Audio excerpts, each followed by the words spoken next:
This is the interview with Stanley Katzmerzak of Bartlesville, Oklahoma. This is August the 3rd in 1978, and we're talking in his home in Bartlesville. Now we can just go ahead and talk, and I've got it recorded there. So I had it on first the tape. I'll be able to find it again. Okay, go ahead. Or is there anything you want particular, or you want to talk about?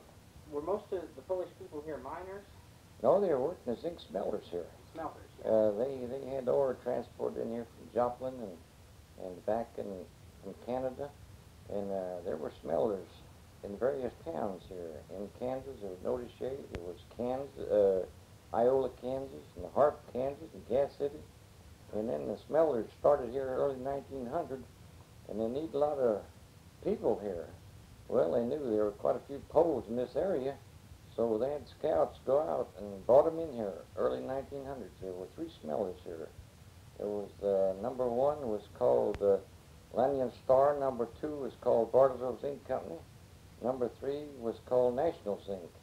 The National Zinc Company is still in operation here. At one time there was at least 400 to 500 families, Polish families, that came here from the various towns where there were zinc smelters, because these new 3 smelters were starting here, and it was a wonderful place for Poles at the time, because there's so many came here, and they had their various doings, and like weddings. Some of these weddings last 2 and 3 nights after 6 or after the boys got through working. And as long as there's food or liquor around, the deals all continued. And then they had a lot of celebrations here, communions and church celebrations, and it made you think you was over in Europe, or in your old favorite country.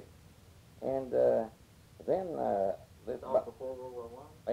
It was all before World War I, because see, this all started about 1905 when the zinc smelters started opening here.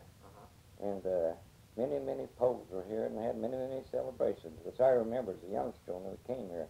We came here during 1919 in Collinsville, Oklahoma, up here in the Spanish flu, which you folks probably remember, swine flu. Yeah. And there were many smelter boys here died because they worked in that terrific heat out there. And if you had got pneumonia, you were a goner. I remember they asked for volunteers here. I was about 17 years of age at that time. And all church basements and all school basements, anything there was any room to bring beds. Didn't have many doctors here, and these doctors came to these particular places where they had 8, 10, or 12, or 20 patients, and they were able to take care of them. But like I say, if you had pneumonia, they didn't have the drugs we got now. If you got pneumonia, you passed on. And I volunteered, and fortunately, I never took the Spanish flu. But I wheeled them in ambulances with the sheet over them, and wheeled them out the back door. Many of them had passed away. I vividly remember that incident because I never thought about death until I saw it all there. And those are some of the things I remember. We better make a note on the tape that you're 76. Yeah, I was born April 1st, 1902, which makes me age 76 today. Good Lord has blessed me. Wow. You started out to say that there were some Polish people in this area, so the smelters went out and recruited them. Yeah. What were they doing here? How did they happen to be here? Well, the smelters, the way they came here, because there were various smelters in the towns north of us here, and up in Kansas, there was 5 or 6 towns up there. There was Caney, there was Notishay, there was Altoona, there was 3 or 4 other places up in there. The scouts, when they started building smelters here, scouts were sent out, and they brought them all here to work in the smelters. Mostly boys that they brought down, or there were young men. And of course, they were elderly too. Of course, they didn't have the hours or anything we know of today. Those boys worked at these smelters, and they had certain jobs to do. And when they were through, or got through with what they had to do, which last 4 or 5 hours, was in terrific heat, see, that they worked in, because they melted this ore with gas. And now, this new plant they built, $9 million deal, they just opened it up about a year ago, and they heat this ore now with electricity. Ron Cap was a personnel man. I heard him talk here not long ago. He said their electric bill would run $239,000 to $240,000, or $250,000 a month. He told me month that it was $260,000 a month. Now, to melt this zinc out of the ore that they get here, mostly all this ore comes from Canada now. It used to come from Joplin, Missouri over here, but those mines are all closed now. The smelters all opened about 1905? 1905, yes. 1905, 6, and 7. There were 3 smelters here at the time. Well, did very many women come in with the men? Oh, yes, their families usually came with them, but, of course, women didn't work like they do today. Oh, no. There's a big percentage of women now work. I think I heard or read the other day it's around 49% of women now are working. Yeah, I heard that too. Yeah. Well, did they form a church? You mean here? Yes, the church was formed by, well, in fact, I have a history of the Catholic Church here. It goes clear back in 1890, somewhere along in there. Yeah, I can let you have it. I have it in here. I have it. In fact, you can have it. What, was that St. John's? It was called St. John's here. It's still, we have 2 churches here now, St. James and St. John's. St. James is a new one now? It's a new one out east of town, yeah. Yeah. Okay. Well, so the church was already here, at least it was a small parish already? Oh, yes. It came here, and in fact, this book I'm going to give you, it gives you the history of the Catholic Church here in Oklahoma. And, of course, it mentions also 1 or 2 of the priests were here years ago. There's a Father Hubert. He was one of our priests here, and then he's buried out here at the Memorial Park Cemetery east of town now. He was one of the original priests sent here from Belgium. We used to have nothing but Belgian priests now, but now we have English priests, which makes it nice. We've got 2 at St. John's Church here now. Never had a Polish priest? No, but they've had them come in here. Back years ago when so many Polish people here, they had Polish priests come here. Well, what do you suppose in the parish the percentage was Poles? Poles? Back at that time, I guess there was at least 15% probably of membership at that time. But now, of course, most of those people, a lot went back to Poland, oh yes, there was a number of them went back. They came over here originally just for themselves, going to make enough money to take their families back, but they decided not to bring their families back. See. But there are many of them stayed here. Was there? You said there were like 300 or 400 families? Oh yes, there were at least that many here once upon a time. And they lived in different areas of Bartlesville. Bartlesville then was known as Skeeter Row and Smellertown and Croonville. They had different names where these Polish people lived. See. Really? Where? What area? Well, this Skeeter Row is over near a mound northwest of town. Smellertown was back west of the Smellers. And then this here Frog Hollow, it was back in that area too, northwest of the Smellers. And there was about 6 different settlements. And if you just tell it where you lived, why the residents of Bartlesville knew where that area was. Is each one of those kind of near a smelter? Oh yes, most of them all were near, pretty close to the Smellers. See. There were 3 Smellers here at the time. See. Wow. One's still operating. Those names kind of stuck till what, after World War I? Oh yes, Now you hardly ever hear it, only through historical books or something like that. See. But back then, you just tell anybody where you worked or where you lived. Skeeter Row and Frog Hollow and Smellertown. They were just different names. Well, something I'm having trouble figuring out. I checked the United States Census to see how many there were, and they don't show that many Polish people. In the whole county, they never show over 100. Is that right? Yeah. Well, according to this book I have that I got from the library here, I went up there and got them by years. There 20 and 21 was missing up there. But I went through every one of them to see that I didn't have no duplications or anything. So according to what I have here, we had quite a few people here. You went through and looked at the names? And that's right. I went to the library here. That would be the difference. The census is real picky. They say you have to either be born in Poland or the child of somebody born in Poland. I see. That's why their number would be lower. But there were lots of people here. Well, what kind of clubs and fraternal groups? Well, they were mostly, they had church groups, and they had their little individual groups that they met and did what they wanted to. In fact, right now, there was an ad in the paper the other day, a week ago. It says, attention, attention, attention. Are there enough Polish people here we can organize a Polish group and Italian group? Wow. And I called this one boy. He's a male, well, he works at the post office. And I called him about it. He says, yes, we're organizing that.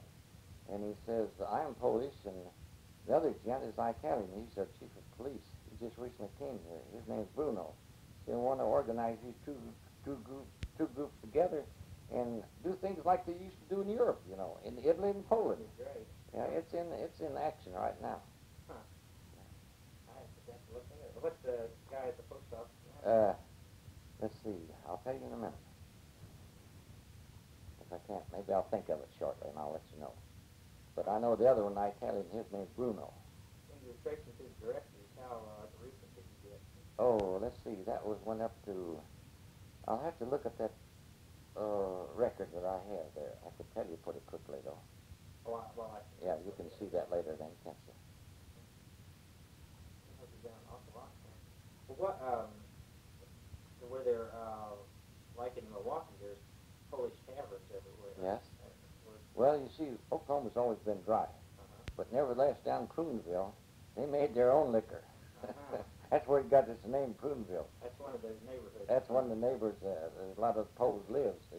Make it out of prunes. Oh, they made it out of prunes or whatever they make it out of. But it was well known. They made their own, see? Oklahoma's always been dry, see? And even right now, we just had a 2% beer, see? Yeah. Well, did they have a place to go buy it there? Was there like a... No, you had to know the individuals themselves. And if you knew them, why, they were kind of cautious about it. They were bootleggers, see?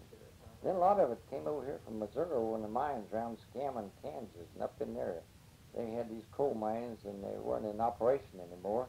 And they made liquor, they say, over there, and they used transport around here, too. They had a lot of customers here that they took care of. Regular runs, that's correct, yeah. What's that, whiskey, I guess? That's right. It was whiskey made over there underneath the ground, over there in them old X mines over there.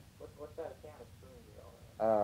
It was back here southwest of town, back west of the smellers up in there, see. The old timers still remember those, like me, I still remember those areas, because I've lived here since 1919, see. Yeah, that's a long time. Maybe the sheriff ever get after him on that? Oh, yes, they did make raids periodically, and they had to pay their fines and spend some time in jail. They got out, but a lot of them come back again. They like their liquor, and they sold it. Yeah. Seems so strange us living up north where, you know, the tavern on every... Oh, yeah, it's open back there, isn't it? Uh-huh. They've been trying to get liquor back there in horse races, but they never succeed. Too many voters in down Too many voters, that's right. the other part of the state, I guess. That's it. Let's see. So you think nearly all the Polish people work in the smelters to start with? That's right.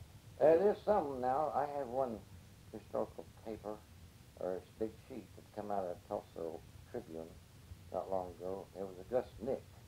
He started back there in Prudenville. He had a home, 5-room home. In one room, he made a grocery store out of it. He just died recently, about 90 years of age, and his 2 sons now have just recently built a nice big grocery store, Nick's grocery store out here now. And it's in operation today. 2 boys, there's Tony and Mike, the sons, have taken over, and his dad just died recently. That's M-N-I-C-H? M-N-I-C-H, that's the boys. Yeah. I'll have to get down there and take a look at that. Yeah, you should go in and talk to the boys. They'll tell you a lot of history too, Bartlesville. They were raised here, see. And I don't know if you know where the store is or not. Well, you go up here to 7th Street, or the first traffic light, turn to the left and go just as far as you can.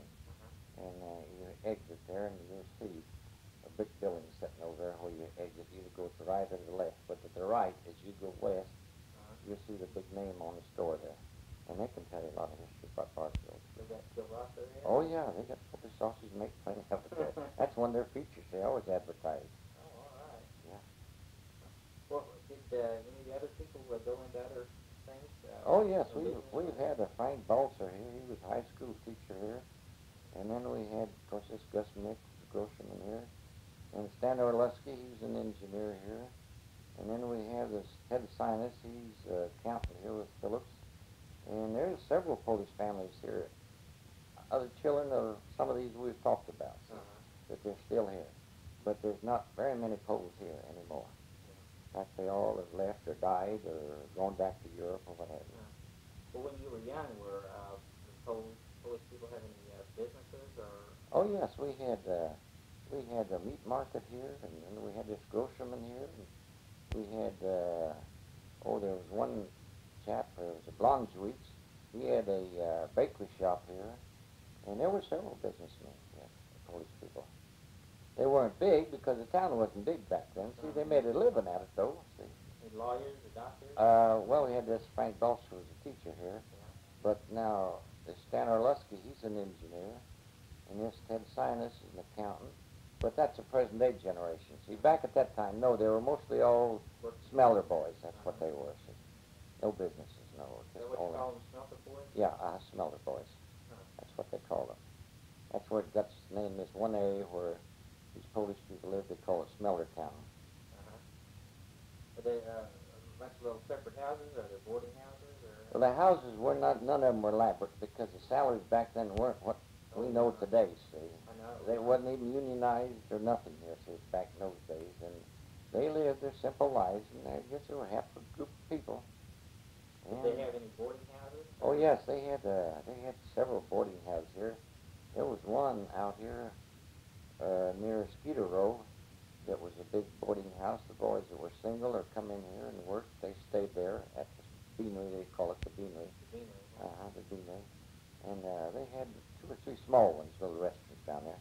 There was a place at the end of the streetcar line. We used to have streetcar line run from the Smelters clear through Bartlesville here over to Dewey. You could ride it from here to Dewey for 20 cents and 10 cents into town. There was a Kelly store out there. He also served meals and had a little grocery store there at the beginning, at Smelter Town there where the streetcar used to run. You had a grocery store there, business there. Which smelter was it? It was near Lanyon Star. Yeah, it was number 1, they call it. The Smelters had different numbers to them. If you, Lanyon Star was number 1, and Bartlesville Zinc was number 2, and National Zinc was number 3. They called them by numbers. All 3 things. All 3 zinc smelters. We had a brick plant here once, but I don't think many Poles worked there. And then they had a glass factory here once upon a time also. But they weren't large. They were just a local community. Are all 3 of the smelters still going here? Just the one, National Zinc. The Bartlesville Zinc, it moved practically most all of its employees wanted to go to Blackwell. And then the Lanyon Star, they closed down. And the cause of it all were the 2 smelters closing the gas supply. But National Zinc had their own gas wells here, and they're still able to operate. Of course, now... So you're talking about fairly recent closing. Oh, yes, See, the Bartlesville Zinc, of course, it's closed. It's been closed 25 years. In fact, Mr. Price, the big building we have, odd building, that was designed by Mr. Wright, he used to be a chemist out at Bartlesville Zinc Company, and his last project was out there. He had to build a big oxide plant. And when they decided to move, he decided not to go to Blackwell. He went into welding. He became a multi-millionaire, and of course he never lived to enjoy it all, but his sons and wife recently died. They enjoyed his wealth and everything else. But this building we have here, it's I don't know if you've seen it yet or not. Well, you'll have to see that. It's an oddity.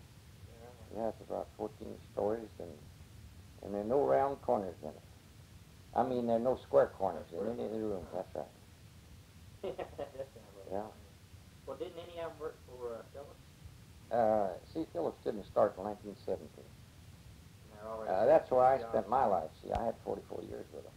Oh, wow. Yeah, I was an accountant, and I really enjoyed it. I'm glad I stayed with Phillips. But we now have, like I say, there's several boys here from the present-day group. There's a number of them works here for Phillips now, yes. They're accountants and engineers and designers and a few other things.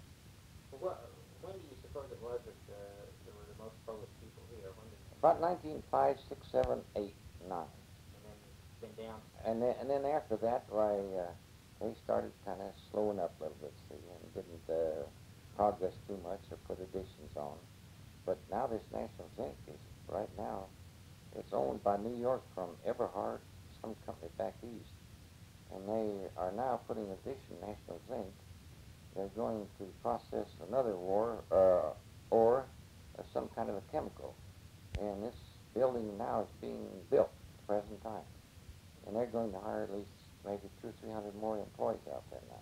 But it won't be zinc ore process. It's something, some process that they're going to, I think it's called vanadium, V-N-I-D-I-U-M, and it's something that they process out of this ore, and it's mixed with steel, and it's supposed to make steel much more better and what have you.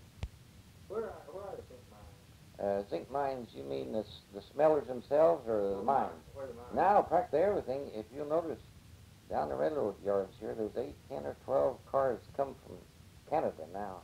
Most all these cars, flat cars, or these cars that the zinc comes in, cars are Canadian Pacific. They used to all come from Joplin. That was quite a mining town, early 1900s. But those mines are all practically closed over there. What about over Pitcher and Miami? That's all that area. That's all zinc area over there. That's right. That's where everything used to come from years ago. When did that play out? Oh, I guess about 1900 and I think 1819 things were slowing down over there. 1918? 1918, 19, somewhere along in there, yes. Uh-huh. And that was really prosperous country over in that area where these mines were. I'll bet. Yeah. Well, you said, we know, talking about the Polish people being here, were there other European groups that were in? Oh, yes, there were Germans here, there were Spanish here, but not as many as the Poles. Mm-hmm. The Polish had the most people here, see. Yes, there were several nationalities here. What was the work week? All right, they didn't know what an 8-hour job was out there. You know, could I ask you to move your hand down? Yeah. I have a feeling that Excuse maybe losing it. Could be so. Excuse me. That's all right. Go ahead, tell me. Let's see, your question was what now? The work week. Oh, the work week. See, they didn't have no unions or nothing here, and the boys worked by the day on different jobs. They had about 8 different kinds of work on the zinc smelters. They had chargers. They had the zinc chargers. They're the ones that, with a scoop shovel, threw the ore into a big retort. Big what? Retort. That's a big round cylinder deal. It's about 3 or 4 foot length, and about 7, 8, 10 inches in diameter. And these scoopers, or the scoopers, as called chargers, they're the ones that they scoop the ore into these retorts. See, and these retorts, there was heat going up against them, and it melted the zinc out of the ore. And then in the morning, then another night would come on, and they opened up the opening of this retort, and the zinc come out as a liquid. See? Okay, so you got chargers, and what else? Oh, you got blowout men that before they charge it again next day, they had a long pipe with holes in it, like a spray gun or something, and they put this spray unit into this retort, and it blew out all the unused ore that was in there. There was no zinc in it. Yeah. And then they charged it up again the next morning, see? There's a 24-hour process. Your day employees and your night employees. I see. Chargers and blowers. Blowers, and then they had Connie boys. They're the ones that sealed up after the ore was put in that.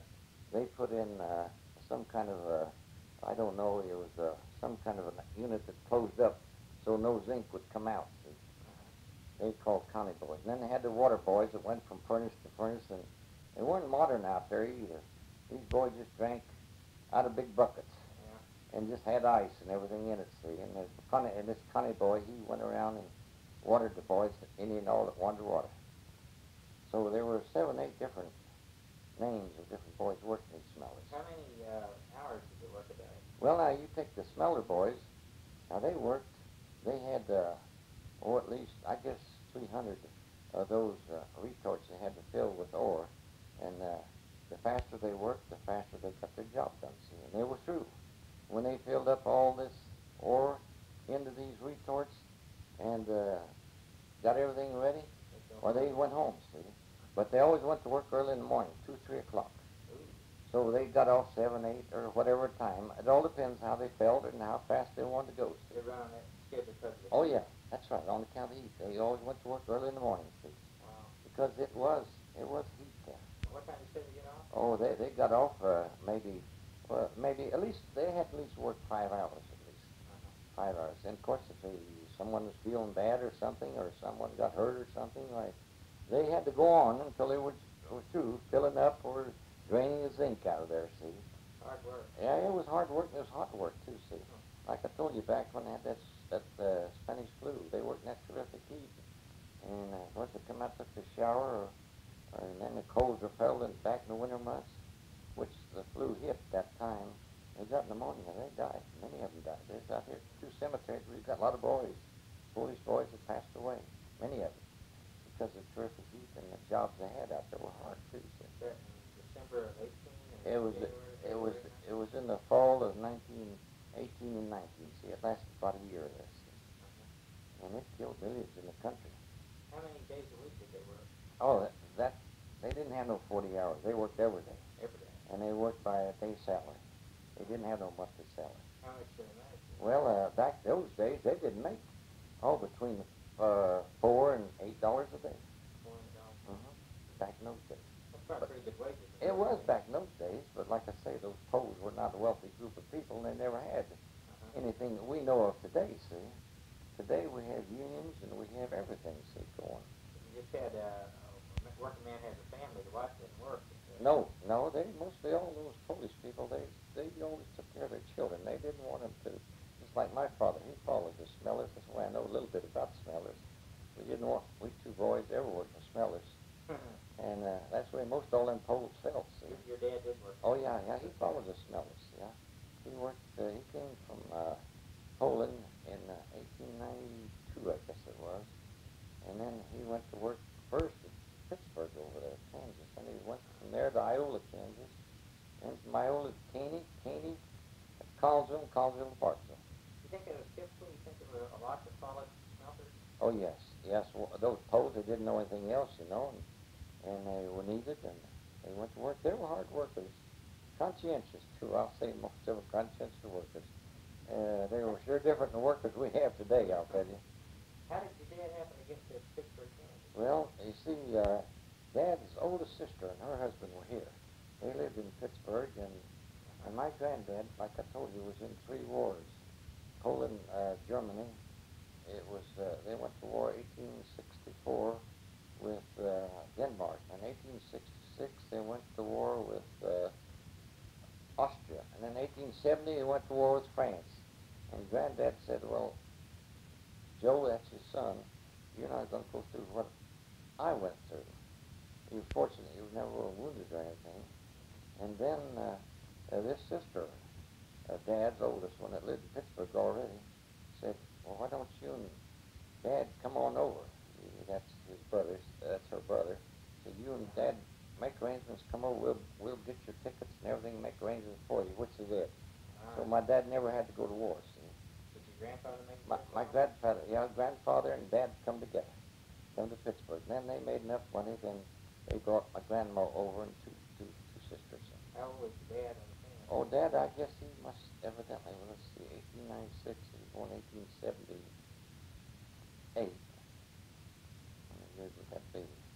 Anyway, yeah, he was born 1878, and he came here in 1892.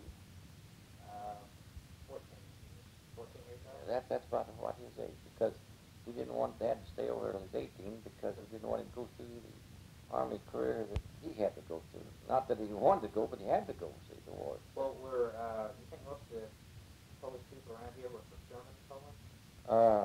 Most all of them, no, they come, some were Polish, and they came from Austria-Hungary, and some came from some of the other countries over there, too, see. Russia, too, yes, I know several of them here that came from Russia, too, see.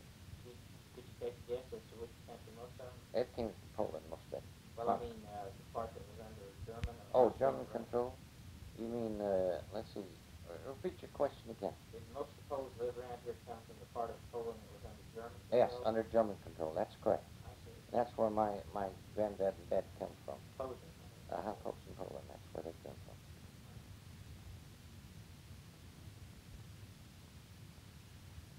Let's see. What else do I need to ask you there?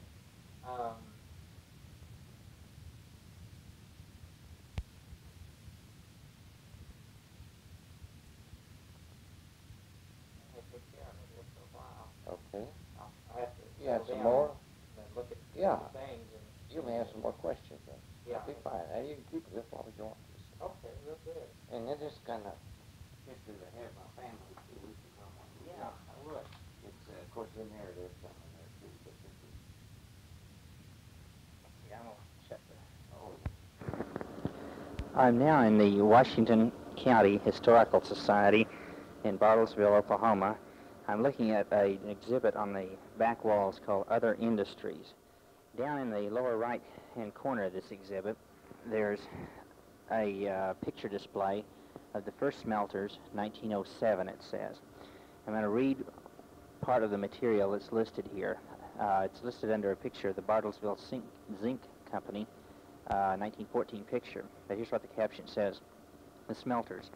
In 1907, there were 3 different zinc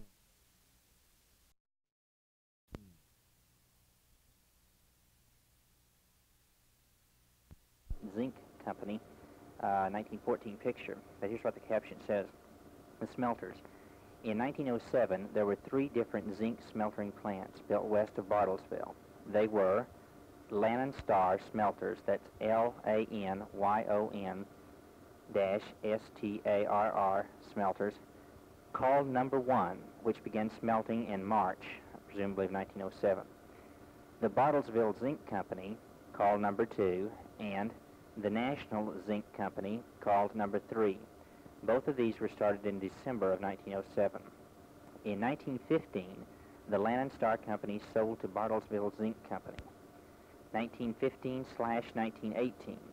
At the height of the zinc smelting business, there were approximately 1,200 men employed. The smelters got their raw ore from all over the world, brought to the smelters by way of the railroads. They smelted zinc, sulfuric acid, and mercury from this raw ore and shipped to other plants throughout the United States. The interurban streetcar line laid a special track to the smelters to service this large segment of Bartlesville. Several small communities came into existence around the smelters. They were known by interesting and unusual names such as Fly Point, Mosquito Row, Frog Holler, and Ragtown, later called Pruneville. Incidentally, make a note that Mr. Katzmerzak said that it's called Pruneville because of the bootlegging there. Several stores and businesses settled in this area. In 1926, National Zinc bought out the Bartlesville Zinc Company gas rights, so they moved to Blackwell. They, presumably being the Bartlesville Zinc Company, moved to Blackwell. In 1957, the National Zinc Smelters celebrated their 50th anniversary in Bartlesville. In 1976, after nearly 75 years of service, they're still going strong. In fact, a new electronic process plant has been built this year, and the zinc smelting now will be done by this new pollution-free method. I'm reading an article now in that same exhibit. It's from the Bartlesville Examiner Enterprise, Sunday, March the 20th of 1966. It's on page 6. The title of the article is National Zinc History Told at Historical Meet. Picking up about halfway down the article, it reads, the smelters began in Bartlesville in 1907. There were 3 plants, the Lannon Star, Bartlesville Zinc, and National Zinc, which was an independent company organized by 2 men. Benno Eklund, B-E-N-N-O, E-L-K-A-N, and Otto Fronknecht, F-R-O-H-N-K-N-E-C-H-T. The smelters established at Collinsville were owned by the American Metal Company, a parent company of the Bartlesville Zinc Company, and were the largest in the world at the time. In 1915, the Lannon Star was bought out by the Bartlesville Zinc. Let me repeat that sentence. In 1915, the Lannon Star was bought out by the Bartlesville Zinc. In 1915-1918, there were approximately 1,200 men employed. In 1921, there was a general depression, which brought about a strike that began in July and lasted until February of 1922, when the plant opened again. In 1926, National Zinc bought out the Bartlesville Zinc Company gas rights, and the Bartlesville Zinc Company moved to Blackwell. Jumping on down in the article, jumping over the information about the ownership of the plant and that sort of thing, we pick up with this. Around the turn of the century, the Poles began migrating to America, and they gravitated to the smelter industry. There were many of them employed in the plants here. The surnames of Poloski, P-O-L-O-S-K-I, Orlowski, O-R-L-O-S-K-I, Rybka, R-Y-B-K-A, Marciula Wotuk, spell this as two words, Maciula, capital Wojtuck, Stalla, Szalla, comma. Next name is Turonski, Turonsky. Then Uraseki, which is Ustrzycki, comma. Chicon, comma. Miklas, comma. Resnick, Resnick, comma. Kania. And then after that it says in parentheses, Roman died today at age 85, comma. Mechan, Mechan, and Grozek, Grozek, are still in evidence on the city records. They also contributed colorful names to their housing areas, such as Pruneville, Skeeter Row, that's S-H-E, Skeeter Row. That's the way it's spelled here. I don't know if it's, he called it Skeeter, but it's spelled with H here, S-H-E-E-T-E-R-R-O-W, R is not capitalized, comma, Ragtown, capital R-A-G-T-O-W-N, comma, Frog Hollow, capital F-R-O-G dash, capital H-O-L-L-O-W, and Fly Point, capital F-L-Y dash, capital P-O-I-N-T, much of which is lost today except in the memories of the old-timers. And then it goes on into something else, and that's the end of the article. This is another article from the Bartlesville Examiner Enterprise. This is from Thursday, October the 10th of 1957. This is page 5 of a special National Zinc Company 50th anniversary insert. There's an article here entitled, Union Proud of Its Long Record of Service and Loyalty. Picking up in the article, it reads as follows. The first permanent union at the National Zinc was organized August 20th, 1933, under the name United Mine Workers, local number 70. John W. Burton was president, George Drake vice president, L.R. Cockrell, C-O-C-K-R-I-E-L, secretary-treasurer. The union was first recognized in July of 1937 when it became one of 8 major companies organized under the CIO as the Mine, Mill, and Smelter Workers International. A prior effort had been made to organize the local workers when a group formed a union under the banner of the AFL on August the 2nd of 1919. A yellow page, dog-eared ledger is still on file at the union office, which records attendance, but not even the name of the defunct organization appears in these pages, nor are the officers mentioned. In 1948, the local smelter workers pulled away from the CIO, Mine, Mill, Smelter Workers, and became the first labor union in the United States to be incorporated. Now bear the name United Acid and Smelter Workers Union of Oklahoma Incorporated. In 1949, they affiliated with the Gas and Chemical Workers International, and a year or two later, this organization merged with the Oil Workers Union. In 1953, the union became the Union of Oil, Chemical, and Atomic Workers International. The article then goes on, doesn't seem to have much relevance beyond that. Not so here. Picking up later in the article, it says, in 1907, workers put in a 12-hour day. This was later shortened to a 10-hour day and then to an 8-hour day, now standard. The first workers had a 7-day week shortened during the NRA days, as a New Deal, NRA days to a 6-day week, and now men work with 5 days each week. Comments on wages, but none of them seem to apply to the earlier period. I guess that's all from this article. Some indication of the working day is found in this same newspaper supplement on page 8 under an article entitled Smelter Whistle Served Early Day City as Clock. Apparently the smelter whistle blew here in 1908. It blew at 4 a.m. and at 4 p.m. For many years it's blown lightly at 3 a.m., more positively at 4 a.m., at 7:30 a.m. and 8 a.m., at 12 noon, at 12:30, and at 4 p.m. and at 9 p.m. You can see that matches the breakfast hours and lunch hours. Many of us almost unconsciously glance at our watches to adjust them when we hear the blast of the faithful whistle, the article says. An article here also on grocer Gutch Nick, M-N-I-C-H. I'm going to Xerox that article. There's also an article on page 12 of this supplement on Carol Ustrisky, I believe, U-S-T-R-Z-Y-S-K-I, who has apparently worked his way up in the National Zinc Company. Here's an article from the front page of the Bartlesville Enterprise of Friday evening, March the 29th of 1907. The article's called Spelter by Tomorrow. Perhaps it should have been Smelter, but it's spelled Spelter, S-P-E-L-T-E-R, by tomorrow. One block of first smelter started this morning. The article begins, 2 furnaces in the first block of the Lannon Star smelter will be completed, to be completed, were started this morning, and by tomorrow morning, the Spelter, with a P again, will commence to turn out, and Bartlesville will be well on its way to fill the prediction of it soon becoming the best smelter town in the Southwest. Article continues just introducing the new smelter started on this date.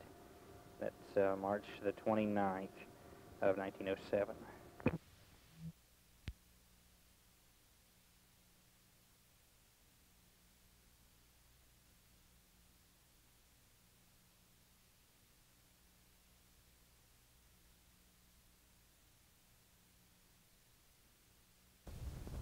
Okay, I'm talking with Mrs. Hattie Jorsky, and I'm in Hera, Oklahoma, and this is August the 11th of 1978. And how old are you, Mrs. Jorsky? I'll be 83 on the 27th of September. Oh, okay. I'm just going to set this down here. I think it'll pick up you talking without having to do anything special. Oh, I believe it will. I'll turn the sound up pretty high in there. Well, let's see. You're 83 and you came to Hera when you were how old? 4 years old. 4 years old. So that would be 79 years ago. That sound like about 1909. Or no, 1899. You come in 1899? Well, I was 4 years old when we come here, and I'll be 83 in September 27th. So. That's about right then, isn't it? What was your father and mother's name? Jacob Kusick and Mary Kusick. Jacob Kusick and Mary Kusick. That's right. And then what was your husband's name? John Jorsky. John Jorsky. Yeah. And his father was August or? No, Ike. Ike. Ignatius? I mean, Ignat. Ignat. Yeah. Ignat. Okay. I think I've got your place then. Tell me about how you came to Oklahoma. Oh, we come in a covered wagon. You did. Covered wagon, I remember. Was it in the spring of the year or the? Now that I sure don't remember. I was just 4 years old, so I couldn't remember much. Where did you settle? We settled south of here, somewhere on the Lake Farm. In Potts Township? In Oklahoma County, up here in Potawatomi Township, I was thinking. South of Hera, though. South of Hera. About 2 miles. That'll be Oklahoma County. Oh, just to be sure I have it right, would you spell your father's name, Kusak?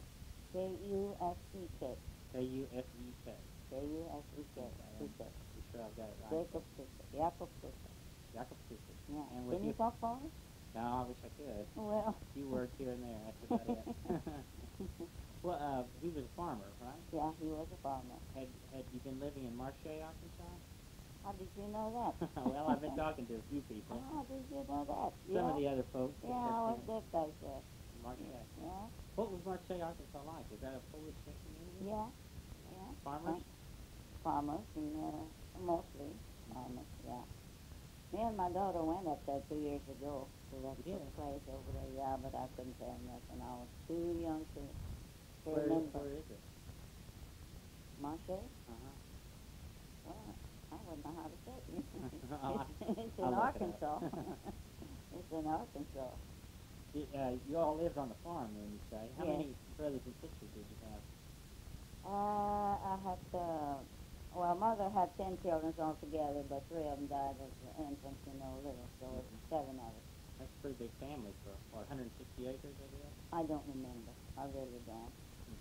Let's see, I had 3 brothers. Joe, Frank, Joe, John. There's 2 brothers, but Frankie died when he was a little boy. And then it was Agnes, Veronica, Anna,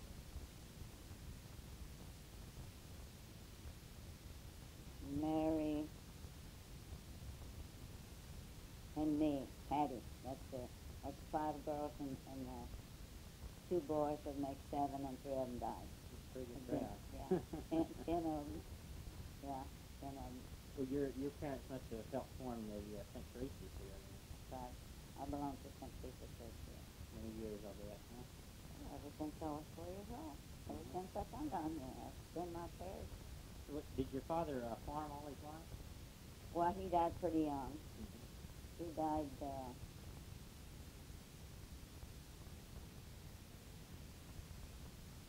me see, I think I got a little farm. He died November the 19th. Let's see, this is your father. Yeah, and he that's my mother. was born July the 9th of 1846, and he died November the 19th of 1903. He died pretty young. Where was he born? Do you know? Was he born in Poland? I think so. Pretty sure. I think I'm Poland, yeah. My mother was too. Both your parents were born in Poland. I was going overseas. Do you know anything about when they came to the United States? I sure don't. Sure don't remember nothing of that. It would be nice if I did, wouldn't it? Yeah, it would be nice to know. Yes, it sure would be nice to know. But Tell me about your, a little bit about your in-laws, Ike Joyce. Or, no, it's your husband, no? yeah, that's my in-law. Yeah. They're not the ones that opened the saloon here, are they? Or is that the other? There was a John George that had a saloon here. Oh, that was his,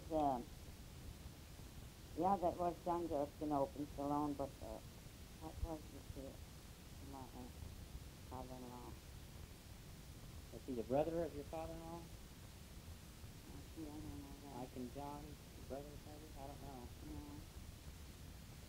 No, he must have was his uncle or something. No, I'm going to say it because I really don't remember that. I wasn't interested in things like that. Was Ike a farmer too? Yes, south of here.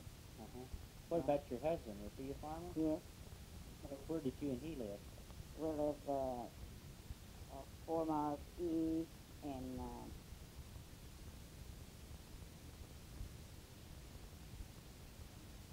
4 miles east of Harrell and about 4 miles north and 1 west there in Lincoln County. Lived there 45 years. You were in Lincoln County? Yeah, we lived in Lincoln County, farm over there. After I married. Were there other Polish people there? Oh yeah, well, the times they still live there, my sister. And What town is it by? What's the nearest town? Wellston. Wellston and McLeod is about the same. Wellston is north, McLeod is south. It's about the same distance, and to her it's about right there in the middle. Are there? You say there are other Polish families, or just the one other one? Well, that's about the only family that was there in Polish, just us and the Thanksgiving. You moved there when you got married? Yes, 1910. 1910. So you would live here in Harrah until 1910, and then you moved over there? Over there, 1910. Don't remember what month or nothing like that, but I know it was 1910. Were there a lot of Polish people here before 1910? Oh, all of them, just like they are now. Yeah. Everybody speak Polish? Oh, yes. As usual? I speak Polish. Yeah, well, speak Polish. When you were a kid, did the Polish kids hang around with mostly other Polish kids? Oh, or, yeah, yeah. Or are they still around with Germans or Well, there was no hardly Germans around here. They couldn't go with nobody but Polish. So they had to hang around all together. Weren't there some just regular American kids? Yeah, there was, but not very many. But you know, early days with Polish kids, well, they just hang on around the same. What you you call it, nationality? Yeah, yeah. Yeah. So we just, Polish kids play together. What did you do for fun? For recreation and things? I don't know. The people used to didn't have as much recreation as they have now. They got too much of everything, really. Did they have dances on Oh, Saturday yeah. night? Yeah, we had a dance here. The Sure. fiddler and the Yeah, my husband used to play. fiddler man? Yeah. We had dance. Were they mostly polkas or what, Scottish? or Oh, square yeah, dances? polkas and charters and square dances and waltzes and stuff like That's that. everything, huh? Yeah. Did they have much drinking at those dances? Oh, drinking, sure. A lot of them got drunk, but you know, the people get along. Oh, sure. They get along even if they got drunk. They just lay down and sleep Yeah. Oh, yeah. over and get up and start jumping again. Now they don't do that. What did they drink? Moonshine or was Oh, it? no, keg of beer and whiskey and stuff like that. That's the real stuff then, huh? Yeah, yeah. It was a good old time. I wish these good old times come back, really. Yeah, I like this Really, kind of thing. it was nice, and everybody get along. Everybody get along. One time, like us, mother gave a party, and they had a dance, and we feed them, you know, cook for them. Then the next time, the neighbor would, and so on, and just How fed many up the, people would come to one of those? around the 30, 40? neighbors all that we knew, you know. There wasn't so very many people then, you know, but then they were nice crowd all the time. 30, 40 or something Oh, like that? yeah. 30, 40 or something like that. What would your mom cook for them? Well, just like I call it, old good old Kielbasa and... kielbasa and old frenza. Yeah. Just the food, you know. Yeah. Bake some pies or cakes, something like that, and cookies for the kids. And how'd you ever learn to dance? Huh? How were you able to dance after all that Oh, food? God, I don't know. I tell you, I'm maybe 3 years old. No kidding. If I have a good music, I'll still dance. All I right. love to dance. Yeah, No you do. kidding. I do. That's great. I do. I can play a French harp, and I can play what's it called, accordion. I love music. Always did. I did all my life. Did they used to have an accordion player at the dances? Yes. Most of the fiddlers, though, and guitar or bass, you know, the big, what Was they most call of the music in Polish or English? Polish. Most of the Polish music. Yeah. What, did they have American square dancing? Oh, yeah. Yeah, they had American square dancing. Raymond Hopkins told me he used to call us square dancing. Did he? That's what he said, yeah. We used to have a caller by the name of John Kelso. He's been dead a long time ago, but you couldn't beat him. Mm-hmm. Man, I tell you, when he got on that floor and called a square dance, you had to dance even if you didn't know how. It just sounds so good. It sounds so good. Well, tell me about when the boys would come courting the girls. How'd that work? Did they come to their house, or you didn't go on dates, did you, in those days? Oh, I never did go on a date one time before I got married. I tell you, I was caught by surprise. I didn't date nobody, just the one time that John Dorsey. Well, I was picking cotton for my brother, you know, and he came up there to see his sister, you know, and talking this, that, and boy, we didn't wait too long. We got married too quick. I'll bet you know you're not sorry you did, though, are you? Well, no, I guess not. Seems to have worked out, huh? Yeah. I had 5 children, 4 girls and 1 boy. Well, did usually the boys come calling on the girls and visit them at their parents' house and that sort of thing, or what? I don't know. I haven't been around with them, so I don't know. I didn't go myself. I mean, so. when you were a kid, yeah. When you were young, did they, Oh, they come to the house to see my other, you know, my sisters and all that. Dating, something like that, but I didn't do that. I didn't date. I don't want to. how old were you when you got married?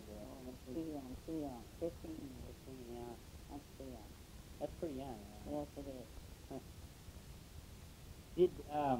I got a tough question for you. Tough. Well, did you, did Better they not have be- any prejudice against Polish people? In those days, did Americans make fun of Polish people, or American boys try to beat up on Polish boys? Or Oh, yeah. that happened? Yeah, they did. I remember out there in school, there was one family by the name of Hayes. Uh-huh. They didn't like Polish people. They always get into with the Polish kids. kind of lay it out for them after school or something? No, like they that? didn't. They just had it right in for right there in school. They just paid them. They slapped them or called them bed names, you know, or something like that. That was the only one family. Hmm. But Just the that rest one of- family. Yeah, but everybody else was getting on fine. Getting on fine. Do you think that changed, like from when you lived in Hera to maybe after World War I? Did a way that Americans acted about the Polish people, did that change? I don't know. It seemed like everybody get along. Everybody just American neighbors, and they was all good to me. Uh-huh. So how about the rest of them? I don't know, but they was really good neighbors. Yeah. Good That's good, neighbors. yeah. Good neighbors. Did Prohibition, when Oklahoma became a state, did that have any effect on getting liquor around here or whatever? Yeah, there's a lot of people was making them come take the moonshine and doing something to drink and couldn't get it. That's what they was doing. I didn't, but a lot of them did. Back in the hill on the highlands? Yeah, up there somewhere in the ditches and canyons. And, Uh-huh. Yeah, there's a lot of moonshine going around after they got that off. I think I heard that John Dorsey's saloon was closed down about '04 or '05, somewhere along in there. You know, I don't remember that. Oh, 5. You mean 1905? Something like that. I know that John Dorsey, but I can't think of what was he saying to my husband, Daddy. Was he an uncle? I think he was an uncle. Is it an uncle?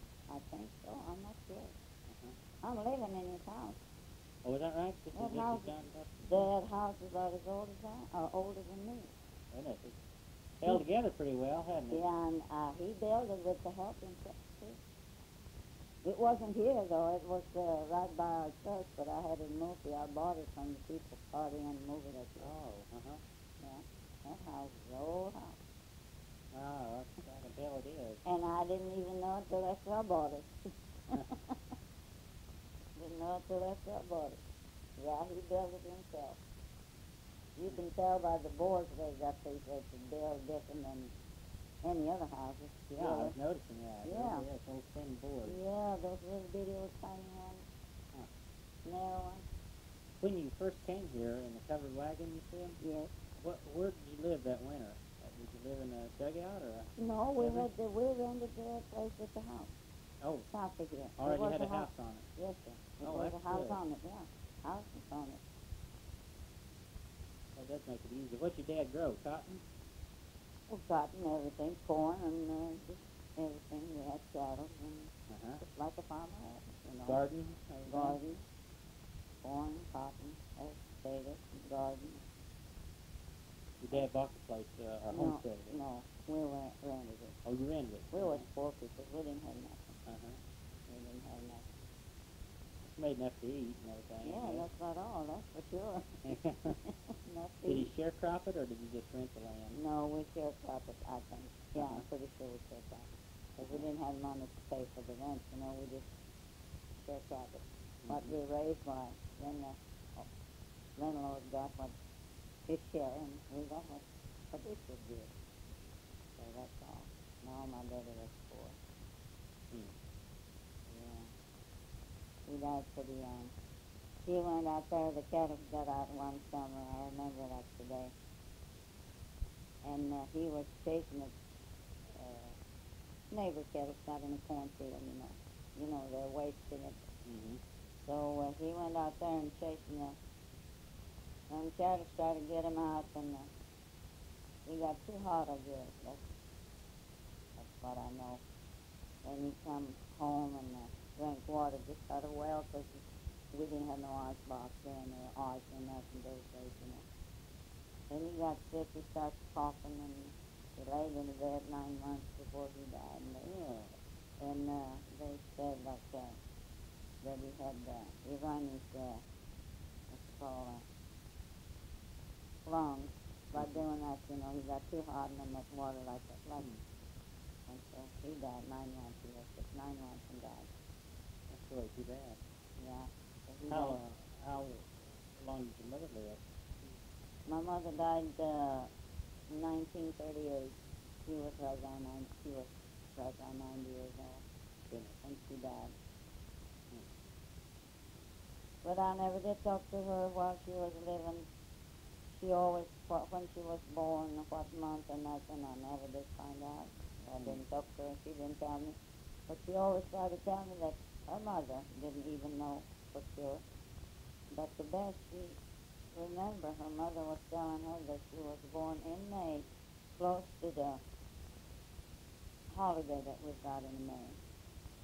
So that's all she knows. She didn't even know her exact day or month, but she didn't know the date or nothing. Didn't know what year. Not what year or nothing. So, I guess, or early days, long time ago, the people didn't pay attention. When they was born, what year. Just didn't keep as good a record. No, they didn't, but now they do, and it's nice that you do. It's nice that you do. You said that you went to, you've been a member of St. Teresa's all your life. Yeah. When did they used to have services in Polish, didn't they? Yes, we used to have a Polish priest, yes. When did they switch to English, start having some English services?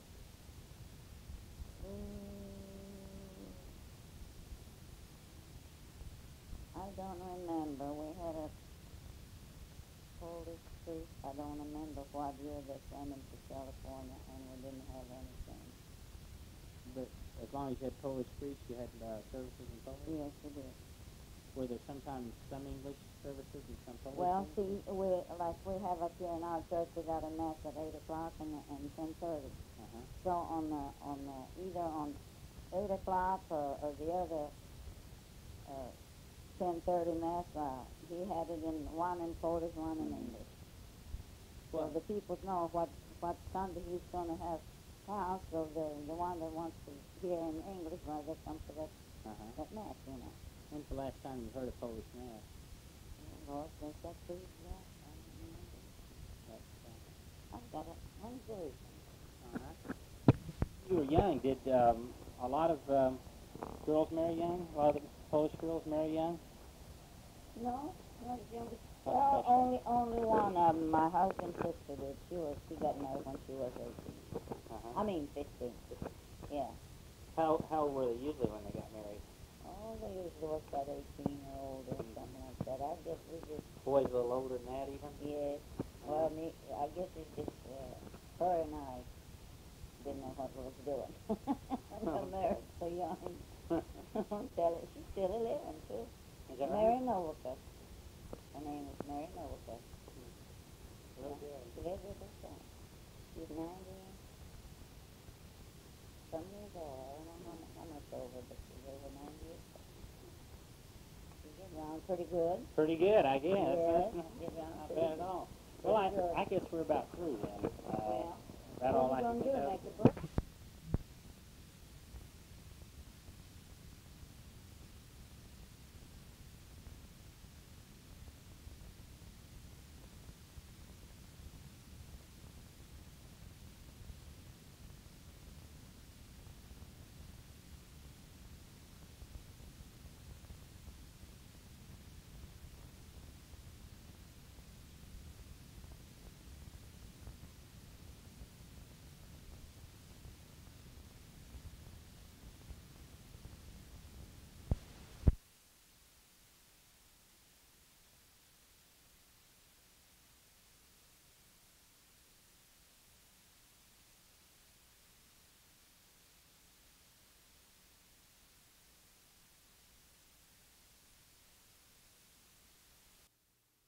Bradley of McLeod, Oklahoma. Oh, this is a Harrah address? Of Harrah, Oklahoma. And Mr. Raymond Hopkins, also of Harrah. They're both descended from, no, Mrs. Bradley's descended from one of the original families and who came here in 1892. 1889. And her mother in about 1891. And Mr. Hopkins came here in 1906, no? No, I believe about 5 or 6. 1905. 1905, 1906. Okay. Now I'm just going to set it down here. Go ahead and talk. You don't have to think about the microphone now. Oh, I have to. And this is August the 11th, 1978. Okay.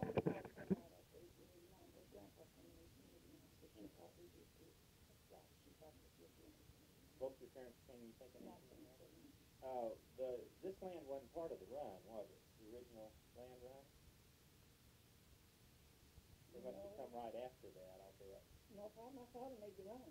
Oh, he made the run 89? Yeah, they're all now, you take them Drules and all them, they all homestead them, that land, like Jenwick or them Bohaviak, well, they brought, I still call them Bohaviak, any of them else.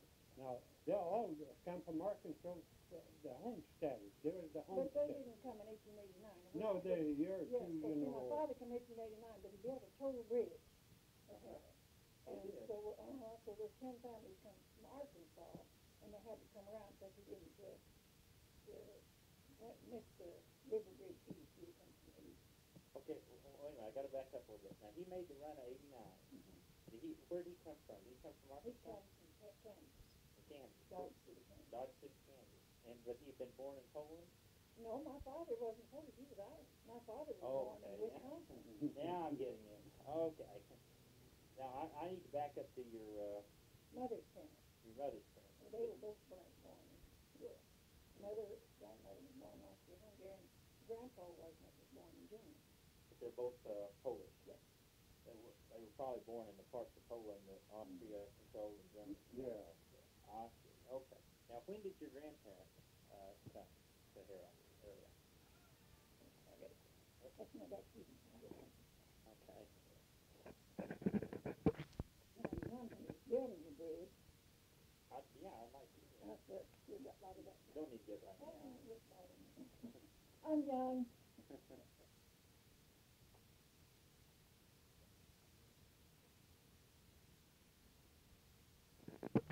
Late family. Oh, wow. That's a long time ago, ain't it? Sure is. 1910 plate. Yeah, I'm an old hair person from way back. Which did they pronounce him, Daniel Daniel? Daniel. W.B. Daniel. Bill Daniels, they call him, I think. Are those old pictures and things like that? Yeah, I'm not sure.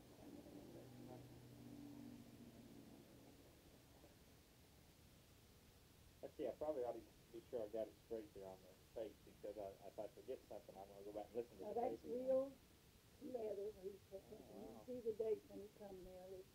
This is his toll book. We had the toll bridge, going to tell who went over, how much charged him for going over. I'll be doggone. Huh. That was an early street where he had an oxen team to clear his place. That's really interesting. That's a great keepsake. That's really nice. Well, let's see. Now, tell me again. Let's start again with your mother's parents. They came here when? They got married, and they came across on the boat together. They lost a baby at sea, and I think they just, lowered it. Okay, they got married in Poland? Yeah, over there somewhere now. This Poland or Austria, it was. What were their names? Wasn't it? Martin wasn't was his name. Martin and Rosa? Anna. Now, her name was Anna. My mother was Rosa. Okay, Martin and Anna Rosa. Yeah. Okay. They got married somewhere over there. Yeah. And when they came on the boat, how many kids did they have with them? They didn't have any. They just lost the one on the first one on the ship coming over. Okay. And where did they land in the United States? Where did they go, Boston, Texas? They usually No, all I don't think they went to Texas. I think they must have come directly to out there. That's all I know. They made the run. Grandpa made the run. Settled a homesteaded there where Robert lived. Yeah, I know where. Well, now that's where Grandpa came from. Well, now, did he settle first in Arkansas? In the Marche? That's right, Marche, Arkansas. You're right. Okay. That's where Grandpa had settled. And they had all their kids there. Now they had 9, I think. Had 9 born in Arkansas? Mhm. Yes. Well, I take it back. Mama was born in Higgins, Missouri. So they must have surely moved to Missouri first. And then to Arkansas. Then Arkansas on there, right? Okay. And then what year did they come to Hera? Oh, I think about 1890, because I think it was right after the run. Uh-huh. And they came with the other... The Blocks and Gillespie's and Gillespie's, and I got the names of all of them here, I think. Could I hesitate on those names for just a second and be sure that I've got them right? Block is what name in Polish? Blahovia. Blahoviak. All right. And then the next family was Duvetsky, the Drew. Drew Two families, the Drew. or Druvetsky. Two families, the Drew. There was Very good this way. Block is what in Polish? Blahoviak. Blahoviak. And Drew is Druvetsky. And what's the next family? Novakowski. Novakowskis, and they kept the same name. And were there any other families? Was it the Jorskis part of this bunch? Yes, the Jorskis now. There's August. Ignatz John Jorski. and John Yosefsky. Jorski and Ike. Yeah, well, Ignatz. Ignatz, or otherwise he's called Ike Jorsky, and his brother, was it, or Yeah. cousin, or what? John. And John was his brother? Okay, They both was married already when Yeah, they they came. okay. Well, August, Ike Jorski already had family because Henry was on a boy driving the cattle back to the wagon. Well, that's what I said, that Ignatz, that's Henry Jorsky's dad. Yeah. And he was driving, Wagon. Henry Jorsky was driving a cattle. How many people were there all together in this first group, you think? About 10 families, I think. I got all the families from my mother. Oh, good, okay. Maybe I can make a copy of that or something. It was mostly about Hera, but I brought this down here. It was mostly about Hera. Okay, so they came in early 90s, maybe I think it was 92. Does that sound right? That sounds about right. Okay, then all these 10 families settled down to farming? Yes, they all had farms, and none of them. That's all it Well, now has to do is the big John cotton. Jorski had to put up a saloon. Yeah, he was. That's right, he put up a saloon. Saloon. That's where the bank is in the big south. That's where my John Jorski had a saloon. But he had a farm, too. Yeah. Good farm, So, kids and wife farm, he ran saloon. Where were all these farms? Well, you can, Most of them here outside the Harold. South Sahara, The Drews was Wait, way over there. this place here, that's old Fisher's place. Uh-huh. The old Rice Drews was over there. Remember the Yeah, North right Road? on that corner, that's Then it. you go east about 3/4 of a mile. That's You where know, the the Drews old were. house burned just about a week ago, so Uh-huh. Celia came to see me, you know, she was one of the girls. Just missions on it. Celia, she Oh. was Celia Drew, you know. Mhm. From Celia, you remember the girl, well, Celia come about 2 weeks ago, the house burned. She hated it, because she owned that. She still used to be just owned that. So everybody lived south of here? Yeah, that's South Hair, the block See, is South of Hair. At North Sahara, they didn't have no ranch at that time. Then later on, you know, they opened North Sahara. That's right, no, Oh. Kickapoo Nation. Kickapoo. Oh, I see. This is pot country. What? Pop. Oh, Pot. Pot Potawatomi. country. And across the river, Well, now listen, the Millers came too. You know, well, Adolph Miller. Miller's, Well, there's right the- back here where Peach Grove was. I mean, White Turkey. well, Back Are here, you you know where past- Jones Division lived? Well, just this side of there was the I know where it is. The old center place. But the oldest Yes, pot that's in there. country on the south side of North See, the Canadian. Wasness was, Was anybody up in Ellis, the township, by then? Or just all down here in what, Pot? I Pot believe Pot Pot Township. country, and then later on, the Indians would cross the river. Oh, uh-huh. Then they went ahead and gave the Indians, every one of them, 8-acre bottomland, what was, and then the rest of it, they had a run for it. Is the river just north of here? Where I lived, that they did, I That lived, bridge we went over. that, That's the river. North End, you see, that was Indian land, I bought it off Indians. Oh, I see. Okay. Still Indians live right there by the bridge, don't they? What? Still Indians live Yeah, there. that's the coast still. Yeah, in You the know. farm.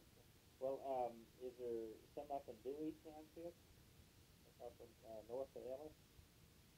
Well, Or Elk, I mean? I Well, there's just, a lot of them now, like the Thompson and all them, but they wasn't there in the early days. no, not really in the early days. We're talking about Pot Township in the early days. See, the Blocks and the Drews and the Joseph, they all moved this side of here. Well, see, that's only where there's homesteading, south of North Canadian River. And the Alden, like a Margaret and Alden person, well, Ruminsky wasn't, or Ruminsky come later. Yeah, Winston and Wilcox and all them, they come later, See, Wilcox did not, they come from Northern State, Minnesota. yeah, Minnesota. Did some come in when the first 10 families got here in, say, 92? Did it sometime a few years after that? Oh, yeah, they kept coming. Well, They they just notified kept somebody that coming. the place was settled and they'd moved here. Because I remember Mama was telling about Winnicotts came in a wagon, and they were about where the old Miss Bernie lived. Mm-hmm. Well, that's where they stopped and wanted to know where the Polish settlement was. See, so they were just coming. They They moved come the from Polish Kansas. settlement. Well, and you came in like 05 or something like that? 6, I believe, 1906. 1906. Mm-hmm. And your family came up from Texas. Yeah, they come from Texas. Now, part of them come from Texas. Now, these Ukrainians, what they're like my wife is that, they all come from Texas. They none come from Arkansas. They come later on. When Germany and Russia, murdered them out there, and then they had fight with Poland. See them Ukrainians run into Poland, and Poland they always Catholic, and they transport them to the United States, and the United States in different places has a Catholic church and settlement, and they just send them, there because those people, Ukrainians, they didn't have nothing. This is what they had on their run. Let me ask you about your own parents. Your parents were born in Poland, right? My mother born in Texas already, but my dad born in Austrian part of Poland? Yeah. Galicia? See, Poland was a big country at one time, but the Germany and Russia and Austria, they just took a big hunk out from every direction. And your dad left there then and came in through Galveston, Texas? Mm-hmm. Those from there, they were coming to Galveston, Texas. From that, then they to Houston, from Houston to Fremont, Marlin, Texas, and from Marlin, maybe the farm year or two, and they had a little settlement there, contact there. They sent 2-3 families each year, over. I was going to ask how they got from Moreland to here. Did they hear about the Polish people here already? Well, they didn't know the priest was one that was making them contacts. Clear, from Europe, Poland, Austria, and just, see, them people was run off, when the Russian or Germans come and killing them out. They just what they had. They just grabbed and run, like to run into Poland, and Poland had a little army. What are you getting this for? I'm going to do a history of the Polish people of Oklahoma as part of a series of books on the different European groups that have come to Oklahoma. You're not Polish. No. They couldn't find anybody to do it, I guess, so they found me. Are you Polish? No. Yes, he is part of Ross, ain't you? Yeah, but his mother's part Polish. I know, but I said he's a married boy. It's a group out of OU and OSU that are doing this, and I'm working with them. Let's see, why did your dad leave Poland? Well, those other countries, Germany and Russia, they keep on, just squeezing tighter and tighter, and a lot of them, they just got up, they had changed to, leave, and come from the United States. Priests would say there was a place, they were waiting for them, like Houston, Galveston, Texas, they transported right away to Houston and to Marlin and Fremont, and then from there, the farm maybe 2-3 years, race fighting like that, and this priest made over here, had contact with some of them, brought them over, and then they spread out around here. Miss Bradley, do you know, were there a lot of occasions when people that lived here wrote letters to other people, and then other people Yes, came? they did. They wrote to relatives. I know they did. And you said the Witkowskis came because they heard there was Yeah. Did Somebody you know- wrote to them. Well, I'll tell you how it Anybody come that. One of the Wilcoxes was married to Novocasis. See, so that's the Novocasis had come. So I think that's how some of the That's how they got the word. I see, okay.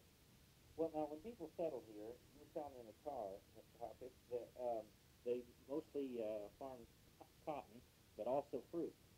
Yeah, in the early days, that's north side of river. What were they growing on the south side of the river here? Well, they raised mostly cotton, and they raised down there, mostly upland, fruit. And the bottom land, they couldn't raise You raise a lot of corn on the bottom. corn and wheat. bottom land.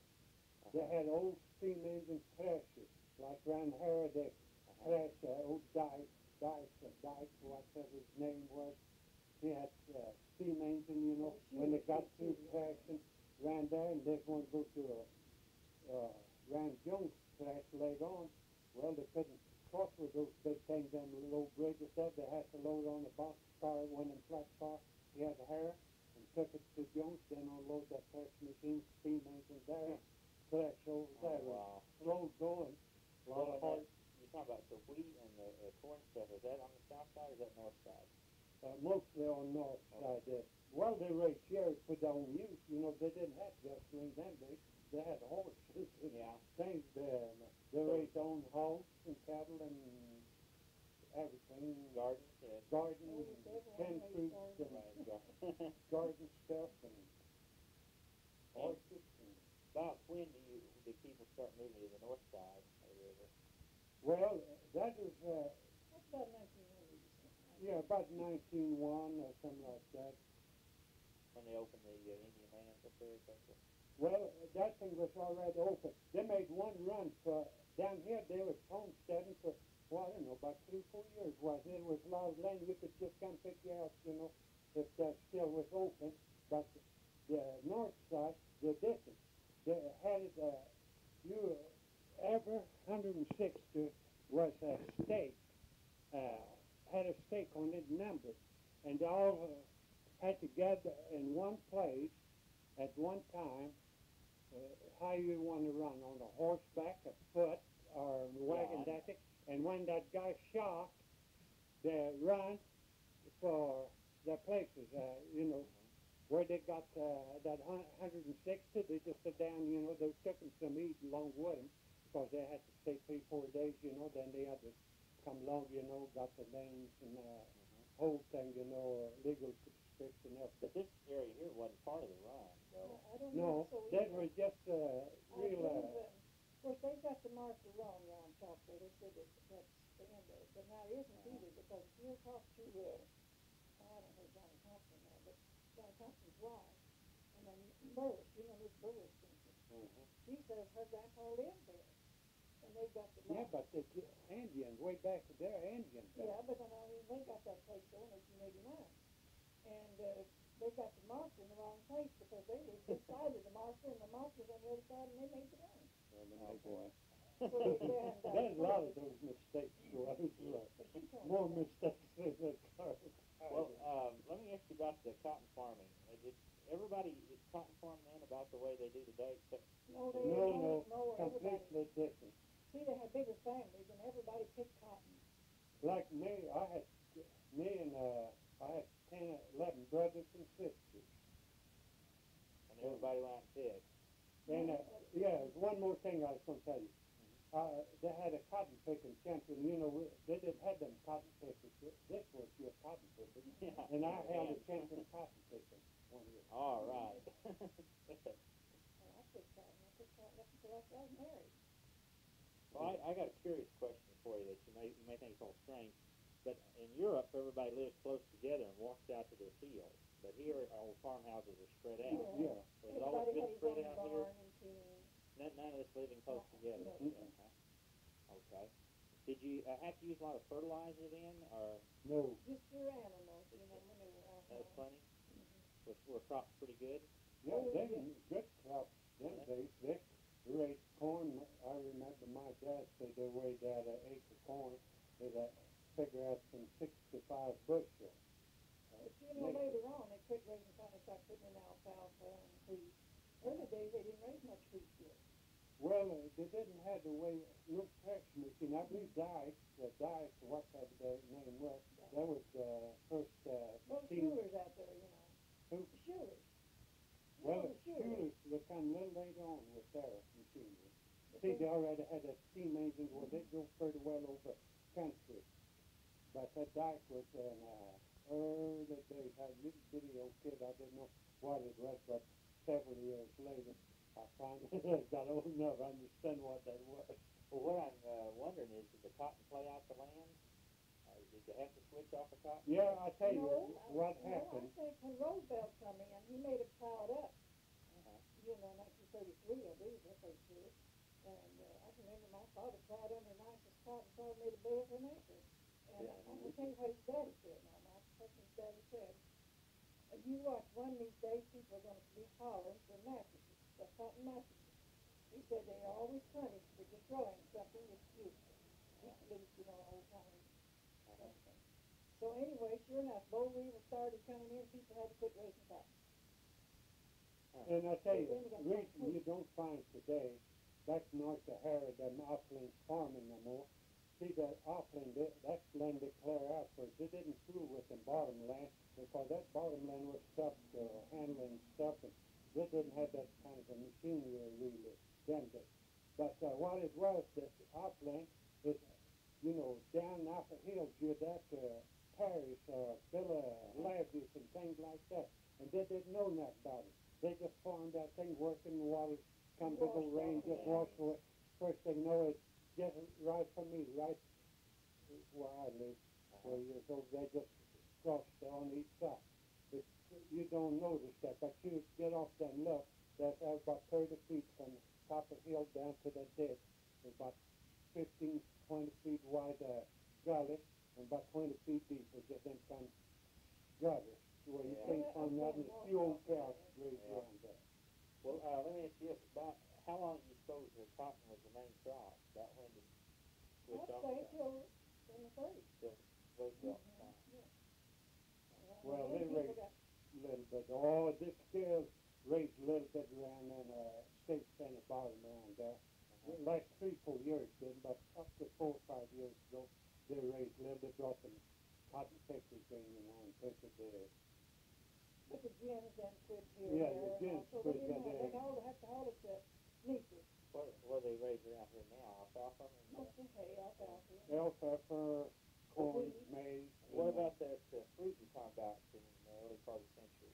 That was on Upland. Peaches? That was peaches and apples and apricots. That was the main thing. Then they raised a lot of grapes. So I don't know, I was too little of a kid to know what was they doing with that grape. Just making a wine for their own self or shipping it somewhere. I was just a, you know, People made their own jelly and grape oh, juice. jelly. That's right. Maybe supplied Andrew Dworsky's saloon. I don't know if they made any wine, but they did make jelly, and these mamas can a lot of grape juice in wintertime, you know. Yeah. It got cold and stuff, we even got us some grape juice. Whatever farmers had. How long did Dworsky have his saloon? Still stay to it or something? So, yeah. I tell you, that saloon, 1904, I believe, or 5, they closed out. It went dry on account of Indians went to buying liquor and getting drunk, you know, and went crazy, shooting and things. So they just closed that thing out. Then you could order little wine, little beer and little liquor. One person, like you'd be a family, I don't know, I believe maybe a gallon or half a gallon or one. Well, let's say 1 gallon in about 2 months, you know, 3 months. Yeah. Just by the depot, you know, you have to go to the depot, try not, you know, get it. You order it, shipped it there. Where was it shipped from? Kentucky, mostly out there. I don't know just where. See, I was 21, and my dad didn't drink because I wasn't much. Who closed down Dworsky's saloon? The authorities did, you mean? Yeah, government closed out everything. And then, I don't know, it was no about 15 years ago that opened back up, open saloon. It's still not an open saloon where you can go to Canada drink. You can go to and buy a pint or a quart or whatever you wanted and take it home. But all places they got them some private clubs that, you know, the Grand Oh, I Devil. think they'd get it anywhere they wanted if they All wanted. that Oh, money I still over the believe bar. it's not prohibition. Yeah. And them days when they couldn't get liquor, they went to making moonshine. Oh, it did. That was them Upland guys making crop, I believe.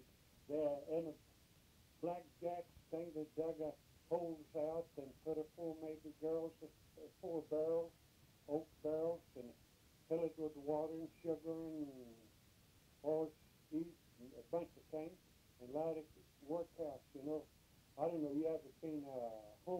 Did you ever seen them make it? That's similar like that. Then they had distilleries. They got them kind of distilleries from, I don't know where they got it. Because I never had much experience with that. Because my dad, he hates drinking, and he never had nothing around place, and myself, but still don't drink. I suppose people came from part of Europe that does a lot more drinking than the English. Oh, yeah. But some reason my dad, I don't know how come, he just never. Now, his brothers all drank, and a couple of them, one lived down Texas, one, yeah, they just drank pretty heavy. But, did any of the other Polish people open businesses or anything? oh, yeah, Pete Stanley, he was one of them early Thomas. Sinkowski? Uh-huh. S-E-N? Yeah, okay. What did he open? Him and John Ricklitz. And John Ricklitz and Pete, they both, I believe, come from Arkansas, Missouri, somewhere in there. Somewhere around Arkansas. They put a grocery store together.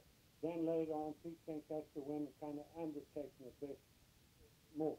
And as far as that goes, it's still today. Pete is dead, but his son, Denny, he's got a beer tavern, like we're about bank, you know. In a whiskey store. What? He doesn't sell beer, does he? Oh, yeah. Oh, he does? Well, he's got a beer tavern there, and a pool hall and all that. He's got three them big stores. You don't go around there anymore. You get out there, go some But I know Saturday he night. sold liquor license. Well, let me be clear about it. Let's say back before World War I. Did any of the Polish people own businesses then?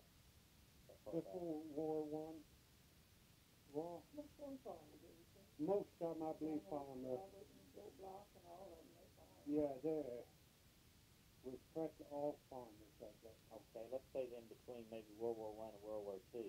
Oh, yeah. Some businesses open then? Yeah, then there's quite a few of it. Pete Sinkowski and what's his name? John Ricklitz. John Ricklitz. R-Y-C-H-L-E-C, I believe it.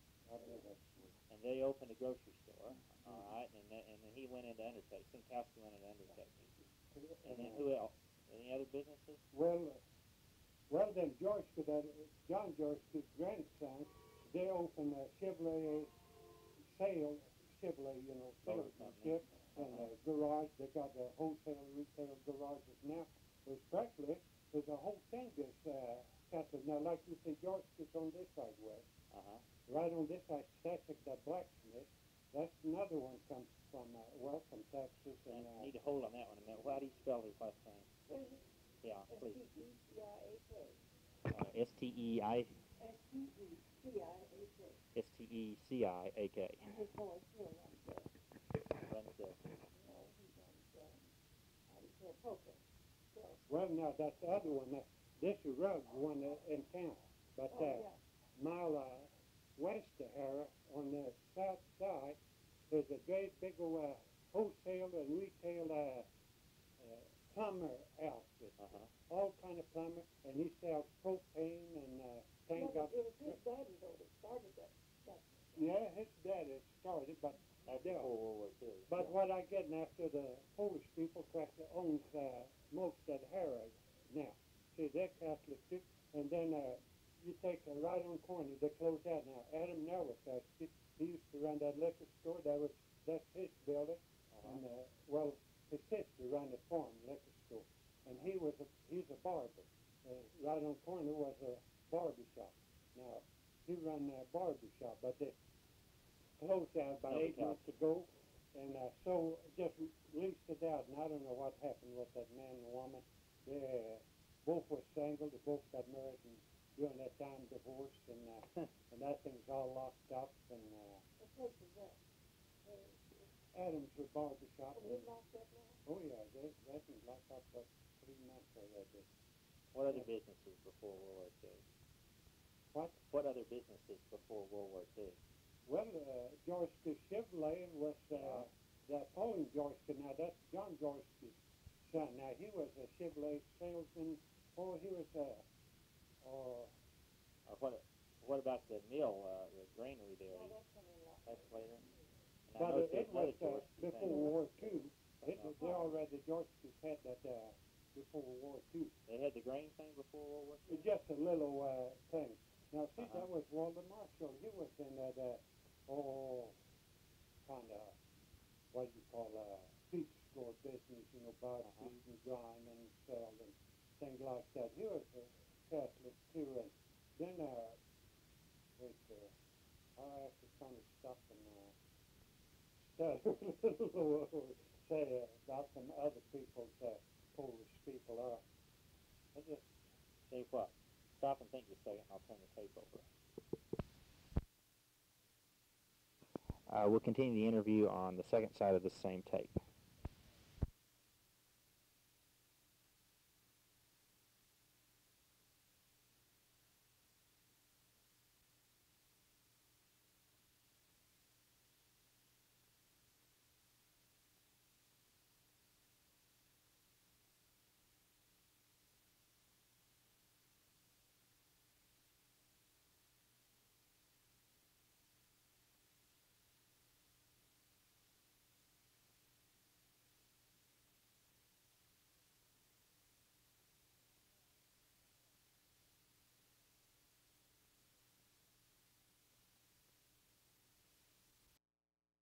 the warehouse and wholesale, you know. And For then what? he's got a Car parts? yeah, car. Oh, okay. Okay. And he's got a bunch of Cut a corner from the bank. Gotcha. Okay. Well, and then Frank Wycliffe is an insurance agent. He does farmers insurance. He's in business. Okay. And that was, wait a minute, that was, Any lawyers or school teachers or anything? oh yeah, there's some school teachers, Willie Plankester's daughter teaches school. Well, I think that's To her. Bernie. Bernie, that's the kid. And that Dennis Plankester's boy, David Plankester's. Now he's, yeah. But he doesn't live in Harris. No, he's not in Harris. But there's that Walter Marshall, in Polish they call him Marszek, they changed that. Now, his daughter teaches school here, and her mother and father both dead now, but this Catholic priest that was taking place here, Father Eugene Marshall. Now, he's one that's taking charge. He's Polish and things like that, and Father Napa is Polish, is he? who? The priest? Father. No, Stefan. he's a German. German. He's in German or Lithuanian. I believe he's German. I didn't read out for that name. Well, I'm not sure. I think that's right. I thought it was Nap. I don't know if it's right or not. Well, I'm not sure either. Have you had some Polish priests? Oh, from the beginning, they're always Polish now. Well, this Marszek, taking place there, he's Polish. He's writing Polish just as... But he just substituted. Yeah, he's substituted. He's just kind of young priest.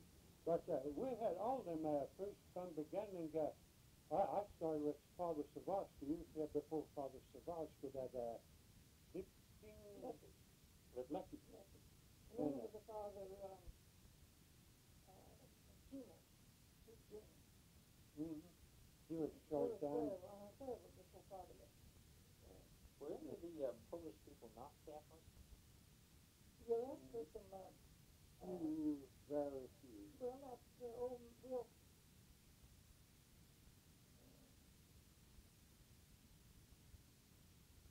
He became pastor. One of the girls married Henry Penpax's Martha, well, you know Wilkowski. no, you noticed Bill Gorka. Oh, Oh, no, Gorkowski was a Polish. Yeah. But he wasn't Catholic. well, his great-grandpa was Catholic, Oh, yeah. because, they lived by us down there when I was little kid. That's 1906, that made. And that old Miss Cortez, I don't know, he said, he's gonna, I believe what he done, he married a Protestant American woman, but, and just kind of drifted away. It just, When I was nothing. a kid, I never knew. Everybody have big families? Yeah, they all practically had 8, 9, 10 children. they could use them then, you know, for the farm and work. Now there's nobody work. If they got over 2 of them, they're all on welfare. Yeah. Oh, boy. It's pitiful, isn't it? It's a shame. I can't get anything like that. You know, when I was a boy, I didn't have to go after no hay hauler, hay baler. When I bale hay back then, there's a bunch of them still just waiting for that. And today, there's a 10 times, 15 times as much people. You can hire one. You go to the Oklahoma City, every restaurant you go by has a sign, wait this morning, but nobody will work. You can get on that. Son of them over there runs a welding shop. He fixed that bar with it. And they've been trying to get them in, they can't get them. They made one of them sign up, work a day or two, and start making more on welfare. And they just quit. Well, there's just about They quit giving them welfare, they'd work. one point to show. Here's another thing. You could, when the school turn out, you sign up on some kind of welfare outfit. The school takes out and you get paid so much, I don't know, $30 a week, I believe. They didn't have to do nothing, but couldn't work nowhere. Just, you know, Well, what not makes take me somebody mad else. is, on you mark my words, you watch it, you drive by the road, every colored man you see that's working this daytime, that could be working. They're driving a big, nice car. How do they pay for it? Government surely don't pay for their cars. Wouldn't think so. But all them trucks will tell you that they're carrying out groceries. All these people got Lincoln Continentals and all that. Well, I'll tell you something. Between now, I'll be dead and you'll be dead. 15, 20 years, niggas going to run this Oh, country. yes, there's more. Because there ain't a one. You couldn't hire one to work this kind of hard job and nothing. They got to be on a TV, a singer, a ball player, football, basketball, baseball, sometimes a player. Well, another thing you don't do so now, he runs a shop up there and he hired one. Government told him he had to. So he done had to hire him in order, so he hired one. All right, he worked about 3 weeks and the training hurt his back and he sued him. So they figured, managers figured, well, we'll just pay him off because they can go to court and all that, you know. And so they paid him off. Well, they had to hire another one. He done the same thing. Oh. So the government come along and found out, he says, if you want to hire him, you hire him and pay for him. I'm not. Let me switch you back to Polish people. Some Polish niggas. I got tough questions for you now. When you were young, do you remember things being said about Polish people or prejudice kind of things? Or how much of that was there? About 6%. They tried to do it. I know some of the kids, I can remember this. They've been whipped every time they went to town. You know, some of them go to Riggers and all that. And Oh, they yeah. looking. There's a bunch of them. Yeah, that went on. And let's see who they Let's say if we're thinking right now about before Oh, World about War 30%. I. I'd say 30% of them that would always pick on the Polish. They wouldn't call them Polish or their name, like Raymond Hopkins, Raymond Hopkins. That's hey, you damn old Polak. That's all. And then other kids, you know, and then you maybe could whip this other one. Well, a bunch of them big ones, they jump on you and beat you up, so you just have to take all that. Let's say if we're talking about before World War I, the Before Polish. World War I. That's before World War One. Yeah. I don't believe they were as bad then as they were just before World War II. Of course, maybe I was a little in, I don't remember. Well, I tell you, the War One, it wasn't much for settlement. It just here and there, they were scattered when they meet one that, you know, they shake hands, you know, where you live and this and that. But like now, the War II, they were thick already in settlement. That's what I remember that for sure. You think before World War I there were not so many Polish people that the others didn't pick on them so much? Is that what you're saying? Well, I'll be honest with you, I'll tell you that they raised so much cotton. A lot of the Polish children had to stay out of school or take cotton. They didn't get to enroll in school maybe till November. So that meant they didn't get much education. That's right. I was telling them, we'd go to school after Christmas, and then in about the 1st of March, as older kids had to stay home, have guys break some mules, pick roots, breaking new ground, build fences, have mama wash clothes, make garden, things like that. And just didn't get to school. Now, the younger might get it. They got somebody about 12th grade. And Still thinking before World War I, did the Polish kids kind of hang around together separate from the other kids? well, Yeah, they're a little bit kind of because, you know, Polish, well, there was some Germans, some Irish. This is one country Catholic church, you know, there was Catholics too. Well, they kind of all, you know, kind of stick together, you know, stick together. But this Now, kind be of, sure I'm right there because I don't want to mess this up on the tape. It's the Catholic Church back together, kind of. Is that what you mean? yeah, I I mean, think they associated pretty well. You know, of course, we didn't have any Polish neighbors till Bronx moved up like that. But anyway, our neighbors were real nice. I think they all kind of hung together. Seemed to me like we didn't so much prejudice them. It's, but the old people, old American people, Protestants, now, they just one here and there. I don't know where they come. They was kind of hateful, you know, to Polish. But the other ones, no, they was just friendly. It was just them kind of youngsters, you know, bigger bunch, you know, Protestants, things like that. So when you use the figure like 30%, you mean something like a third of them might sometimes say something, something like that. But the biggest majority, they were just nice. First thing of me, our name was Hopkins. Now there's a lot of them, you know. Well, what nationality are you? You're German, ain't you? That's not Polish name. Polish name, they changed now. I-S-T-I, E-S-K-I, the why not second. And this was H-O-P-C-U-S, H-O-P-K-U-S, some of them. And I said, well, I don't know. My great-grandfather come from Europe. You'd have to check back. Check back with him, yeah. Well, still thinking before World War I on this question. Did Polish kids marry kids from other nationalities? Not too much. Not so much. Pretty much married other Polish.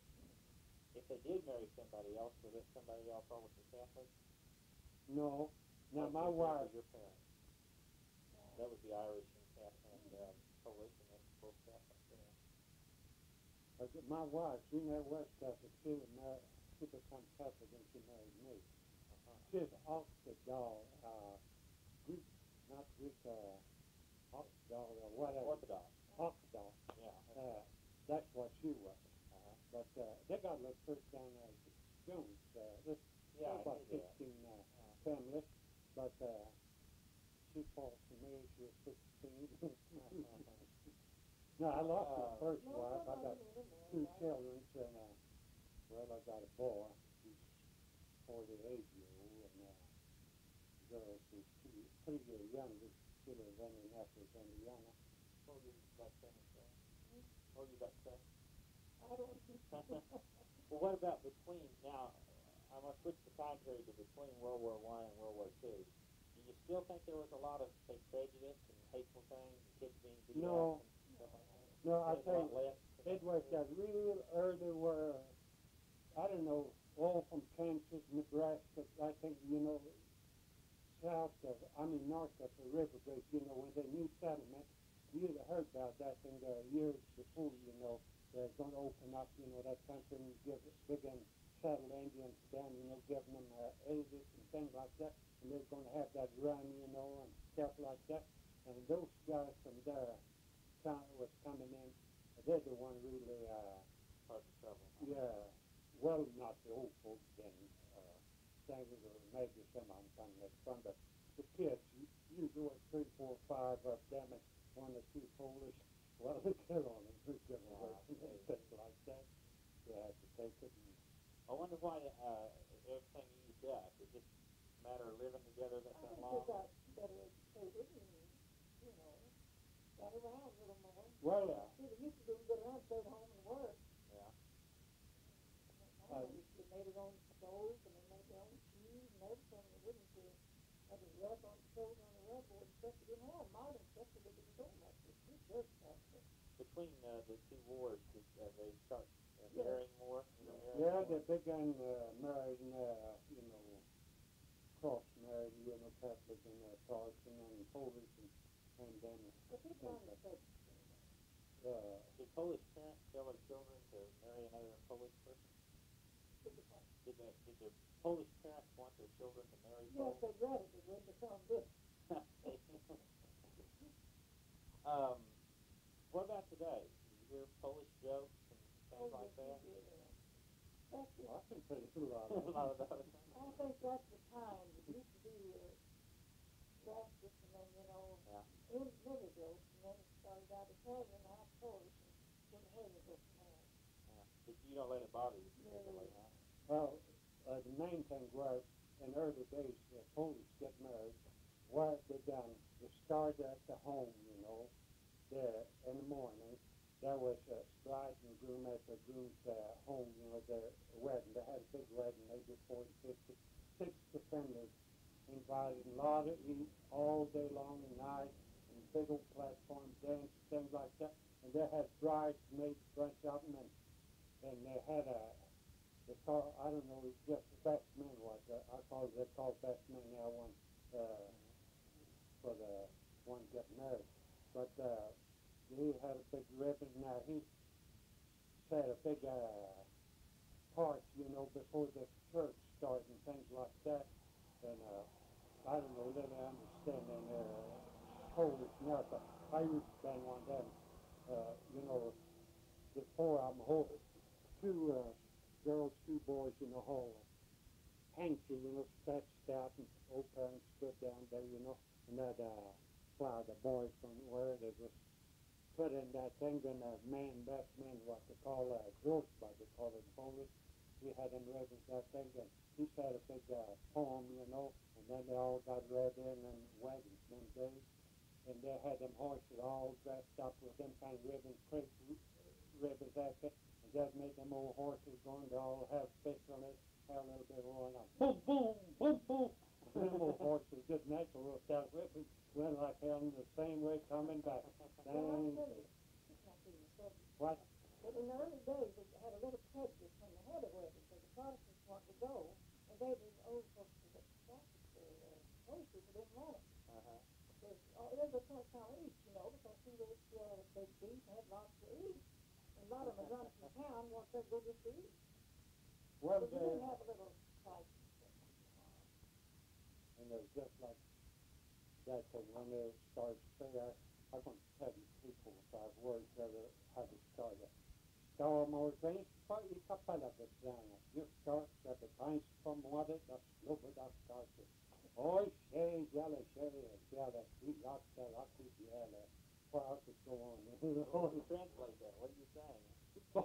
It's pretty hard, you know. There's a lot of these words I just wouldn't know how you translate them because I never did American words. I never did see anywhere in up and fit too well.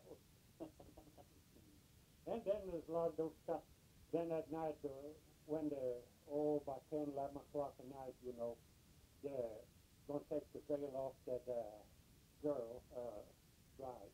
And the groom sat on his girl, she sat on his lap, and they'll pile around to have fiddle and guitar, you know, and the guys would sing little old songs, you know, and every time sing one of them little songs, you know, they play on that thing. I'll tell one of them days to get little. That Katzmerzak, Katzmerzak, pamiętaj, co będziesz miał, and with them say, and play a while and them hoop and holler everything. Well, that's where the Protestants, when they heard about this wedding, they piled up for 10, 15 miles, and they over around everything with them, what put the wedding out. They couldn't enjoy with their things, you know, and then they went to, they trying to keep them out, got laws, you know, to try and hold them back, because 300-400 straight people piled in, you know, they didn't hear those things. It was something new to them. If they had things, wasn't trying to do nothing, just pile up and stand around. But the first thing was big bunch that piled in, and they had some drinking, just that Don't drinking. say yourself in my box, Terry. Don't say yourself in my box. They'd get that drinking away or get into it. They had all kind of beats, you know, they just pile in there and push them back and fill up on all kind of these butcher beats and porks and meat. Then kabashka, like you say, and everything. And was a big celebration, but they finally just had to quit that with ticket settlement and more. And Takes a lot of money to have weddings. yeah, took a lot of money in too, and so they just kind of quit that and go. Or they have it down here. They got in the Catholic hall. They got a big hall there where they get married. You know, they have a dinner there. They expect these Catholic women. You can tell me that 40 to 50 person or 100 of them going to be one, you know, have dinner for them. They'll, the 2-3 days prepare that thing, and they'll have a wedding relay ceremony.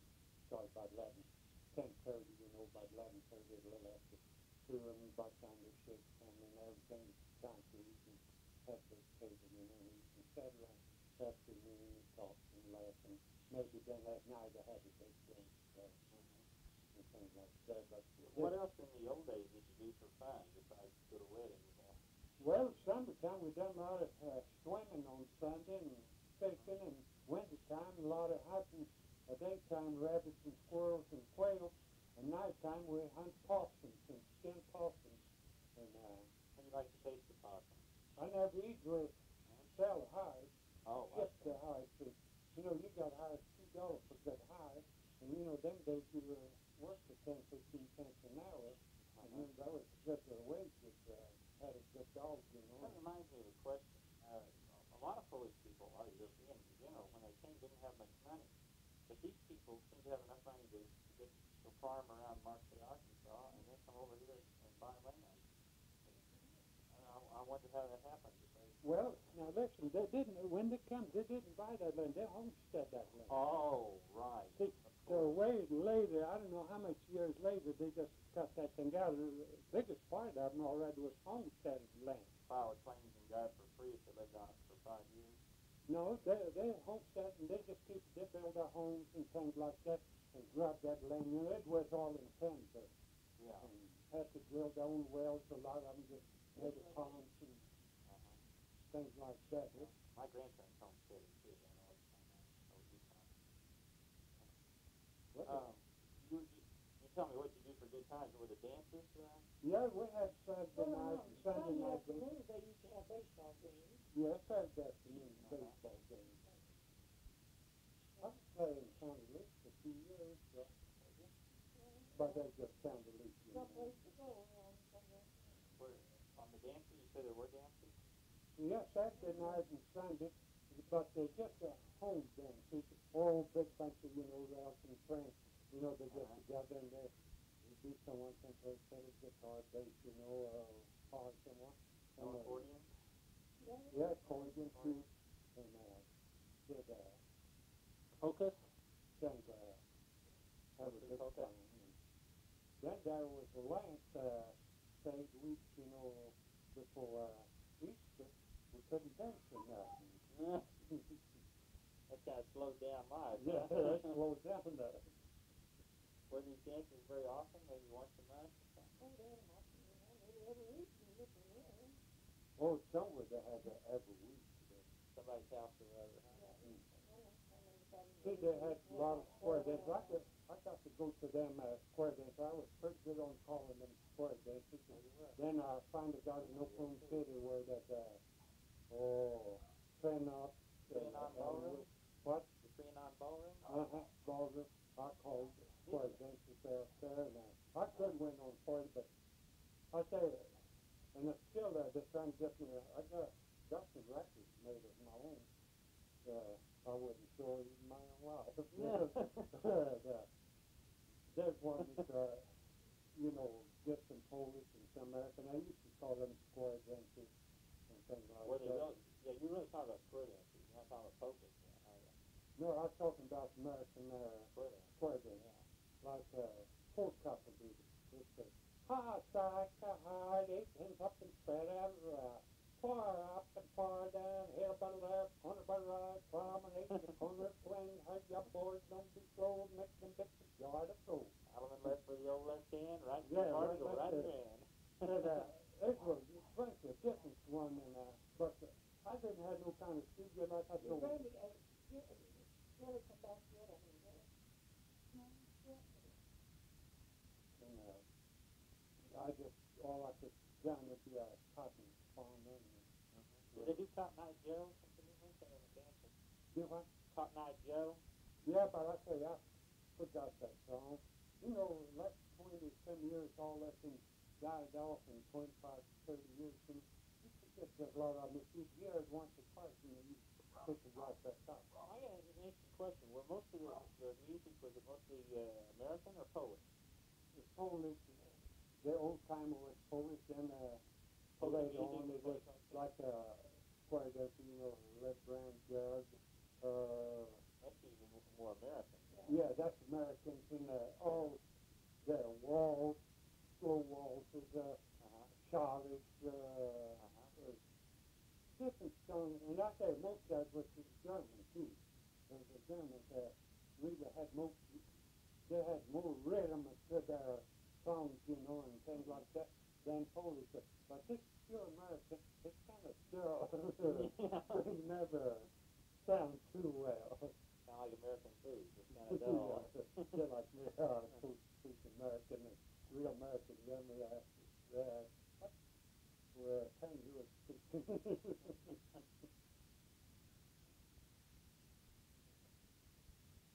Well, let me see. Oh, did any Polish people ever run for office, hold any political offices, sheriff or anything? Not, I was a sheriff one time, county sheriff for 1 year, but I under, you know, other sheriff. Yeah, that's the sheriff. But what? When Grant Jones, the state senator, and but I didn't stay all every day. Then this was like a Saturday night, Sunday night. You know, a lot of excitement going on, or somewhere, some kind of burglary or something took place. You know, this sheriff, you know, needed help. You know, something happened. You know, like me, I was his right hand man. You know, called on, but. Do you have any kind of rough idea how many Polish people there would be around here now? Well, Just the children and all, I'd say 400 or 500. several hundred, at least 300 to 400. Well, there's a lot of, you know, mixed folks. Mixed, like yeah. me, my daddy was Irish, you know, my kids, they're mixed. Yeah, the most, I tell you, there's very few They're all kind of mixed. Yeah. mixed. But I'd say about 350 that would really cover that. And say have two Polish parents, that should be 350? Yeah. Well, he guessed that there were maybe 35 families at the peak. Is that? I mean, that first one come for first by the year or two, you know, there was for several years they was coming in. Like your parents, they come a year before any of them others did, I understand. Let's think again, maybe in terms of before World War I. How many Polish families at the most were there? Oh, I see. 46. Yeah, there was about 46 families.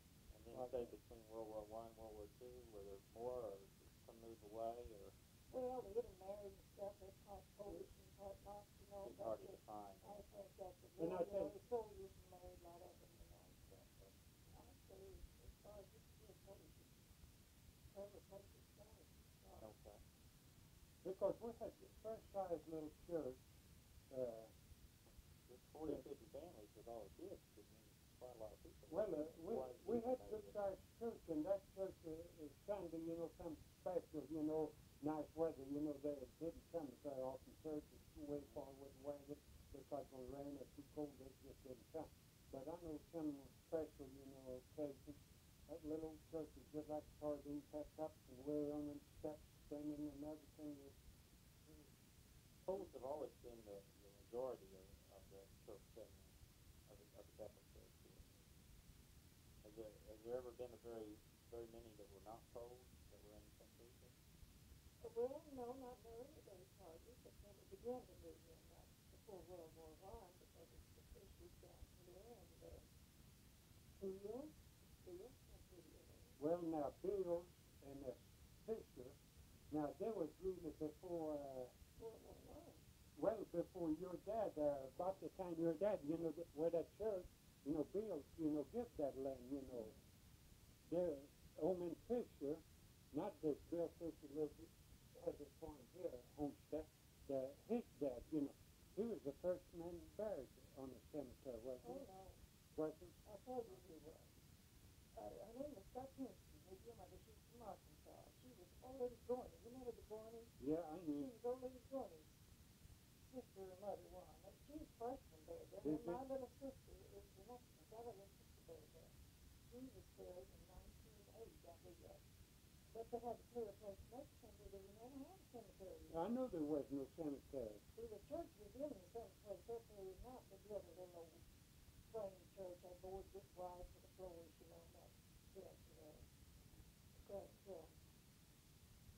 anyway, no, the bills from the same time cycle here. Did you? Yeah. Well, I didn't know. The McLeod, Dr. Cindy McLeod, and bills come from her, the big something Sunday. But I think the bills were that small, because you know what, the church is now, Walter Cruz owned that. In the early days, that belonged to Peter Walton, I don't know the other. So that's where the church property is. It belonged to Bush and Bill Bone. Oh, I see. I thought that Bill's home said that. And my paper's about right out here.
He's gonna sing a song like Crystal Little Moresca or something. I don't know. I couldn't even pronounce it. But anyway, it's a good tune.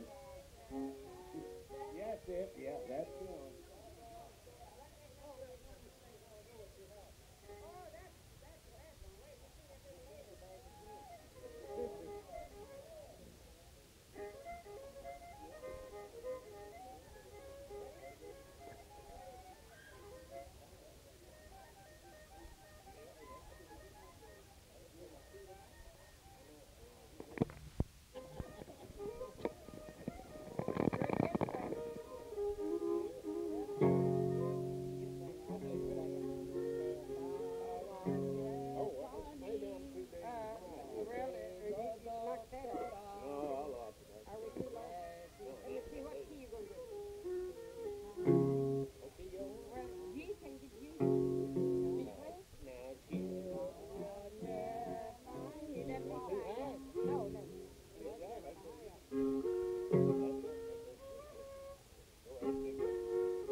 what Bud said.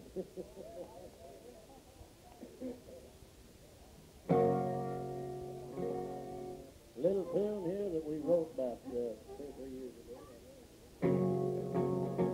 Well, I can hear the echo of the swirling winds of time when the king of Western was a fiddling out his time. Relieving these happy thrills when I went to Tulsa during the Sea Opera.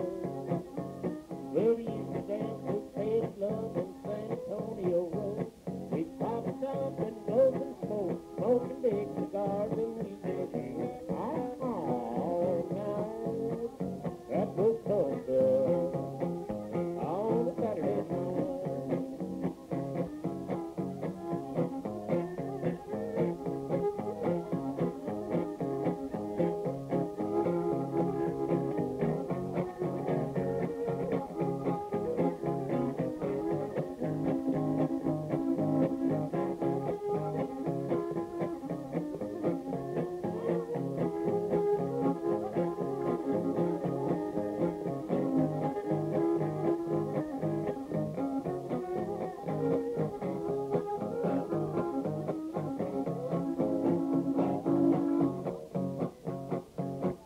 Take me down to Red Boys and back to Carbondale. Call me something, clean out those bubbles in my beer and they can't play.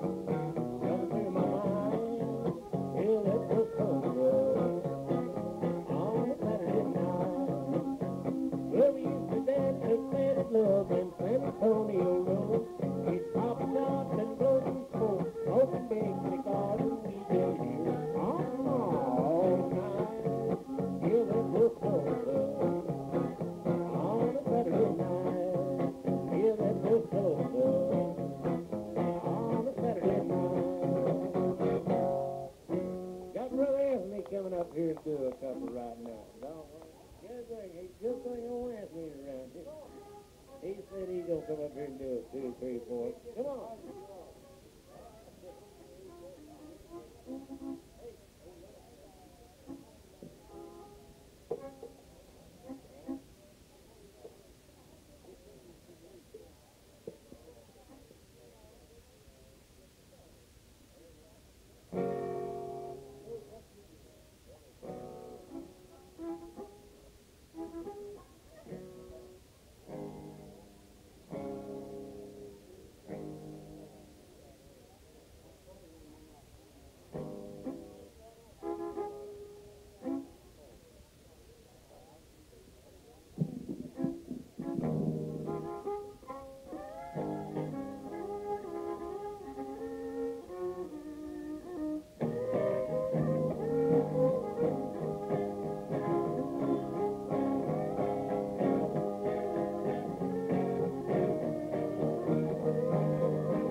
dedicate this song to Father Gerard over there.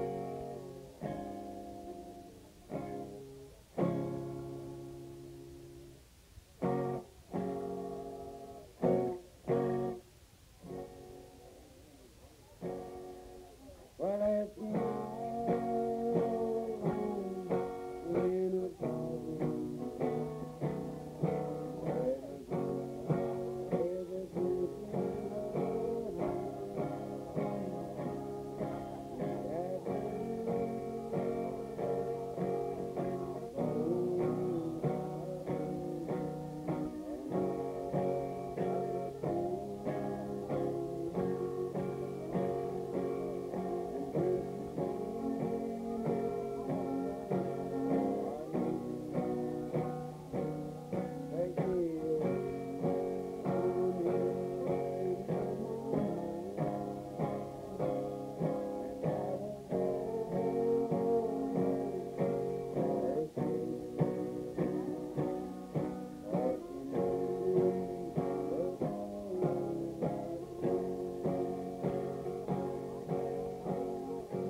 Okay, I'm talking with Father Nathy, Gerard, is that the way? Gerard Nathy. And I'm in Hera, Oklahoma, and this is Sunday, August the 13th. There are a couple things, as I said, that didn't quite jive with the history. The book, History of St. Teresa, and just a couple of things that I needed more information about. Do you know anything about the split back in 1918, 1919, when the Ukrainians pulled out, built their own church? Well, no, actually, it's just a guess or a presumption that is a local repercussion of something that happened across the ocean, huh? Where the Poles took over the Ukraine. And then locally here, we had Polish and Ukrainian. And I understand that it seems that at least they blame the priests for not having much use for the Ukrainians. And so just told them, well, you don't belong here anyway. For this reason, that a good number of the Ukrainians who settled here were not unionists. They were not united with Rome. They belonged to the Orthodox Church. And so we had these Ukrainians coming to this church because they could talk Polish, huh? And for that reason they came. And I doubt whether they realized the difference between the Ukrainians, the Orthodox, and the Polish Unionists. And I suspect if the priest actually said that he said that for that reason, that these people actually didn't belong here. You know, they belonged to the Orthodox Church. So they left and they built their own church here out in the country. And then some of the Poles went with them, you see. Any notion of how many? Just a handful? Evidently very few. Right now, that church continues in existence. Two of those churches have burned.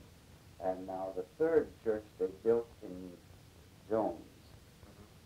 And there they continue, about 20 families, roughly. And they have a Ukrainian priest. They had a retired Ukrainian priest when I came, and he died. And now they have another retired Ukrainian priest who's taking over. And they're still of the Greek rite, they're not? They're following the Ukrainian rite. Yes, they have the Ukrainian rite. Sometimes in English and on occasion in Ukrainian. Do you think the priest here was doing anything political? The book makes a reference to the Ukrainians didn't like his political activities, whatever that means. Yeah, I wouldn't know what that would be. I really don't, but I suspect that this is sort of who the priest was. I don't even know. Why did that handful of Polish families go silly? Well, I suppose these are very kind people. They're very close to each other, and even today. Now I know one family over in the Jones Church, both of whom are actually not Ukrainian, don't belong to Ukrainian rite. Both were baptized here as Polish Catholics, Roman Catholics actually. But they continue to go to church there and consider that their church. I don't think that a lot of the people see the difference between a Uniat and an Orthodox church here. They've been away too long to realize that. You said something a while ago that made me think of something. Are there any Polish services in Polish anywhere in the States? No, our neighboring pastor was a Polish priest from Poland. Nakomo Park? Yeah, Nakomo Park, Father Valesky. Had a mass using the Polish language a year ago. But most of the people attended came from this parish. It was during the Christmas holidays on a weekday, so it was very good timing because then a lot of people didn't have to work and they could go over there and enjoy it. That's the only Polish mass That we've ever had, and that was because the Archbishop wanted it. I really don't, why he wanted it. it's all right for, you know, a lot of the, you know, the ordinary parishioners here don't know the language. Just a few of the old timers, and real old timers too. Well, some of the young ones understand it, but they don't speak it. Let's see. I want to ask about clubs and societies and fraternal groups and all. And I know at present there's the Rosary Altar Society and the Knights of Columbus and the Catholic Daughters of America. Were there others? At one time? Uh-huh. Yes, they have the Holy Name Society, I know. Yeah. When was that in existence? You know, I wouldn't know the years. If it isn't in the book, I wouldn't know. It isn't in the... I know they had it because a lot of the literature was still here from the Holy Name Society. So how many years that endured, I have no idea. Do you know of any others? Mrs. Cusack seemed to remember there was St. Joseph's fraternal insurance. Society. Oh, I don't know. That would have been even before World War I, apparently. Probably. Okay. There's a reference in the book, a peculiar reference, to Father Adam Orzinski, and it's called the White Pope. What is this about?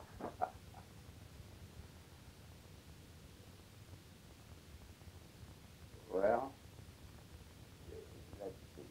I can recall that, hearing this, that he claimed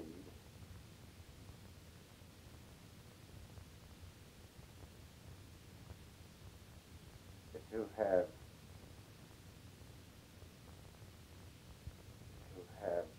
made his studies for the priesthood when he came over to this country. And the bishop at that time,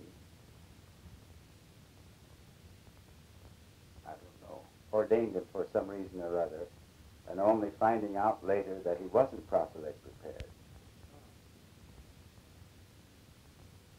And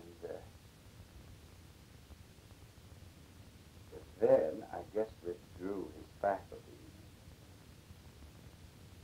And he was given some kind of penance, and it consisted in, at least in those days, they sent him to the Benedictine monastery in Sacred Heart, Oklahoma, for a certain period of time, just to live with the monks. And the story goes that the monks somehow or other found out that he was already at that time planning to start his own church. And when this became known, while he was in church one day, they packed up all these things, and when he came out, they just told him, go get going. Well, the next thing I know, I hear that When was that? Huh? When? What years? Well, I wouldn't know the years by heart, but then you could almost tell from the time that he was here. He was only here, I think, a period of months. Well, it'd be that period maybe the following. And then I heard later on he started his own church in Kansas City, and I guess proclaimed himself the head of the church, and it made I understand, the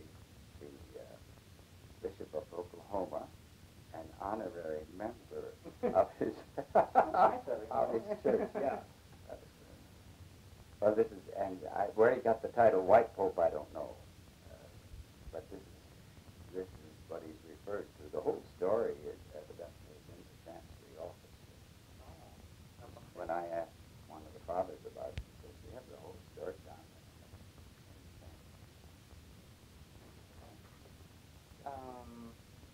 Let's see. You've only been here for 2 years. 5 years. You don't know when the OG&E plant went in? No, but I'm sure the settlement people around here can tell you that.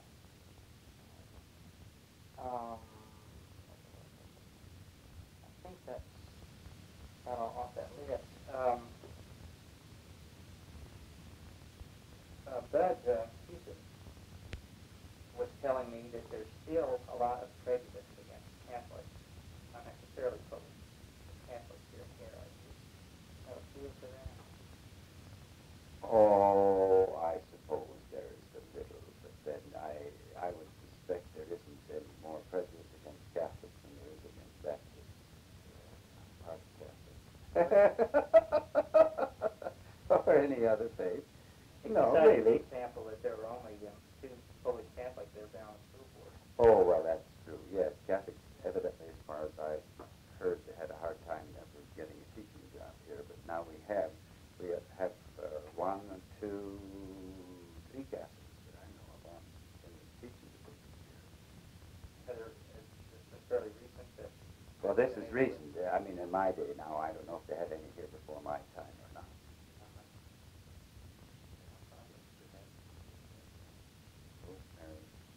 Rosemary Marino's daughter. We have Tim Kopsky's daughter teaching here. We have Charles Murphy, who's a counselor. And I think as time goes on, this present Pope was very ecumenical minded. And right now, this is the first time that I know of, all of the ministers are getting together for fellowship, for meeting, not business, more or less just fellowship. And we're just getting along beautifully. Great. And this present, the latest Baptist minister, is just very outgoing. And so we're really getting along very well. I think it's going to improve. Sure. Our last session, the matter came up of prejudice toward the blacks, Hera, we don't have a single black person in the public school system. You know that. And all of us, I'm sure, all of us in the church, at least that's what I mentioned in our fellowship meeting, I think that all of us have been trying for years now to prepare these people for being more tolerant. And new housing development has opened right adjacent to the town here, cheaper housing. And we expect black people. And so we're really going to have to do a lot of hard work here because there is bigotry here. All over my native state there. We have to work. We have to work hard. Oh, this is a bad. When I came to Oklahoma I started teaching in 1941, and I taught sociology in a high school over at St. Gregory's in Shawnee. When I got to the chapter on race relations, I couldn't get to first base. There was just, being from Minnesota too, I couldn't understand the people here, and they couldn't understand me at all. Or the text, There was real and church people too. I wrote on a thing here, I remember as a young man studying for the priesthood, and a Baptist minister tried to tell me that the black people were not humans. To me, I remember to this day, it was such a shock, They were not human beings. They didn't have a human soul like we have in all this time. Yeah. But they have a bigger problem than we do, I tell you. My niece's husband is black, so our family has taught quite a lot of black. I suspect so. More, I'm sure, than you know. Here in Oklahoma? They live in Edmond. Yeah, right. But I think the time, it's all getting better. Yeah. Yeah, even in my lifetime, right? Oh, yes. I remember when they wouldn't, the First Baptist Church in Anadarko, I spent a good deal of my 6 years there, they wouldn't admit any black people to the church. And they didn't admit them to the Baptist University. Yeah. But all this kind of thing, I don't know if they had black people now, but I just assume they would. You got any church records or anything? Our baptismal records, yeah.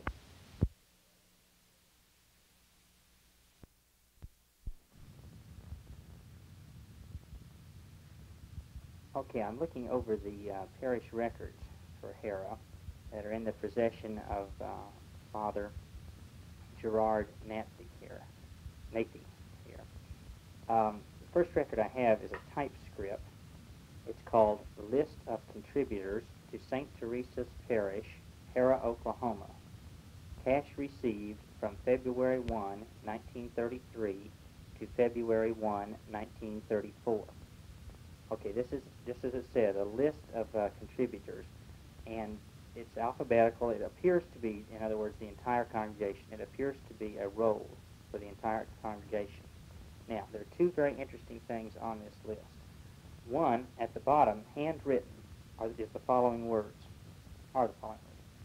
Parish roster of 50 years ago, 1925, contains 202 names, with only 13 not Polish. Okay, now I've hand-counted the names on this list. There are 201 names on this list, and as best I can tell, there are only 5 names that are not Polish. The 5 non-Polish names, I think are non-Polish, are as follows. John L. Dean, Dale Gordon, looks like there's 7 Polish names. John L. Dean, Dale Gordon, Max Graff, John Graff, J.I. McMonigal, Mrs. W.F. Reed, and Mrs. Ray Spencer. So scratch what I said a while ago. There are 7 names out of 201. The original record had, or the record for 1925 had 202 names, 13 not Polish. This is 201 names, 7 not Polish. Okay, this is document number 2. It's also a typescript, and it's in the same parish records. This is a list of all the priests who have served at St. Teresa's. Not all of them, but most of them, I guess. 1903 to 1908, J.D., and the last name is spelled W-O-J-C-I-E-C-H-O-W-S-K-I. 1908 to 1909, Stanislaus Lipich, S-T-A-N-I-L-A-U-S, L-E-P-I-C-H. 1904-1905 is T. Vandera, V-A-N-D-E-R-A. 1909 to 1920 is Anthony Suwalski, S-U-W-A-L-S-K-I. And his time was actually April of 1909 to September of 1920. 1920 and 21 is the very interesting Adam A. Oraszewski, O-R-A-C-Z-E-W-S-K-I. By his name is written Bogus, September 1920 to January 1921.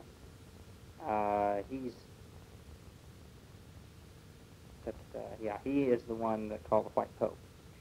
1921 only, apparently, is Boguslaus Janicek, B-O-G-U-S-L-A-U-S, last name capital J-A-C-A-C-Z-E-K, and comma O-C-D. 1921 to 23, P-A, capital P period, capital A period, capital V-O-I-T-A-N-I-S. He was pastor in Oaks while the church burned. 1923 to 1925, C period, capital M-A-H-I-E-N. 10 months he was here. Except 10 months doesn't figure out well with those dates, so I don't know what the 10 months refer to. 1925 to 1929, Boguslaus Janicek returns. Same spelling as before, same priest.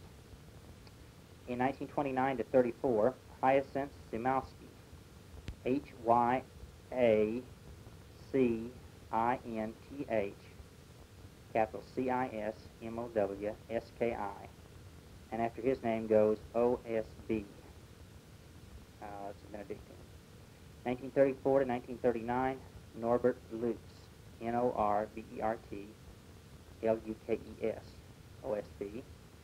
And 1949 to 1954, Bernard Merzowski, capital M-A-Z-U-R-O-W-S-K-I,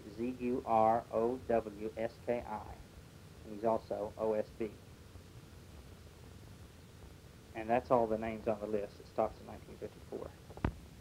Document number 3 is the original translation of Joseph Janowiak's, John J. Janowiak's letter.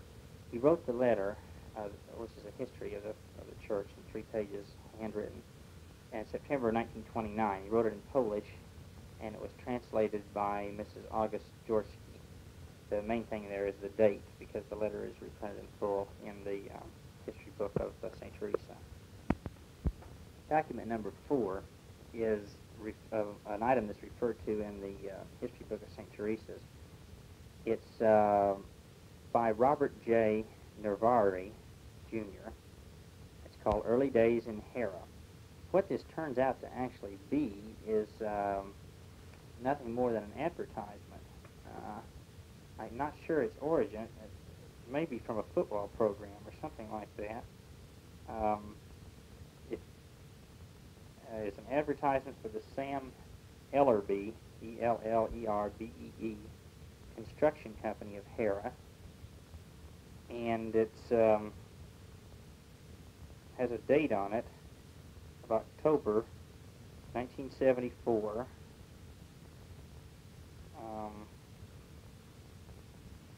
It says it's printed by the Landy Publications, a Landy publication in the USA, but it doesn't say where that is. The Sam Ellerbee Construction Company is in Hera. Okay, and it's just several paragraphs is all it is. Everything that's in the book is about all that's on this page. This is document number 5. It's typescript, and it's headed St. Teresa's Parish, Hera. It's a list of priests. The list duplicates what I've already given earlier, but let me just add to it then the more recent priests. 1955 to 1958, Reverend James Murphy, OSB. 1959 to 1967, Reverend Timothy Maloney, OSB. That Maloney is M-A-L-O-N-E-Y. And 1968 to 1971, Reverend Blaise, B-L-A-S-E, Schumacher, S-C-H-U-M-A-C-H-E-R, OSB. Now, reviewing those initials after their names, in fact, let me just back up here. It says founded in 1892, missionary priests offered Mass at various homes once a month. Reverend V. Bednarik, B-E-D-N-A-R-E-C-K, in parentheses, out of Yukon, attended the parish 1903 and 1904 until his death on November 24th, 1904. And first resident pastor, Father Stanislaus Lepich, a diocesan, D-I-O-C-E-S-A-N, priest, from 1907 to March 21st, 1909. 1910 to 1921, Reverend Anthony Sawalski, another diocesan priest. In 1921, for a period of time, Januzak, for a short period of time, Orozensky, until Reverend Constantine D-Z-I-C-I-K was assigned until 1922. Then 1922 to 24, Reverend P-A-V-O-I-T-A-N-I-S, and diocesan. 1924-25, Reverend Charles Mayhew, M-A-H-I-E-U, diocesan. Then we got Januzak, 25 to 29, and he has O-C-D after his name. Now, every priest after him, from 1930 onward, has the letters O-S-B. They're all Benedictines. This is document number 6, and it looks like an important one. It's an article entitled Growing Like Johnson Grass. It's from the Sooner Catholic, Sunday, November 16, 1975, page 3. It's a long article, but I guess I better read it all. We're going to Oklahoma. Government give us free land. That's in quotes. Thus, in 1891, spoke Ike Jorski, citizen of Central Arkansas and immigrant from Poland. Said Ike's less daring neighbors, quote, "Yes, you will go to Oklahoma. Indians will kill you all," end quote. Paragraph. Despite the pessimistic forecast, Ike packed his new wife, Katie, her 5 stepchildren, their mother Victoria had died some months before, and the family belongings into a covered wagon and headed west. It was around the 1st of February when the oxen began to pull the little wagon towards that unknown country beyond Fort Smith. Cold weather, rain, mud, and unbridged creeks and rivers made the trip difficult. The children, ranging in ages from about 10 to 3, often ran or walked alongside the wagon as it bumped its way along. As the Zajorsky family left the mountain country of western Arkansas and the Cherokee Nation, the terrain began to flatten before them. Signs of spring were in the land. Redbud trees were starting to bloom when the family finally came to a halt on the eastern edge of the present Oklahoma County. Yeah, that's the sentence. Redbud trees were starting to bloom when the family finally came to a halt on the eastern edge of the present Oklahoma County. Subheading, Homesteaders. Paragraph. It seems very probable that Ike Jorsky was one of 20,000 men who competed for 7,000 homesteads on September the 22nd, 1891, as the lands of the Iowas, Sac and Foxes, and Potawatomis were open to white settlers. Ike secured a homestead, the standard 160 acres, 3 miles east of Hera. The Jorsky family was in Oklahoma to stay. The Jorskys, and incidentally, Jorsky is spelled Jorski. The Jorskys are hardy folks. Of the 5 children who frolicked and tottered across Oklahoma Territory in the late winter of 1891, 4 of them are living today.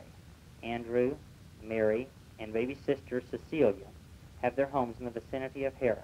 John resides in Oklahoma City. Insert a note here, personal note here. Andrew has since died, and Cecilia is actually Selena, and I have interviewed her on another tape. Subheading, thank you, thank you, thank you. That's in quotes. Paragraph. A month ago, Andrew attended St. Teresa's Church in Hera for Sunday Mass. At the conclusion of the liturgy, Father Gerard Nappy asked the parishioners to join him in wishing Andrew a happy 95th birthday. The people responded by singing happy birthday, after which the elderly gentleman lifted his hand and said loudly, "Oh, thank you, thank you, thank you." Andrew Jorsky is becoming increasingly hard of hearing, and his eyesight is failing. He can move about only with the assistance of a 4-legged walker, but his mind is still keen. When the Sooner Catholic located Andrew on the farm where he has lived and worked since 1911, he wanted to know what's going to happen. Answering Andrew said, "Well, I don't know, but I kind of think something is going to happen. Everything you want to buy is going up. Somebody is going to get hurt." Andrew Jorsky recalled the early days. Quote, "My dad was awfully poor. We had a tough time here, nothing to eat." End quote. The nearest place to buy flour was 10 miles. The family ate so much boiled rabbit meat that Andrew grimaces at the thought. Subheading, Hogs at 11 cents a pound. Paragraph. After a stint as a bartender in a pre-statehood Hera saloon, Andrew, and insert comment there, probably John Jorsky's saloon, Andrew went back to farming. Quote, "I broke a lot of this land with oxen," end quote. He remember, the knee-high prairie grass had tough, thick roots. It took tenacious people to clear it for farming. Cotton and corn were the 2 chief crops which Andrew cultivated on his 40 acres of North Canadian river bottom land. Bottom land is one word. Also, quote, "I raised a lot of hogs," end quote. 1 truckload was sold for 11 cents a pound. On his farm, Andrew Jorsky hauled most of the sand used in the construction of St. Teresa's Church. Andrew has been married twice. His first wife, Sophie, had 7 children: Carl, Louis, Felix, Julia, Helen, Victoria, and Dorothy. After Sophie's death, he wooed and won the hand of his present wife, Mary.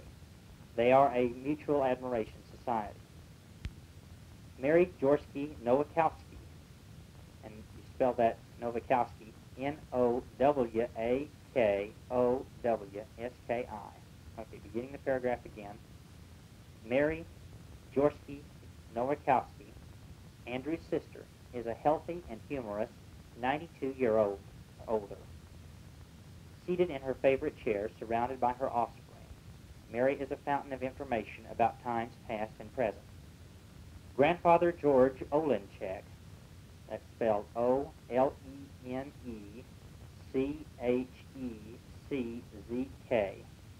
is vivid in Mary's mind. He was a very, quote, he was, quote, a very strong man, end quote, who built the first log house for the Jorsky family. Mary recalled that her grandfather's hair was long, partly covering his ears. As her brother Andrew can, Mary is able to summon visions of the family's early poverty. Quote, "We live on pancakes." That's sick, S-I-C. It's the way.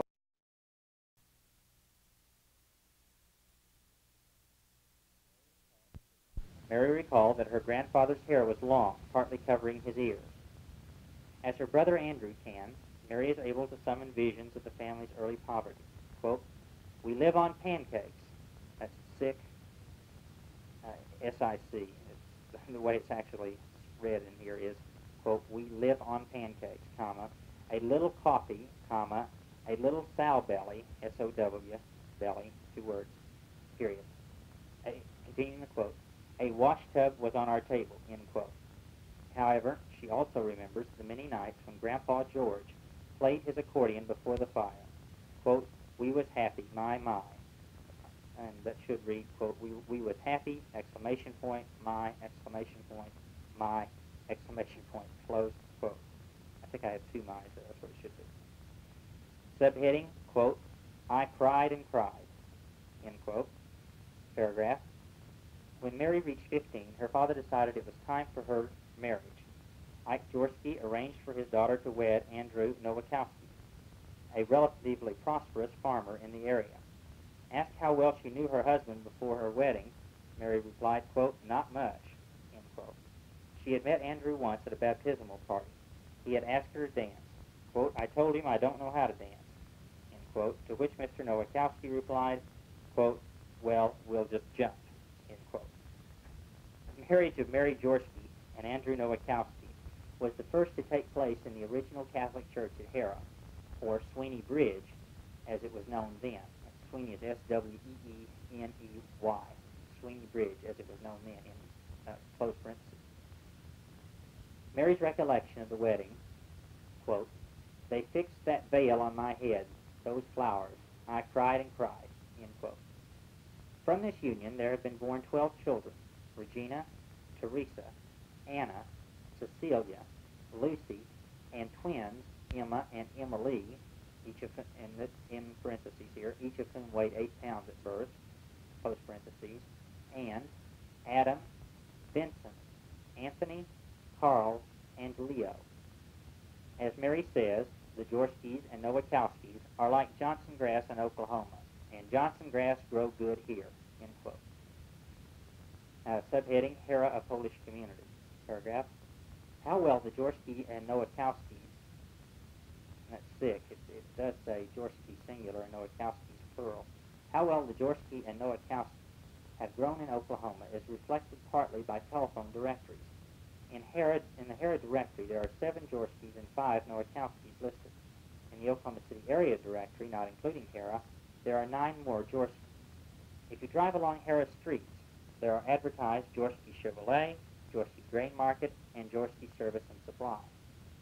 The town of Harrah, and in particular the Catholic community there, has long been identified as having a strong Polish orientation, making that long trek from Arkansas, besides the Ike Jorsky family, were a number of other Polish families: the John Jorskys, the Drews, the Wozniaks, that's W-O-Z-N-I-A-K-S, the Makowskis, capital M-A-K-O-W-S-K-I-S, the Millers, and the Blocks. And this time Blocks is spelled capital B-L-O-C-K-S. Like Ike's family, they have proliferated and prospered. Subheading, Campfires to the Cotton Bowl. Paragraph. Mary Jorsky Nowakowski, in her lifetime, has seen her family and the society around her go from utter simplicity to technical age, that word is technical-age complexity. Example, the home base of the Nowakowskis, where Mary lives, is 640 acres of lush farmland, which runs smack against the property of the huge OG&E Horseshoe Lake power plant. The plant is so beautifully lit that, quote, we don't even have lights on the tractor. I'm sorry, the plant is so brilliantly lit that, quote, we don't even have lights on the tractor for night work. The quote part of that is we don't have lights on the tractor, end quote, for night work. This in a spot that in the first part of Mary's life was lit by night only by the occasional campfire or kerosene lantern. Example, this starts in the paragraph. Example, Oklahoma University's sophisticated and complex band patterns of the halftime show in the Cotton Bowl were conceived by Steve Nowakowski, Mary's grandson. Perhaps, as in many other facets of Steve's life, the family heritage has prevailed. It might not have been so far as one thinks. It might not have been so far as one thinks. From the grizzled accordion player in the crude log cabin to the young bandsman organizer on the synthetic floor of the Cotton Bowl. That's the end of the article. I think this is document number 7. I just about lost count there. This is a parish list for 1965, Hera, Oklahoma. This is also a typescript. It lists the names of 209 families in the parish. Change that, make that 226. I found some additions onto it. Of this number, 63 appear to be non-Polish names. Document number 8. It's a letter from James, OSB. Must be one of the priests here. And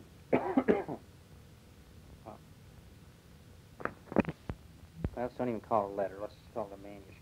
James, OSB. And it's dated June 19th of 1957. The important thing is the date, because what it is the information on the Ukrainian church that's found in the history of St. Teresa's. Document number 9 is just a manuscript note in a file called History of Parish, St. Teresa's Parish. This manuscript note says that the name of the Mexican bishop who blessed the new building at St. Teresa's was Francisco Ampost y Angelis. Francisco, like San Francisco. Second word is A-M-P-O-S, then space Y, space A-N-G-E-L-E-S. That blessing occurred on June the 10th of 1928. And another thing to cite in that regard is document number 10. It's from the Hera newspaper. I'm not sure what the name of the Hera newspaper is. Of June 15th, 1928. The story is St. Teresa's Church Dedicated Sunday, and it ran on page 1. Document number 11. It's from the Daily Oklahoma, the Sunday Oklahoman of April the 13th, 1975. It's in the showcase section, page 2. The title of the article is A Fiddler's Fiddler. It's an article about Benny Kubiak, K-U-B-I-A-K, a native of Hera who is a country music fiddler. And I think that's all there is to know about Benny Kubiak, actually. He used to play Polish weddings when he was young. He said, quote, the first time I got $5 for playing a dance. I looked at my quarter allowance. That $5 was a lot in those days, more than I got for picking cotton. I decided I'd rather play, and I haven't picked cotton since. Says he plays with Ray Price, Glenn Campbell, has played with Bob Wills and Bill Mack. This is document number 12.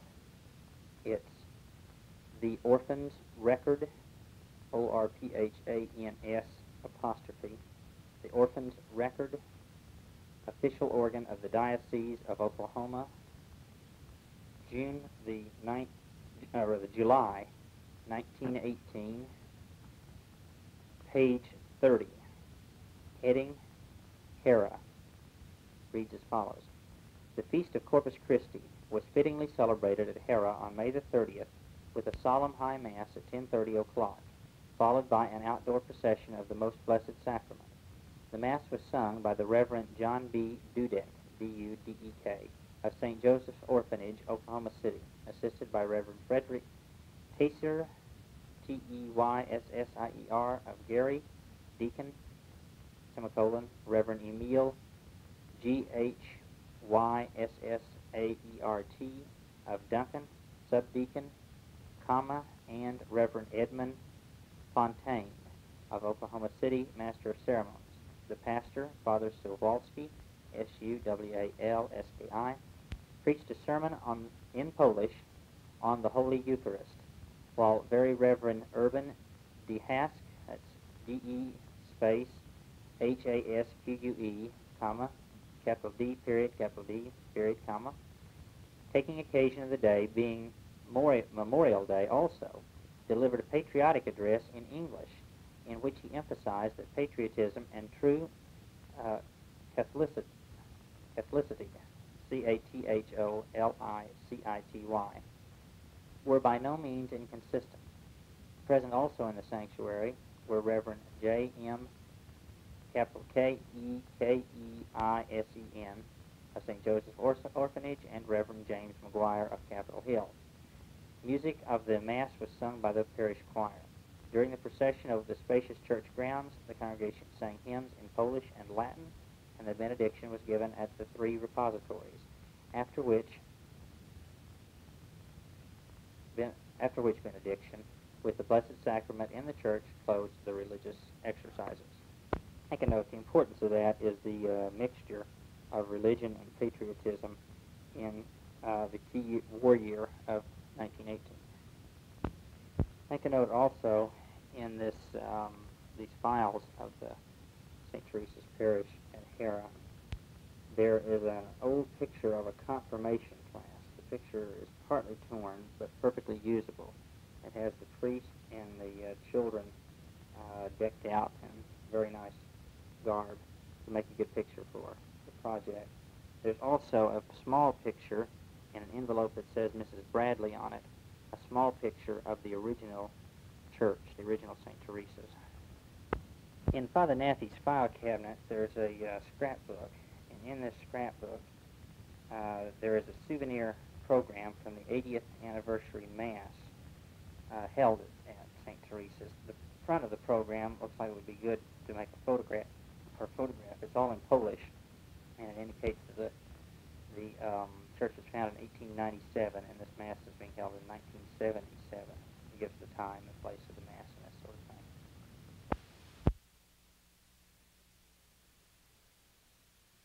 There's a picture of the original St. Teresa's church in a box, a Christmas card box, which is in a file cabinet labeled History of the Parish in Father Nathy's office.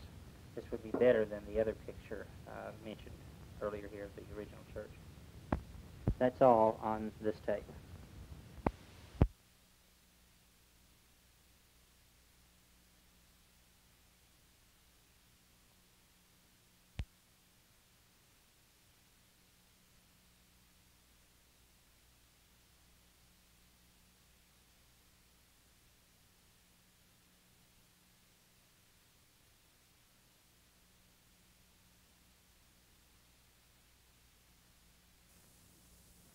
Selena Kusek, K-U-S-E-K, isn't it? And I'm in Hera, Oklahoma, and this is Sunday, August 13th, I think. Okay. Do you mind me asking how old you are? Well, I'm 88. Spring of October, 89. 89 years old in October. Yeah. The 20th of October. Okay. When did you come to Hera?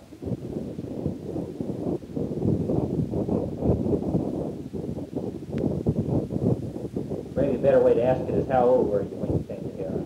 I was 2 years old. 2 years old. Would that be 1891? Yes. All right. Did you come in a covered wagon? Yes. Where did you come from? Little Rock, Arkansas. Little Rock? Could it be Marche, Arkansas? Yes, Marche. Uh-huh. Been in Pulaski County. I never thought about Pulaski County being Polish over there. I've always known Pulaski County. What was your mother and father's name? My mother was Victoria Jersey, but from home she was Willenichuk. Willenichuk. And what was your dad's name? Ike Jersey. Ike Jersey. Was his full name Ignatius or Ignatz? Ignacy. Ignatz, but everybody called him Ike, huh? They call him Ike, but it was Ignacy Jersey. Ignacy Javetsky? It wasn't Jorsky, it was a longer name than Jorsky, wasn't it, originally? There was Jerzewski, but they call him Jersey. Oh, I got you, Javetsky. All right, how's my pronunciation? Jerzewski. Javetsky. Doing the best I can there. Jerzewski. Well, your dad took a farm, a homestead? Homestead. Is this the homestead right here? No, no. Where was it?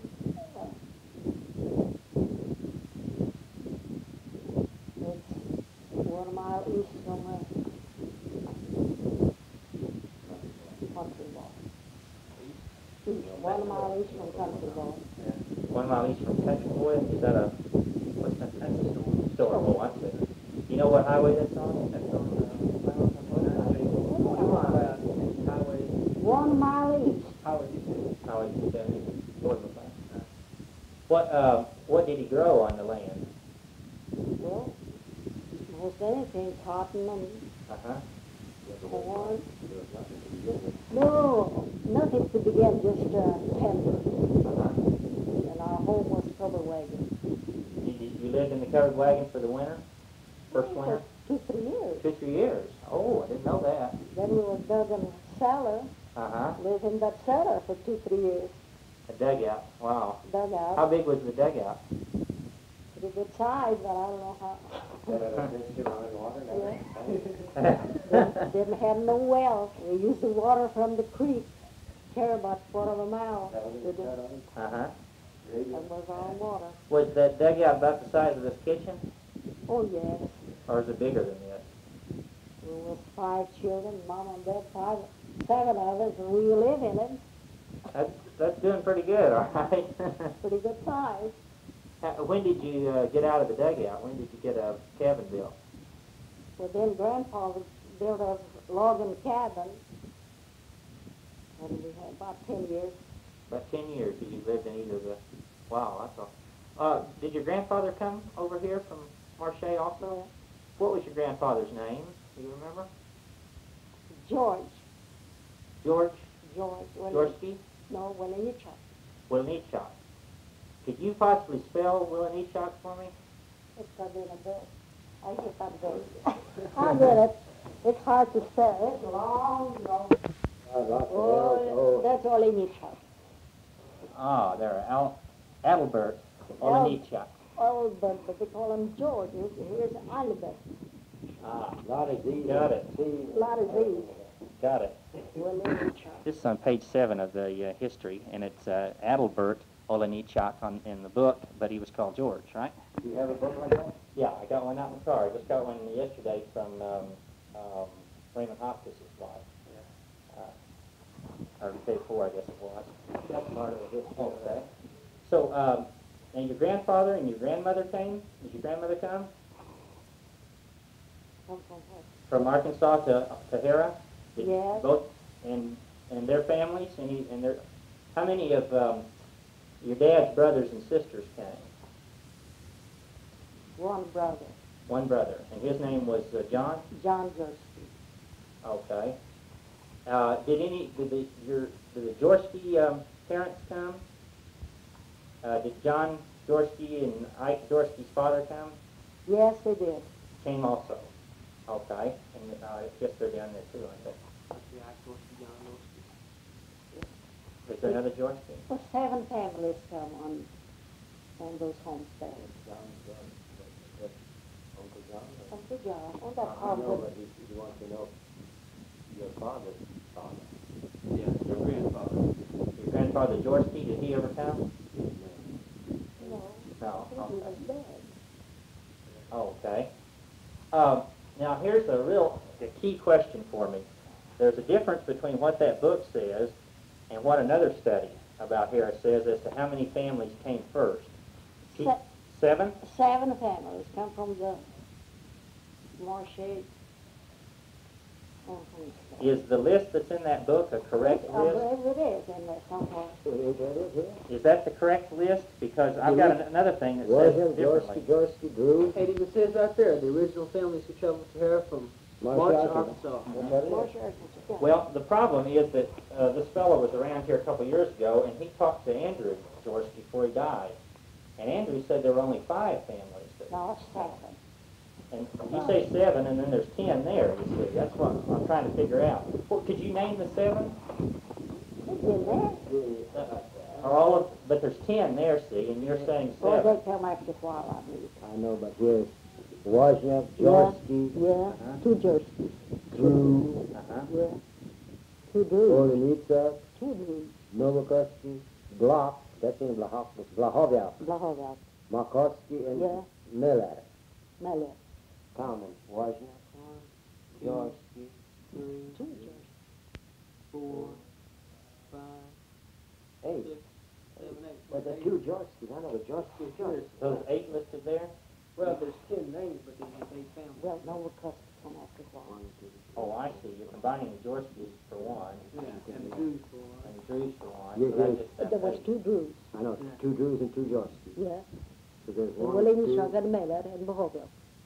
and Novakoski. He come later. Oh, did he? Is he on that list? Hey, Novakoski. Yeah, Andrew knows that. Oh. No, Novakoski's on the list, but he came later, huh? Okay. When did he come? Did he come later in the same year or a few years later? Oh, for sure. Okay. Okay, now this is going to be, that's a big help already in trying to straighten it out for me. All of these folks were farmers, weren't they? Yeah, they tried to farm, but didn't have nothing to farm with. No plow, nothing. Wow. Did you got the land for, by homesteading, you got it for free if you lived on it for 5 years? Or They did- have to pay some, but not enough too much. Just have to pay. Do you know who they bought the land from? Did they buy it from the government or did they buy it from other people? I wouldn't know. Wouldn't know? Well, homestead, Uh-huh. Well, Homestead, government was. government. Uh-huh. But there was nobody here. No people, nobody. When I remember, I was about 6, 7 years old when I remember. Did you get a crop in the first year? Oh, You got any? And so, Dad was on the railroad working. uh-huh. What railroad did he work for? Do you remember? Rock Island. Rock Island? There was Okay. no railroad, nothing. The Miller From the scratch. and Block and my dad, Uh-huh. they was working on that railroad with Uh-huh. no machine and nothing. Let's see. I seem to recall that John Jaworski put in a saloon. Do you remember that? Yeah, he had done Harold Salon How long did he have that? 3, 4 years. Would I be right in saying that it went out in about 04 or 05, something like that?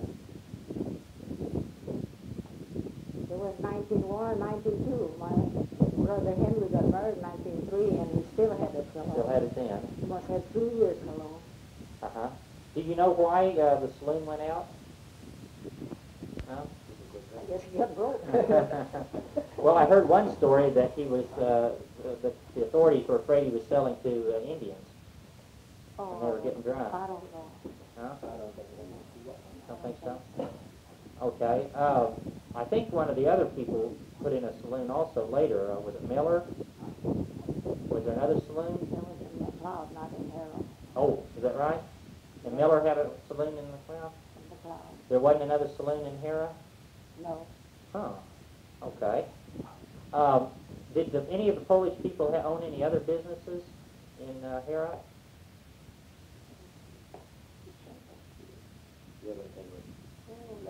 No, there wasn't no store. Just 2 stores we had. For a long time. Really, for the beach, so that Oh, yeah. Yeah, their kids have too. Not back then. Uh-huh. way back then. Well, let me check a couple of things that I had to clear up. Maybe you can help me with them. I can find those questions as I put them.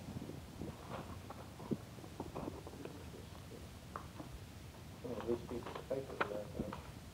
No, yeah.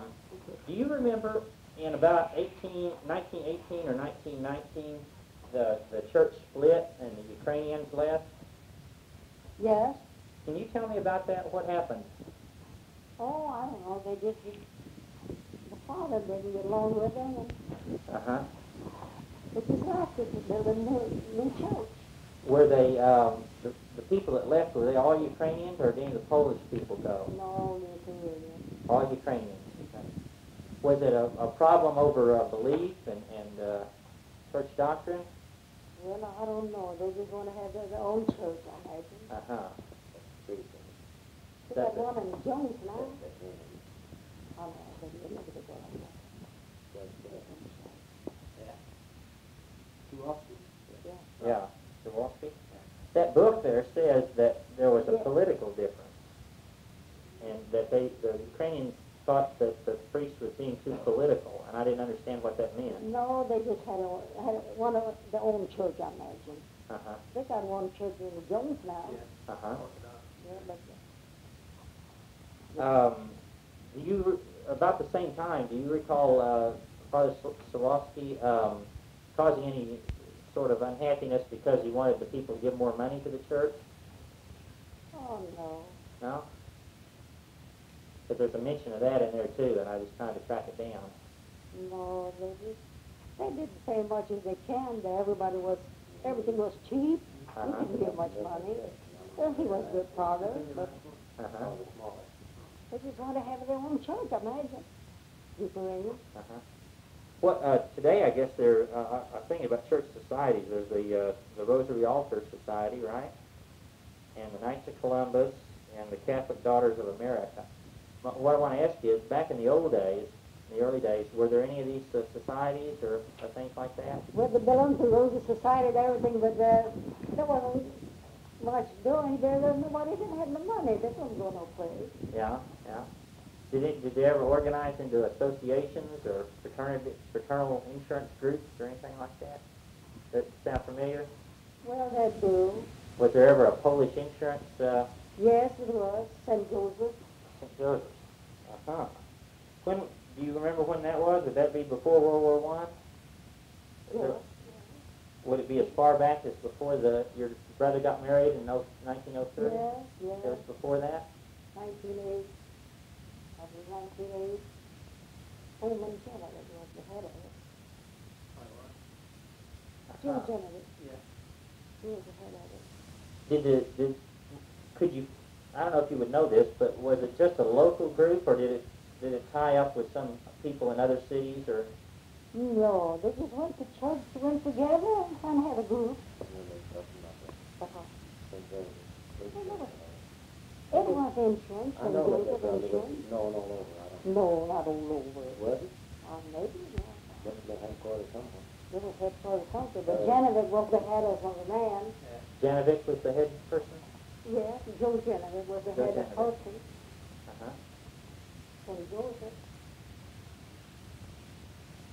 Were there any other fraternal groups or societies, anything you could think of? No. Okay. And you don't know how far back St. Joseph's goes, do you? No, I don't. Okay. There's a funny reference in there to Father Orozewski. Remember Father Orozewski, Adam Orozewski? It would have been about the time of World War I.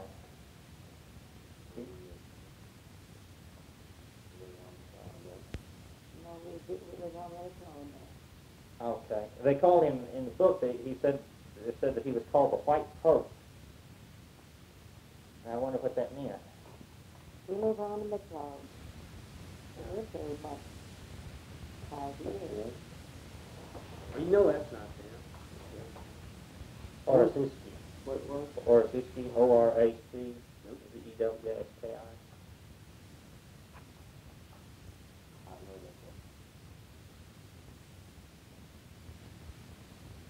When did you leave Hera and move over to McLeod?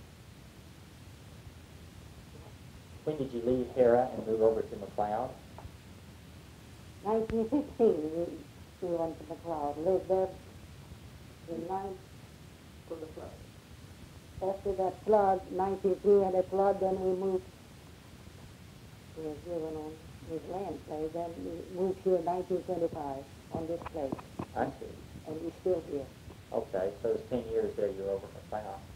You say you moved when there was a flood in 15? No, we moved from old home place to McLeod. Then, after flood, we moved on this land place, and then 1 year, and then we moved here in 1925, and we're still here. I see. Okay. What was the Depression like here? Was it really hard times, or did it make, or was it about like it was always? It was hard time. What's that? Everything was cheap. It was the best time in the world. In what sense? What place to buy anything, but it's okay. Yeah. Yeah. You work for 25 cents an hour. I was chopping palm all day for $1 for 10 hours. We made it. Crop prices probably weren't very good, were they? Oh, cheap. $20. How much you say? $1? Oh, wow. Homes was cheap, 8 cents, 6 cents a pound. Helped us to make a living, but everything was cheap. What? Talking about church, that church before it was in it, when you on church, you had your own church anyway. Oh, yeah, we had a little church in our schoolhouse. White Turkey School? Yeah, White Turkey School, that was our church. Uh-huh. We didn't miss no Sunday, our kids worked there, Mom and Dad. Yeah, that's why there was a barn, north end of the barn, it's like that. Is that right? On the floor of it. Oh, Turkey. The north and south of the center. No, there wasn't no church. Where you know, they give them the trees. Women and that. Yeah, my dad moved in here, that school. The thing I was asking on the Depression, I guess what I'm trying to ask is, did the Depression change your style of life any? Or did you just kind of, I mean, did it make a big difference, like you couldn't go to Oklahoma City anymore or something like that? Well, it don't make much difference. Those days was that you sell cheap and you buy everything cheap. Uh-huh. Now you sell high and you have to pay everything high. Uh-huh. When did the OG&E plant go in out here? In the 30s? What is it? In the 30s?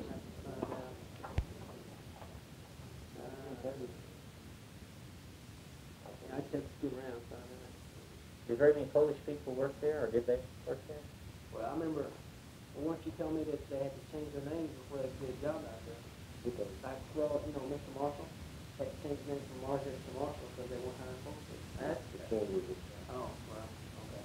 Yeah, there's few Polish people that's working there. Is he remembering correctly? Did people have to change their names to get jobs there? I think so. That's what my dad told me. He said, that, you know, and they went just kind of like, you know, like against the blast card, or a lot of people against the blast today. Well, back then when the Polish people first came over here, you know, they had, that's what I heard. I don't know. I remember. I hadn't heard that one. That's interesting. Let's see. What's my train of thought? Were there other businesses that Polish people tended to work in, say, more than other places? Like you said, for the railroad in the early days. What about the cannery? Did very many of them work in the old cannery? They didn't have no cannery around here. The one that's by the railroad track there, where the mobile homes are now? We had some cannery. Do you remember Polish people working there? Yes, I worked myself there. Oh, you did? In tomatoes, You did? with 3 cents an hour. For now? Me and Katie Dean. When did you work there? Oh, when I was about 15 years old, let's see.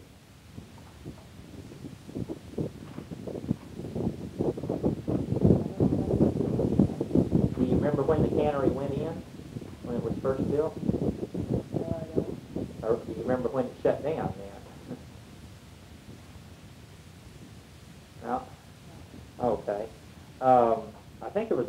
mill and a cotton gin.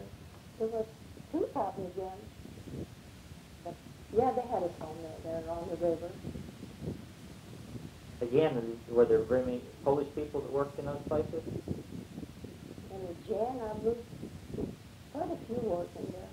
In the gin, uh-huh. Yeah. I was in one of them in the 30s, Did you? 25 cents an hour. Oh, it was good. Good money in those days. Huh. Jet, no. In the 30s. Elder was not? No, not Elder. Rob was not. Operator, had none of one. Did he ran the gin, did you say? He wasn't the owner of it, but he was head man of it. Huh. That's Robin. Yeah, what? Washington. And the other was, what was the name? Yeah. Yeah, Randall. I was in Randall. I worked with Randall. Uh-huh. Yeah, by the depot.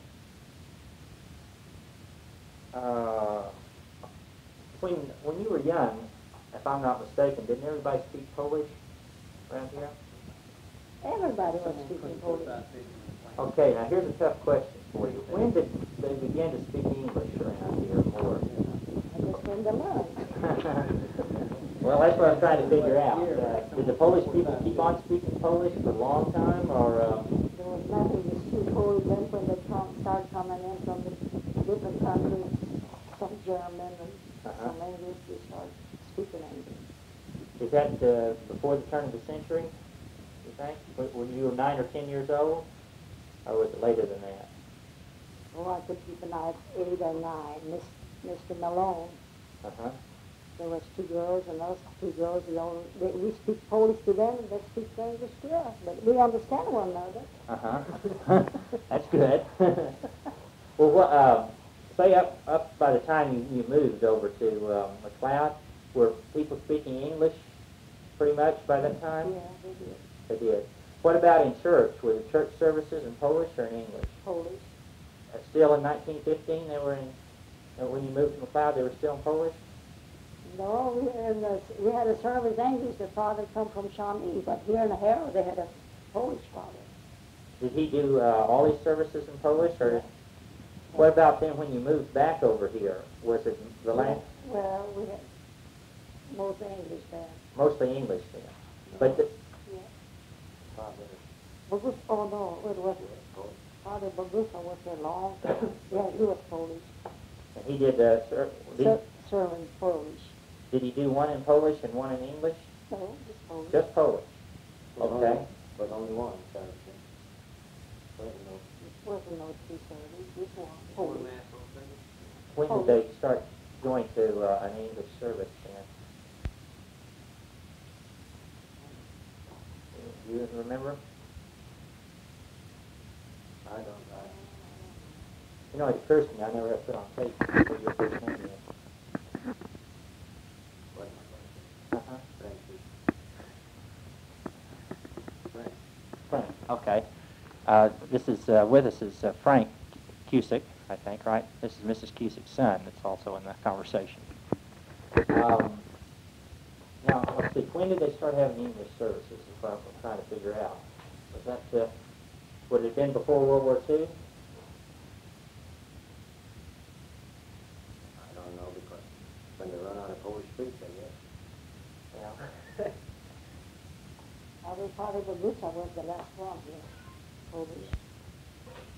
Okay. And that, great. See, these are, Hi. these are the 2 boys. That's my dad's brother, Frank, and then he's the youngest of the family.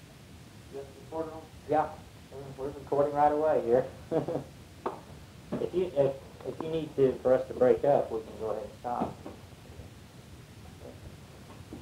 Tell me, when you were young, tell me what you used to do for fun. Did you have dances to go to? We had dances in the house here and there, but we didn't have no fun. Our fun was cotton shopping. Your fun was cotton shopping, huh? A strange sense of fun. How often did you have those dances? Well, when they had a little wedding or once in a while. Once or twice a month, maybe? Not that often? Twice a year. Oh, twice a year. Okay. All right.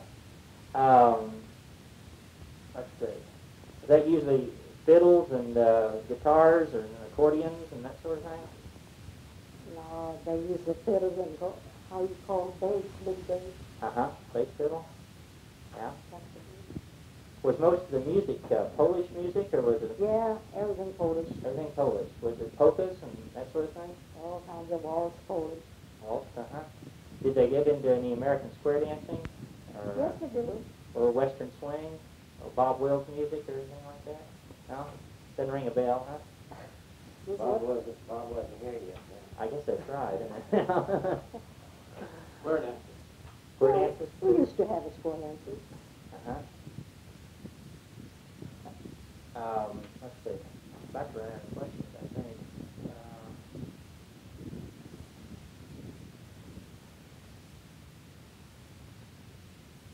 I think what I might have missed. I know something I have never thought to ask about. What about your cooking? When you learned to cook, did you learn to cook, would you think that you were taught to cook like a Polish woman or like an American woman? Well, we hardly didn't have much to cook, but whatever we had to cook, we cook our own. Nobody didn't learn us. Mama did. Bake our own bread.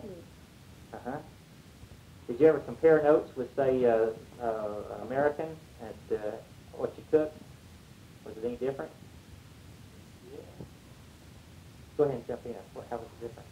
We had the kielbasa and stuff like that. Oh, yeah. All Polish food. Oh, everything Polish food. Oh, Can you name me some things besides kielbasa? Maciek. Maciek. matcha, kielbasa, Kiszki. we made kiszki out of head, whole head. We make our own bread. We didn't buy no bread. Kluski. Why don't you translate some of those things for me? Kluski is noodles. Okay. Soup. Canoodle soup or Well, something? noodle soup. That's Marchek. Maciek is made out of stomach, kind of like bologna. Head, out of head cheese. Head cheese, okay. What was the other one you were missing there? Kiszki. Yeah, what's that? Casey, you know, like kielbasa. Only it's made out of different, made out of what? Liver. It wasn't good. Better than they would make it now. Good taste. Kind of like a liver sausage? Something like that. Okay. There was no karate in it or nothing. Back in the now and that we, when you see them papers, I wonder what they put in it today. all kinds of chemicals and then that's where they find What other kind of Polish Polish food? Golonki, stuff like that. Pierogi. Kapusta. Translate those for me, would you? Kapusta. Cabbage. Okay. Oh, we'll just cook everything how we had in the garden. Meat dishes.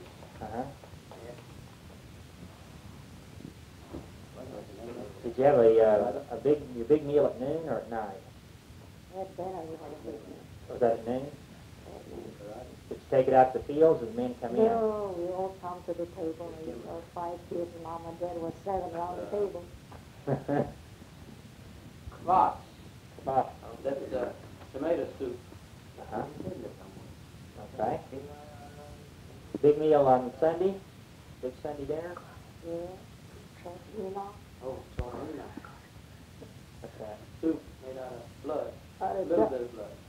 Out of duck. Out of duck. Servina? Tortilla. Tortilla. Servina. That's old Polish food. You tell them on Sunday morning you go to church and then have a big dinner on Sunday. Yeah. What time was Mass in the morning? Was 10. So you had time to get home, cook dinner, or finish cooking dinner? Yeah, why not we stay cook dinner? Oh! That's a good reason to miss Mass, I think. Yeah, we just changed it. One Sunday to get to go, then my sister stay. If my sister didn't stay, I'll stay.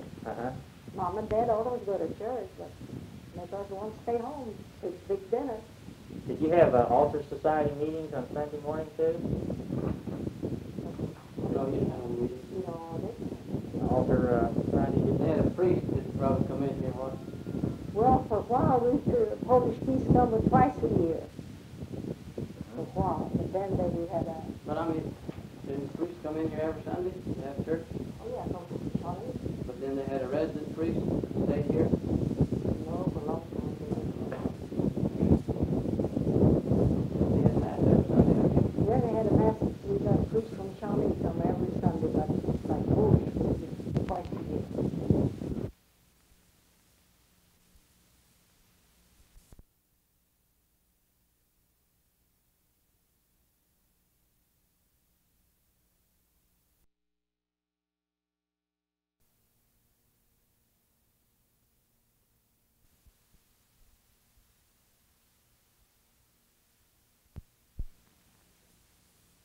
Yeah. 18. See, this isn't the first church. This is the second one. Yeah. 1887. Something like that. What was the 80 years? 1896. Okay, 96. That's right. We're continuing the same interview on the second side of the tape here. Sorry. I got to do that or I'll lose my records. So the first one was in 1896? Yeah. All the church buildings were built by the people here, weren't they? Like a lot of hard work. They just donated work. Uh-huh. I helped build that from the ground up. You hold on sand from the river and... I know something else that I never thought to ask, but I should have. Has there been any kind of splits in the Polish community? Occasions where, I mean, for long periods of time, people don't speak to each other or go apart or anything like that over anything? Oh, it's been pretty united, kind of group, huh? Everybody gets along, everybody. I mean, you got your normal everyday problems, of course, but most everybody gets along. They're nodding their heads, I should say, for the benefit of the tape. Okay. I think that may just about cover it. And didn't you tell me that Mr. Marshall changed his name to get a job out of Oakland, Illinois? Or Marquette Marshall? Yeah, tell me about that. Well, it was, said his president was Polish Catholic. Uh-huh. They wouldn't hire him. When was that, roughly? The 30s? 20? 20? I never heard about that. I did. Did it happen with anybody else that they changed their name to themselves? Said they wouldn't hire a lot of Polish Catholics. Do you think that turned out to be true, that they weren't I hired? think so. Back then. When did that break down? Was it about the time of the war or whatever? Maybe 50. Really, that long? Wow. Huh. That raises the question there. Do you remember prejudice against Polish people? You remember Americans or Germans or somebody giving Polish people a hard time? Oh, no. They were going to get along really good, those Germans and Americans, when they come here. What about, say, little kids on the schoolyard? Would a German kid or American kid try to gang up on Polish kids? No, you don't remember any of that? Did you ever hear Polish jokes or things like that deliberately trying to hurt the feelings of Polish people? But there wasn't very many kids when we went to art school. Quite Turkey, they would get along just fine. Uh-huh. I think it's a dozen. Uh-huh. Adult kids was in that school. What about you guys? Did you experience any of that sort of thing? What is that? Anybody treating you bad because you're Polish? Not that I heard of. But you would have. No, they would get along really No, good. I know you get along. Up in the north where I live now, you hear a lot of that. There was some when I went to school.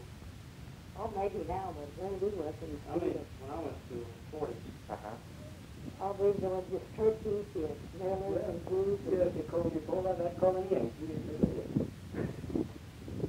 When you two were in school, did you most of your friends, were they Polish kids or were they just a mixture of? No, that's a mixture. Was there, did the Polish community kind of hang together? I mean, since you were all going to church together and everything? Clannish? Yeah, that's what I'm trying to say. Kind of? Yeah. I think that's, but you said a lot of your friends were just a mixture. Well, that was the kids my age. Oh. But like the older teachers, that was teaching me, Uh-huh. they were kind of prejudiced. Some of them I know. Huh. You used to go to school in 46? Pretty good. 20s. 20. Pretty good. Cap and 8. I don't have your name on there either. First name? Bud. Bud. Is that the name I should put if I write your name in a book? Should I say Bud? Bud Cusack. Bud Or Cusack. Leo, Leo, but you're called Bud. Okay. That's good. I went to Harrow High School, ninth grade, when I was in algebra. I couldn't make no sense out of it. I quit. When the cup Did a lot of the Polish kids quit school, go to work? You're talking about the 20s now. 20 30s. on him, yeah. But not in the late 40s. But then money's probably a little better. See, I graduated in 1950. Uh-huh. Kids were real good. Sometimes the teachers would kind of prejudice. It'd be hard to get on the school board if you're Polish Catholic. Is that right? In those days. They've been on there since. It's just two. Only 2 in all these years? Right. Really? Right. What are the names of the 2 that were elected? Joe Zavisha Uh-huh. and Ed Berzak. Those are this guy? Only 2. Still, As far as I know. it still sounds like it would be tough to run for office with a Polish name around here. Pretty hard. Polish name and being Catholic too. Yeah. I bet there's probably more anti-Catholic churches than there is anti-Polish, probably.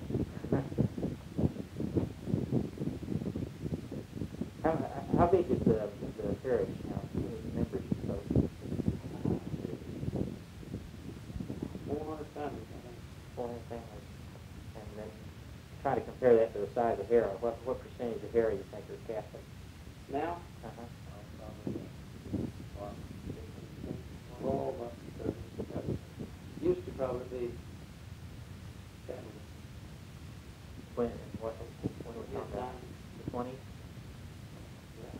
But now it's It's like you had enough votes in those days to elect people or whatever. they didn't vote. They had a hand-picked school board. Ah. Picked by the superintendent himself. And who appointed the superintendent? I see. He was superintendent of Harrow for 20 years.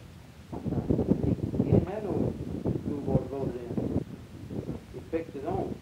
These 2 Polish men that were on the school board, when were they elected? 77. Wow. No, they just got one term. Joe had 2. Now both of them ran again. Who was elected first? Ed Berzak. And then the other fellow, once again, his name was Joe Zavisha. 71. And they both beat for re-election. Wow. No, I think Joe run twice. No, one term. I mean, 5 years. 5 years. One term. What kind of anti-Catholic things do you remember from when you were a kid? Well, they had a Catholic school here for one thing. Yeah. And the Catholic kids got on a public school bus and kicked them off. They wouldn't let them ride to town. Of course, there was a public school bus that said. And they just kind of stayed away. I don't know. They just didn't much care about that. Then, I'm talking about early 40s, late 30s. Oh, I'm in Edmond. The church is built in my backyard, literally. I mean, there's a pasture right behind my house. And the Baptist neighbors next door used to have binoculars to watch. Know what these family people were. I know. Okay. Yeah, pretty They much. can't identify you by that school bus. Well, they thought they could. But now let's just talk about when I went to school. Not much when Mama came here. That was a long, long time ago. Then Polish people were the main community, I gather. Is that right?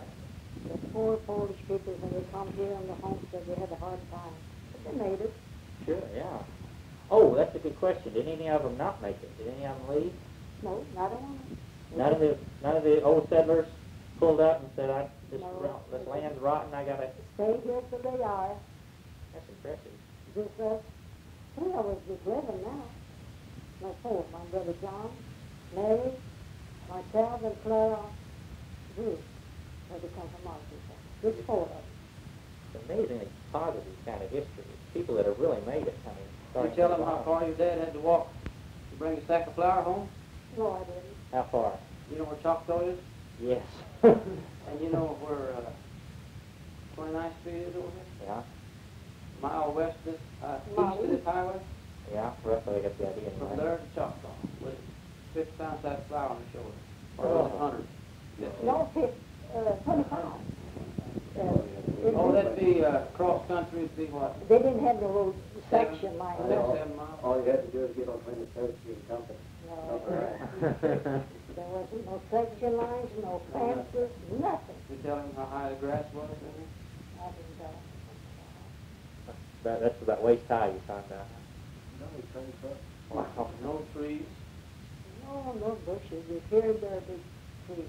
What you have to do to clear the field? Were there rocks to get out of there, or tree stumps, or what you have to do to get the field cleared?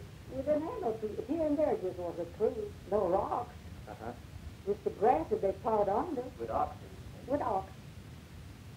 Have a metal plow or a wood plow? No, they had some wooden plow. Did they have some metal ones too? Some old John Deere plows? They made a plow. Made it. Homemade. Had some kind of a cutter, like knife cuts up the grass. Uh-huh. Just cut it over. They didn't have no John Deere plow now. No, the neighbor was a blacksmith. Huh? The neighbor was a blacksmith. Yeah. Which name? What was his name? Pennington. Pennington. I don't know his middle name, but Mr. Pennington made that plow. Was he Polish? No, he was German. Uh-huh. Well, he made a plow, and then some kind of a cutter, and he just kind of cut that grass, and something turned it over. Turn it over. He made a plow. There's no machine, we play the cotton and we roll with the hand. We've done hard work. No play. Well, I guess I'm going to have to cut it off because I'm supposed to go back to Father Gerard at 3. So I guess I better do that or else. Okay, I want to make a note. In the book, on page 39, it says Cecilia is the name of Miss Cusack. Actually, that's not right. Her name is Selena, and you spell that S-E-L-E-N-A. S-E-L-E-N-A. Okay, so be sure we get it right.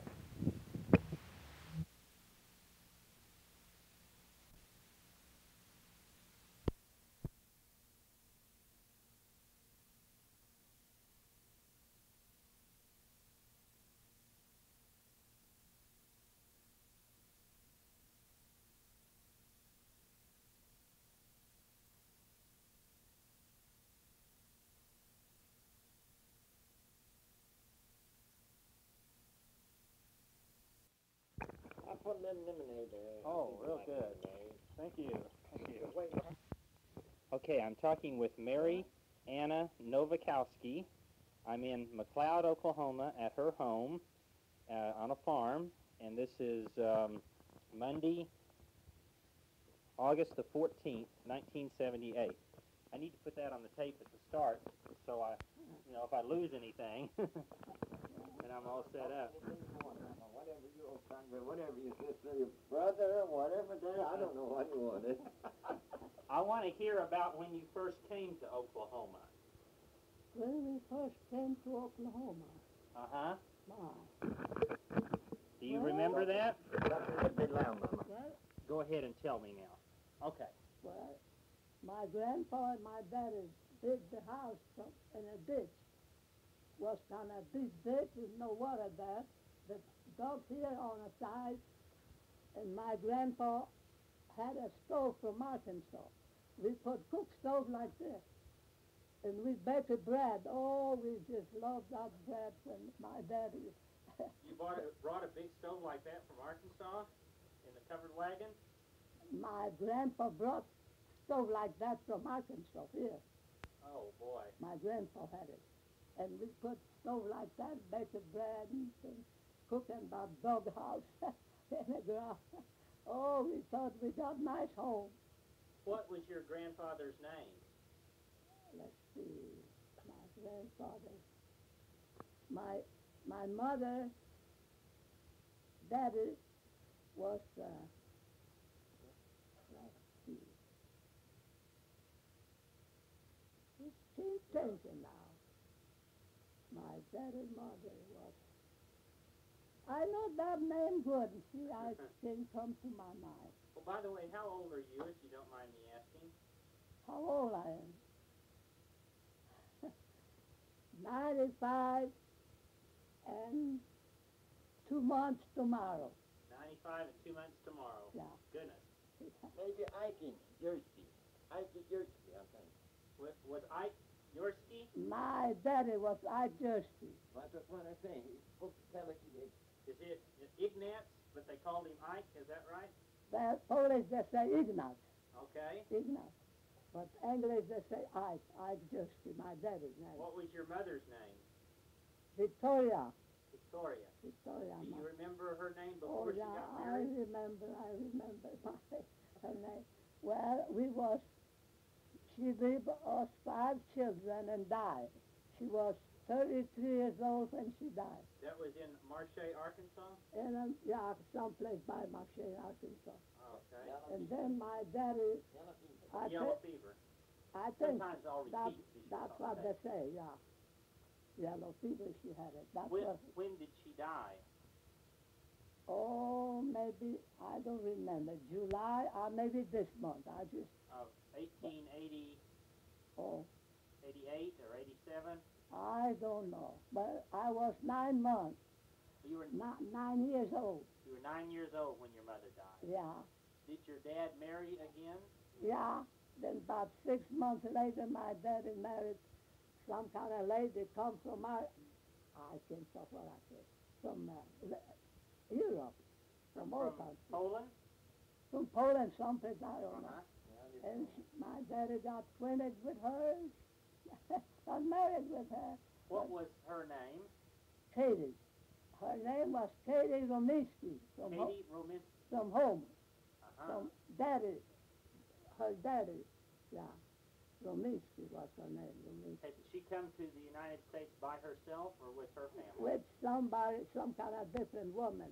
But that woman had a husband here first, but I don't know how long, year or 2 years. He was here first, come here, from old country. I see. I guess he make a little money and started after her. Uh-huh. She had 2 children. And she says she don't want to go by herself with those children.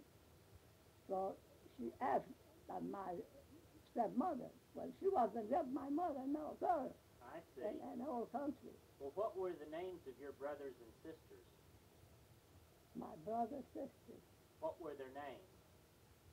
Well, oldest one was Andrew, Uh-huh. and then was me, Mary, Uh-huh. then was John, Uh-huh. was Anna, and Cecilia. And Cecilia. Cecilia, yeah, 5 children, yeah. Then my daddy got married with her, come here right away to Oklahoma. Did he and she have any children? No, she never did have children. Okay. Never did. Now, here's a very important question, because I've heard different things. How many families were in the first group that came to Hera area? How many families came? Well, I have to count. Well, my grandpa and Isaac, and my uncle, well, that was 2 Jersey, my daddy's brother. Okay, your father was Ike, and his brother John. John, Okay. Jersky. and then come here my grandpa and Isaac. Uh-huh. Let me see if we can figure out his name. George, now come to my mind. His name was George. George?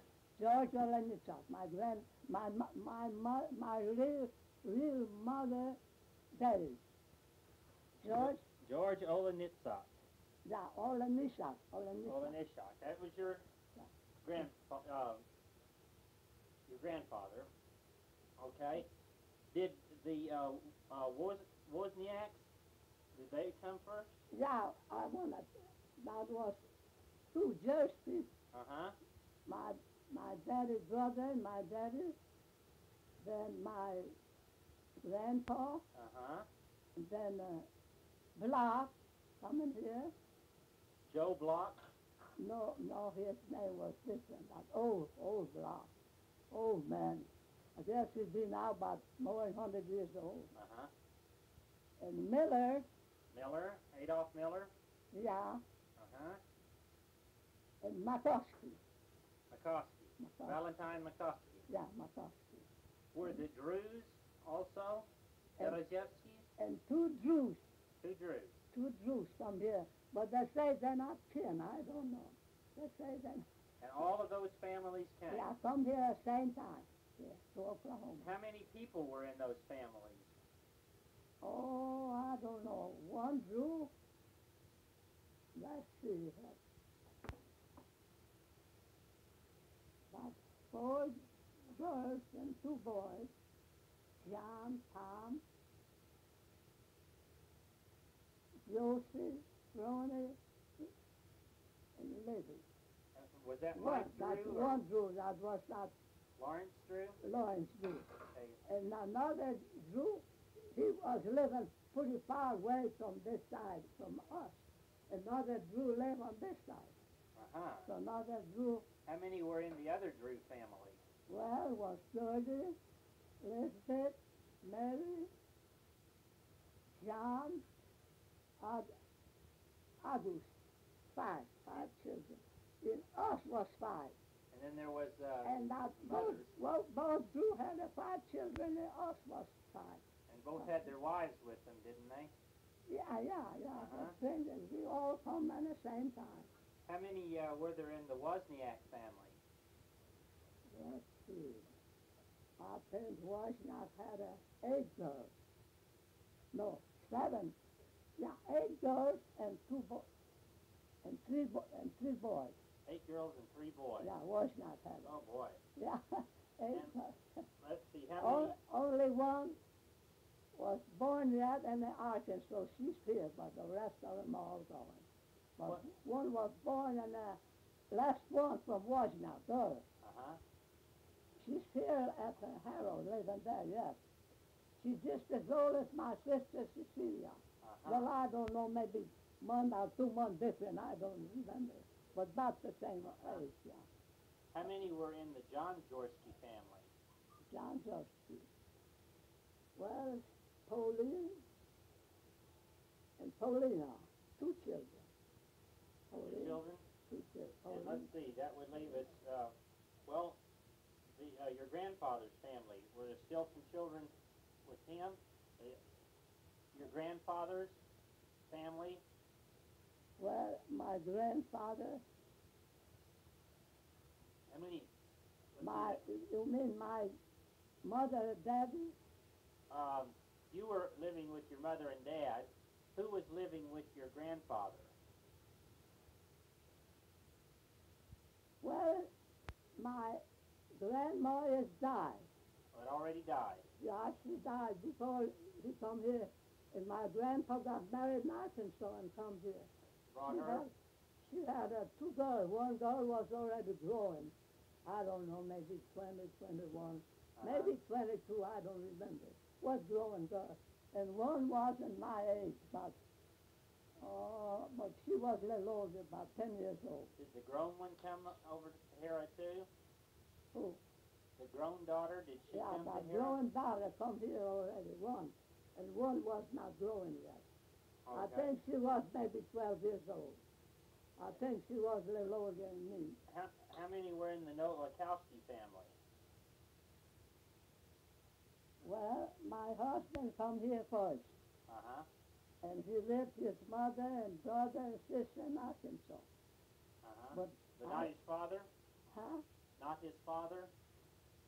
His father died in Arkansas. I see. Okay. Yeah, now, my mother was a widow, and he was the oldest one, my husband, Andrew Novikowski. Uh-huh.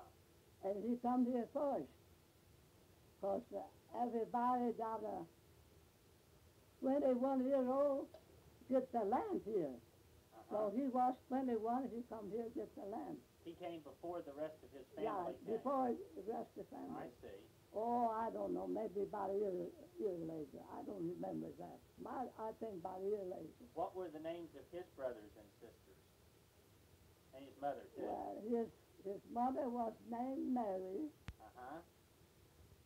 and then was Anastasia, Uh-huh. Agnes.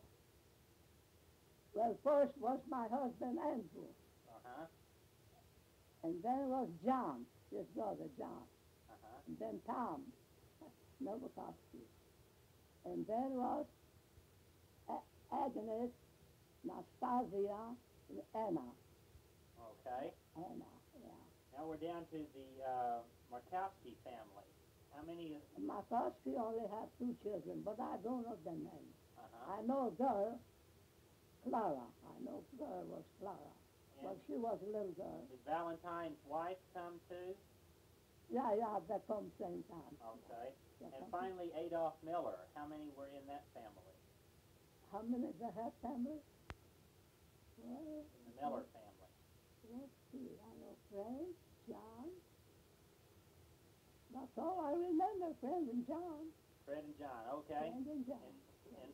And everybody's wife came except, your husband wasn't married yet.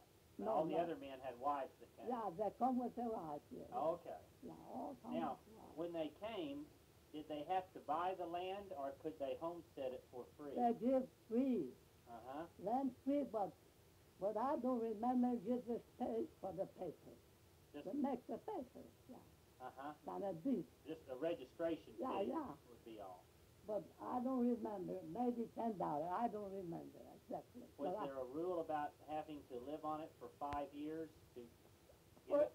forever. Just that land forever. Did they have to live on it a certain time before it was theirs, or did they just get it right away?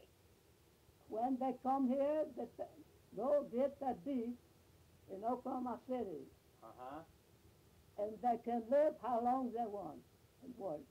But tax, they pay tax, I don't know how long. Mm-hmm. And men work with the team, the road, fix the road. With the team, make about 3 days in a week work. Uh-huh. And kind of one man that didn't have no team have to work 1 week. And that paid the taxes. That paid, that like to pay the tax, yeah. That's a good deal. Yeah, but I don't know how long they had it down there. But quite a while, I remember. Did anybody have to make a land run? Oh, was just like that tree over there, every place was like it. We did big, that tree and big. But school started, I guess, maybe in 30 years. And we kids didn't have time to go to school. We had to grub the land to plow.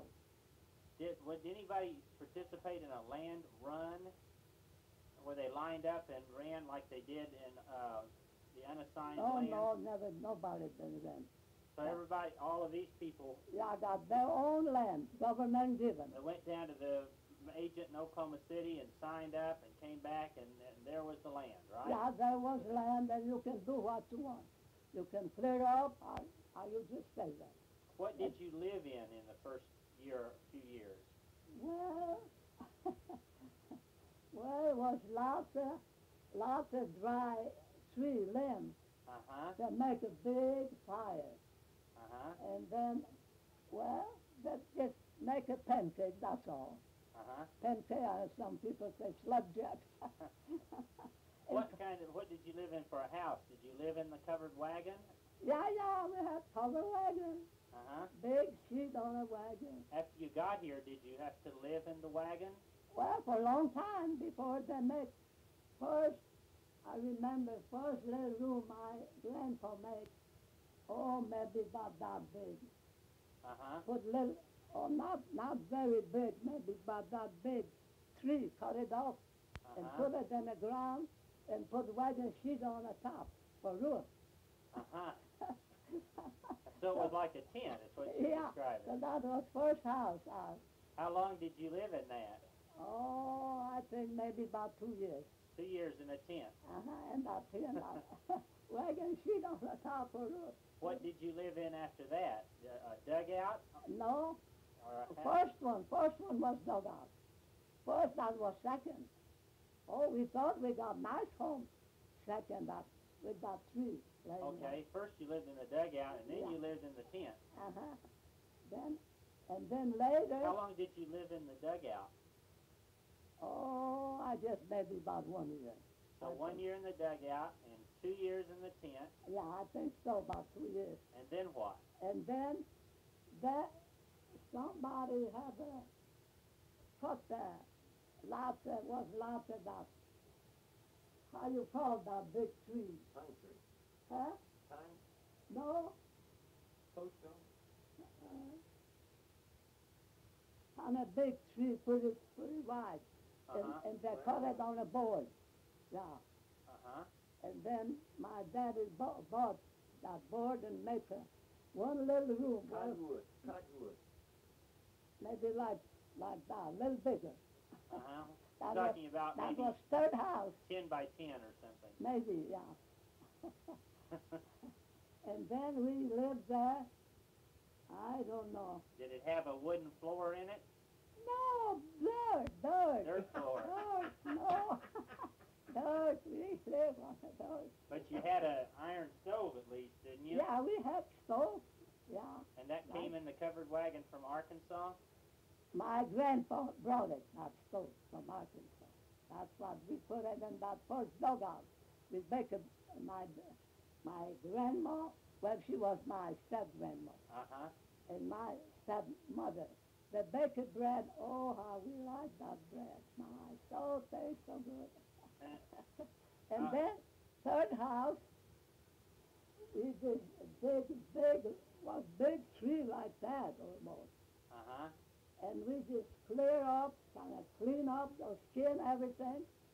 And my grandpa make a big hole in the ground, put those trees like that in the ground. And he built that house for us, but because my daddy was working on the railroad. Uh-huh. He couldn't, well, he didn't have no money. He had to go do something. Your grandfather was And too my- old to work on the railroad? Yeah, railroad. Yeah, Holiday. when we hear that train, oh, we were so glad. Yeah, I was from Oklahoma City, I guess to Shawnee. I don't know how far. How long did your dad work on the railroad? I think about 3 years. About 3. I might 4, I just don't remember. Pretty long, I know pretty long. And we cleared the land, Uh-huh. and then my husband, well, we wasn't married yet. We had 4 steers, we had 2, and he put to the plow 6 steers and plowed that land. That the roots from those big trees was pretty far. We can hear that root crack, crack, crack. Where did he get the plow? I don't know what they did the plow. I don't know. My husband got it. Well, he wasn't my husband. How old were you when you came to Oklahoma? 9 years old. 9 years. And how old were you when you got married? 15. 15. Yeah. So you I don't want to get married. I cried. what year did you get married? Huh? What year did you get married? I can't tell you that. I don't Was remember. it 97? Did you come to Oklahoma in 91 or 92? I don't know those numbers now. Okay. Well, I was 9 when we come here. I was married 15. Okay. You didn't want to get married? No. Why did you get married then? Well, my daddy told me, you married him, he got land, he already had 3-room house, and nobody inherited that house. Uh-huh. This little bitty room. Uh-huh. My daddy told me, marry that man, he wants you to marry him. So I was, my sister Cecilia told me, I was crying. But we went to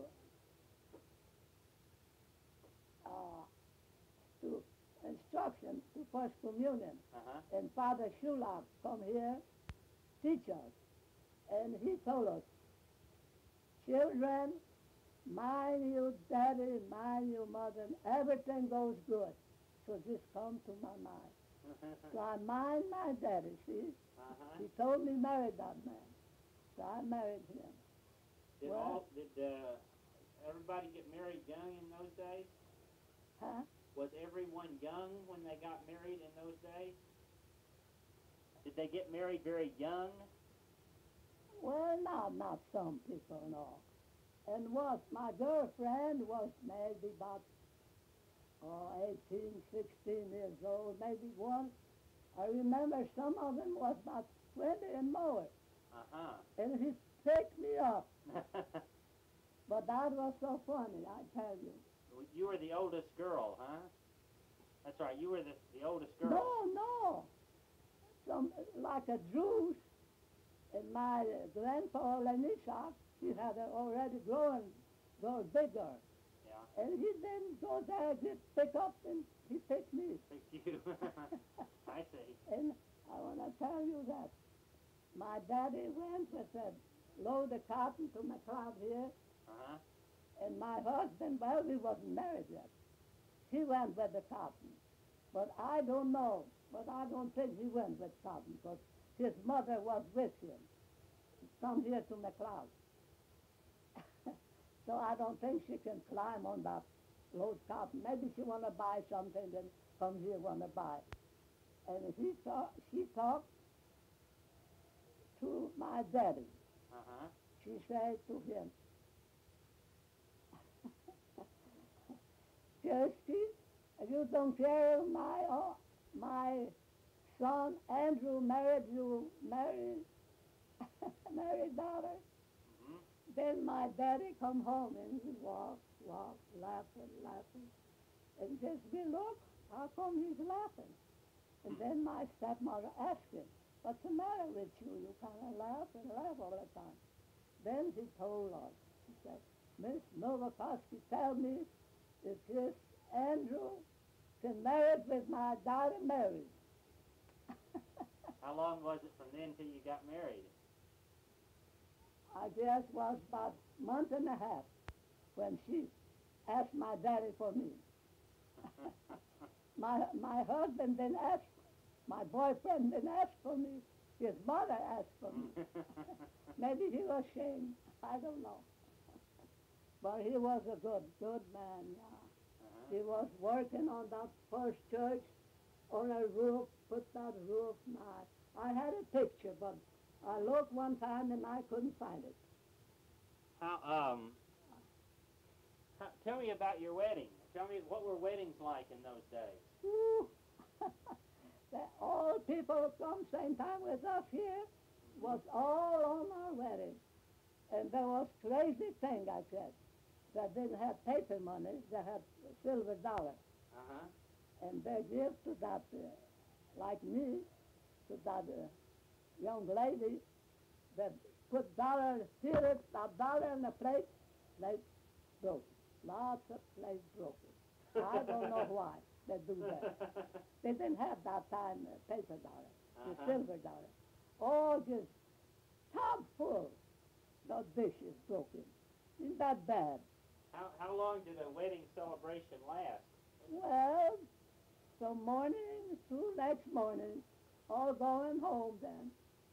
We had dance, yeah. Was the wedding ceremony first? Yeah. And then you had the big dance and Well, dinner? then we come home was rain. Uh-huh. Oh, was kind of rain. And my stepmother, my aunt, fixed dinner, and some neighbors helped us. Yeah, it was quite a few people. Yeah, and those musicians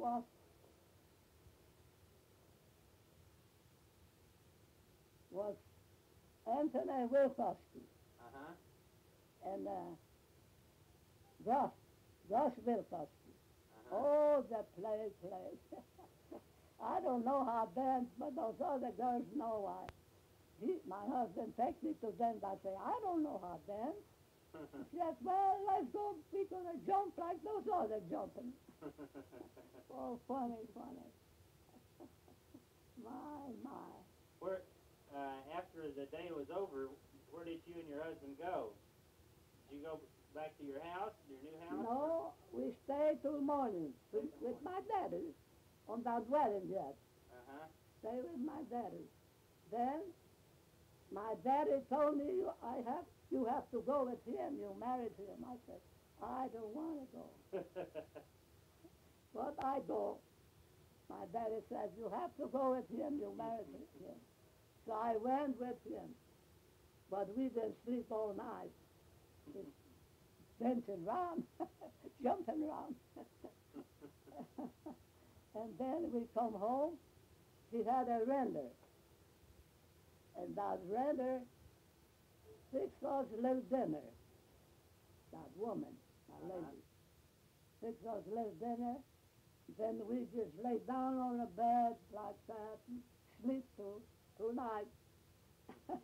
Then in the morning, then we lay down different.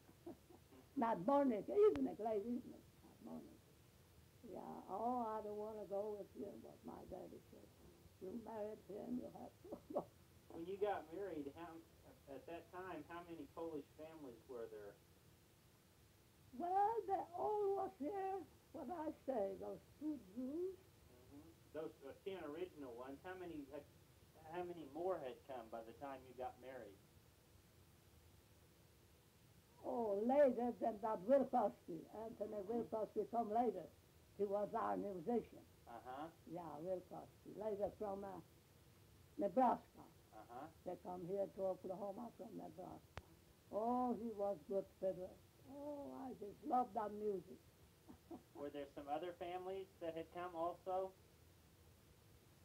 The 10 original ones and the Wilkowski? I remember Wilkowski. And his daddy and mother come with him same time. Yeah, so was those two Wilkowski. His daddy and that his boy, yeah, that musician. But those are the only new ones that had come? And then later, I don't know how late, after I married was, comes Zawisha, Steiner, only two I remember, later, when I already was... Visha and Zawisha. Zawisha. Zawisha and Steiner. Steiner. They come later, about 2 years later. Well, about 2 years after I was married, they come. Later. Yes. And then, a lot of people later, well, I don't know, about a year ago, about a year after we got married, first people come from old country. My step-grandma's son come here from old country. And they didn't have enough room there. What was his name? Let's see. Hensel. Hensel. Hensel. Hensel, yeah. Anthony Hensel, his name was. And he had 5 children. So we keep him. Well, he come here in the spring. I don't know, maybe May. June, April or May. He come, I remember. And then his mother didn't have room for them to stay there. So we took those people and keep it all summer. Then in the late in the fall, by January. Because January, then people allowed to move out from their farm. Lots of people go to town and have farm for rent. So they find a rent that can move out from us. Yeah, they pick cotton for us and cut corn stalks, my. Yeah, Hensel. Yeah, they had 5 children. Were there others that came from Poland too? Who? About the same time, were there some others? No, only that Hensel. Only Hensel. He come here to his mother. Weren't there some that came from Texas? And that Zawisha and Steiner come from, I don't know. Bremen? Huh? Bremen, Texas? Bremen, Texas? Is That that it? come from north. Kansas? What they from? Nebraska. Nebraska. Okay. Nebraska. They come from Nebraska. Uh-huh. Zawisha and Steiner. Only that one. And then Hensel moved out on his farm because he rented farm. He want to work. Plant cotton, corn. And then other people come from Texas. That first one was in the old country come to us.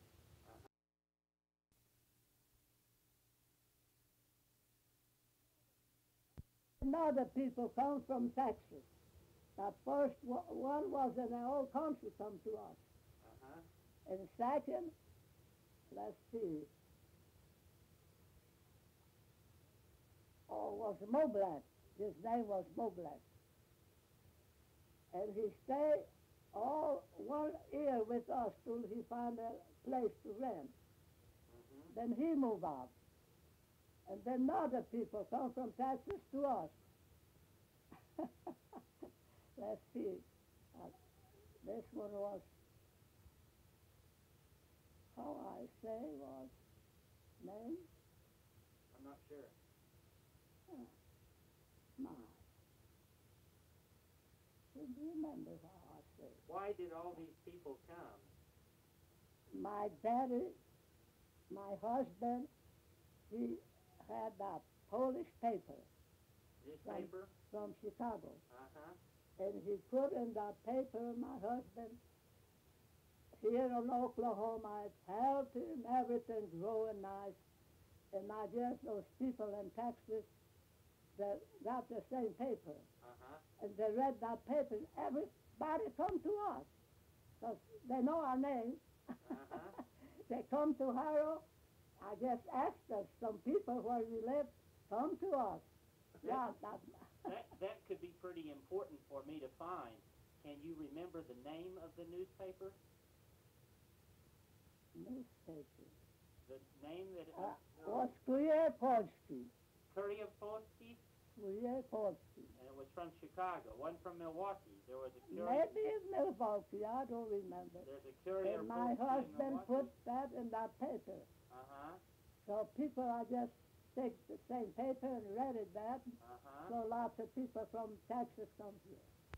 Can you remember? Oh, come first to us. Stay. Oh. Stay long time. What? Some people stay 1 year with us, with 5 children. I cook on that poor stove. Lots of bread, bacon, lots of meat. But my husband had lots of hogs. We always had plenty of meat. And bread. Can you remember when he did that? When he put the ad in the paper? Well, I was married already. Had you been married very long?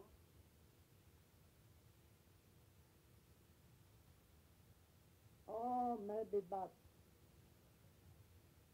I think maybe 1 year.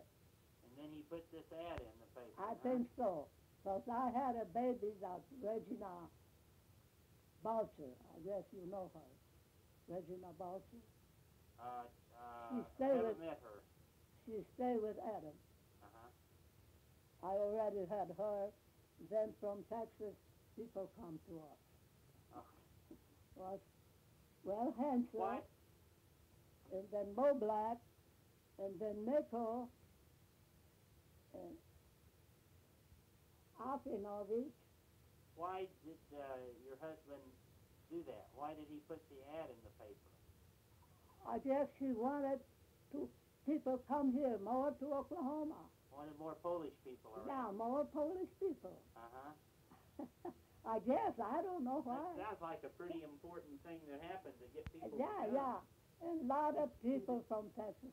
Then later, but come to Oklahoma. Yeah. later, I don't know, maybe 5, 6 years later, then they had it on the kin folks already here.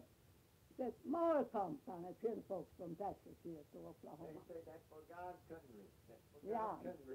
They say that's a God country, Oklahoma. How many of those families came and stayed with you? Let's see. Think so. Moblak, Nickel, Afinovich, Five. 5 families. 5 family, yeah. Stay with us long, long before they got the rent someplace. And the rent, they move out from us. Oh, they come a lot of times see us, and they were so glad they had a place to come here and live here till they find their own land. Yeah, they was glad. Nickel, I know you know Nickel. I guess I don't.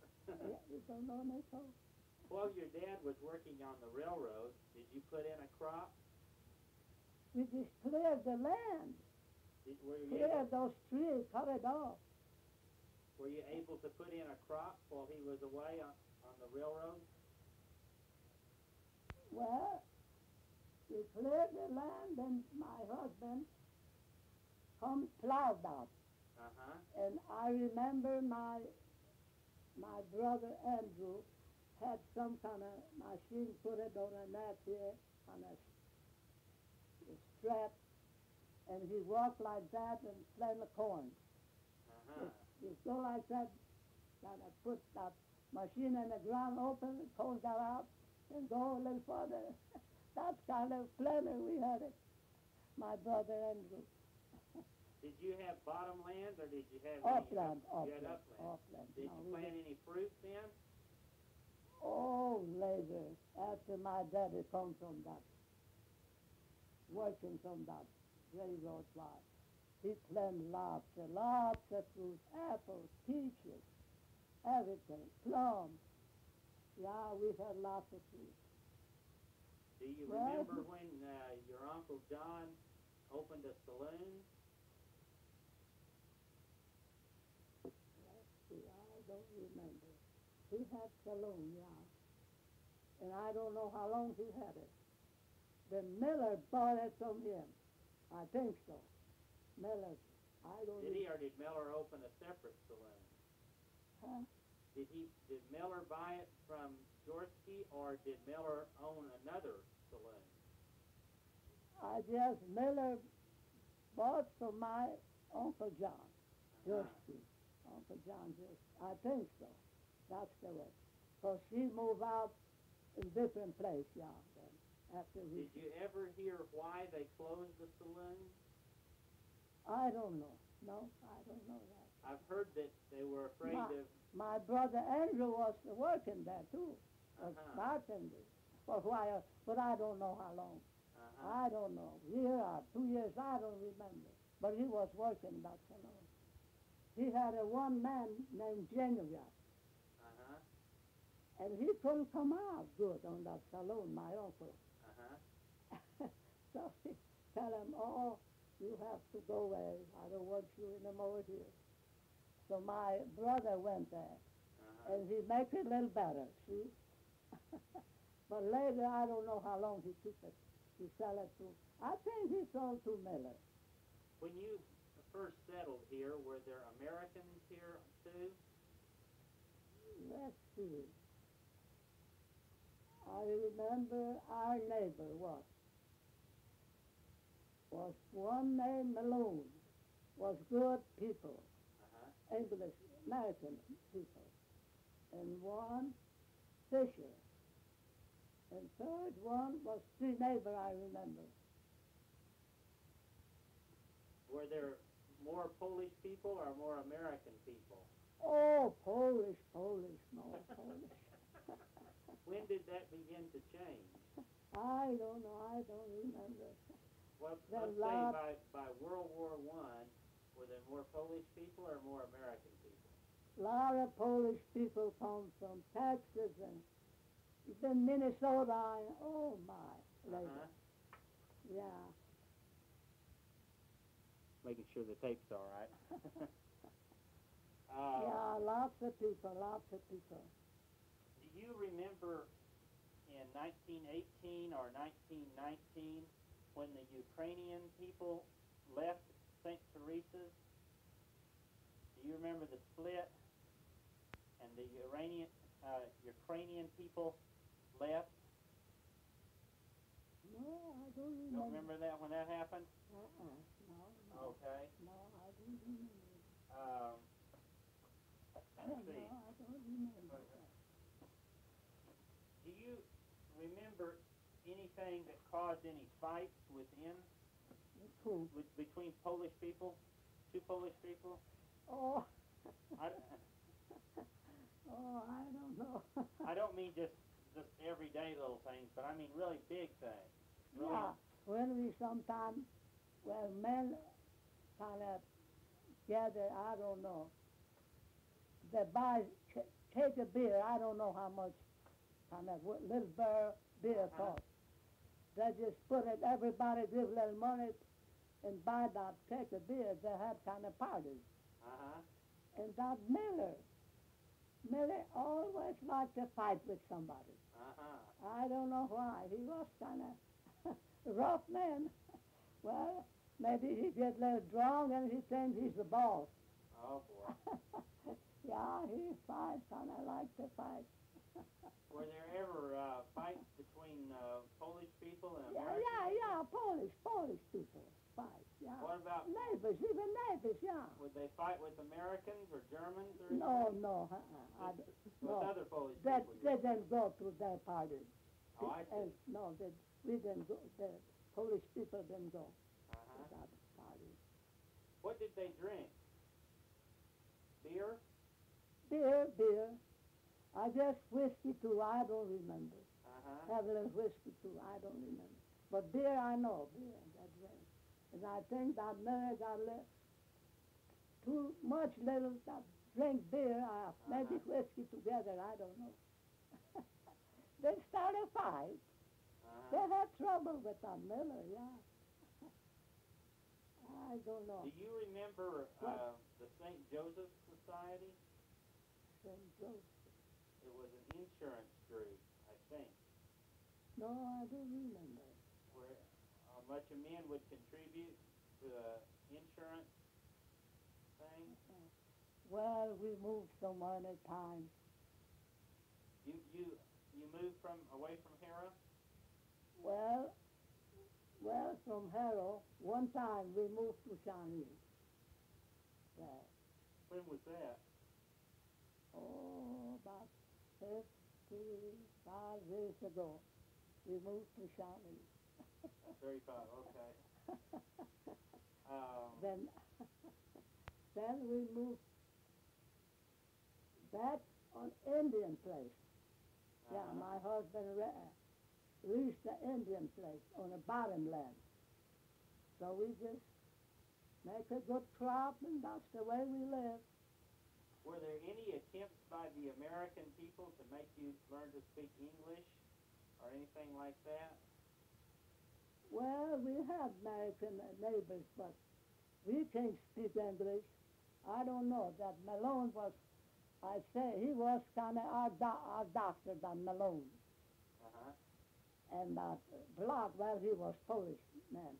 And he was our priest, Block. Uh-huh. We all go together some houses and then say rosary, and they're singing so pretty, my, those old men Block and his wife. Yeah, so we go together. We said that Mr. Block is our priest. And that Malone was our doctor. Yeah, Did he, there was good people, that Malone. you remember around World War I, was there any attempt to make you speak English or quit going to sending your children to the church school? Or did the Americans try to Americanize you? Well, then later, we had first Polish priest. My oldest children go to Polish school, Uh-huh. to instruction. And then later, we moved here on the bottom on Indian place. And then we go to McLeod Church. They had an English priest, yeah. They learn fast, those kids, young kids, English stuff. Uh-huh. Oh, I just couldn't talk English. Oh, I was so mad. Those, When did you learn to speak English? oh, I don't know, maybe I was about 25 years old. Uh-huh. I can speak a little, not good. And I Fine. couldn't understand what they say. Uh-huh. But now I can understand what people say. Yeah, bad. Yeah, but my daddy married good woman, second wife. She was awful good to us. Do you remember the masses used to be in Polish? Do you remember when they first started having masses in English at St. Teresa's? I don't know that. No. Was it before World War I or after World War I? I just don't know that. Don't remember. That's not. was the last time that they had a mass in Polish? Do you remember? Polish Mass? Uh-huh. Oh, I don't know. Maybe I was 12 years old. No, I'm sorry. My question is, when was the last time Oh, that they had Polish Mass? last time. Uh-huh. Oh, I thought the first time. Oh, I just don't remember. No, I just don't remember. Have they had any since World War II? Has there been any Polish? Has there been a Polish Mass in the 1950s or? Let's see.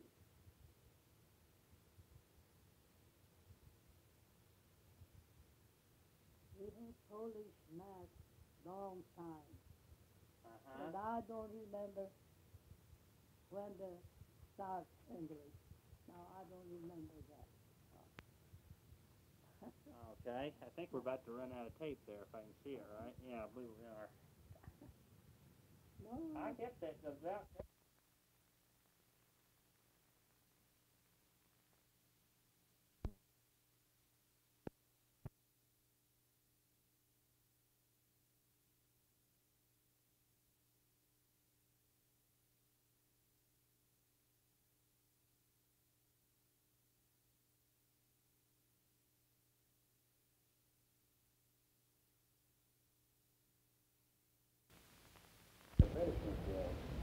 Years ago in the father.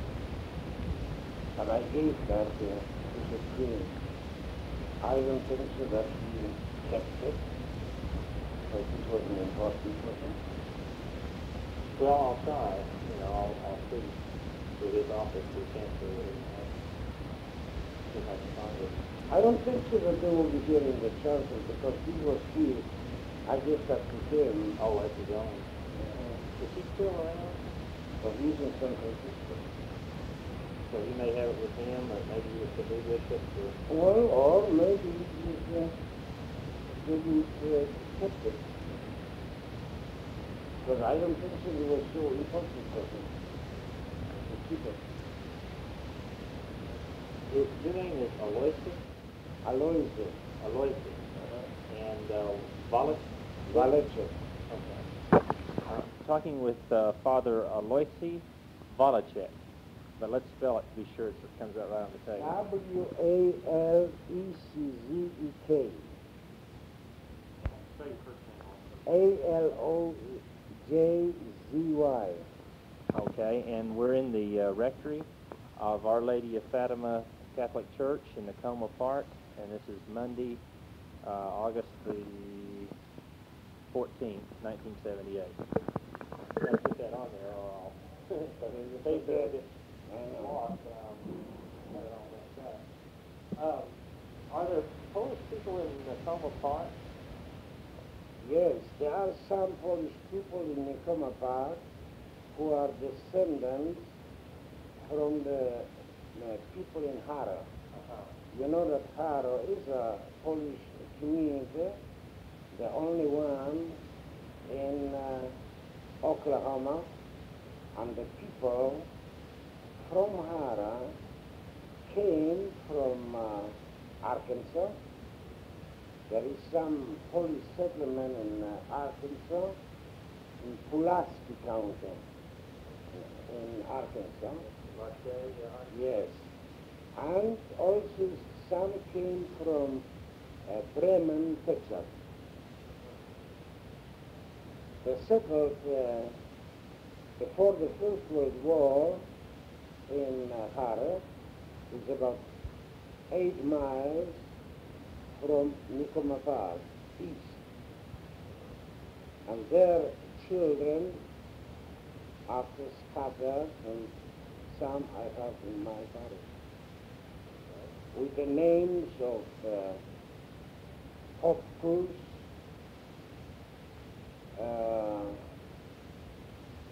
Walter Gajewski, and Kubiak, Miller, They are descendants. How did Polish name become Miller, do you know? What the original was in there? I would say that they changed the name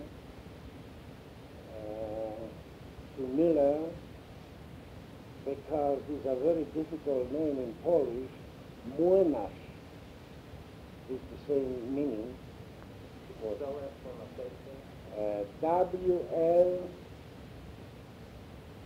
Wlynazz.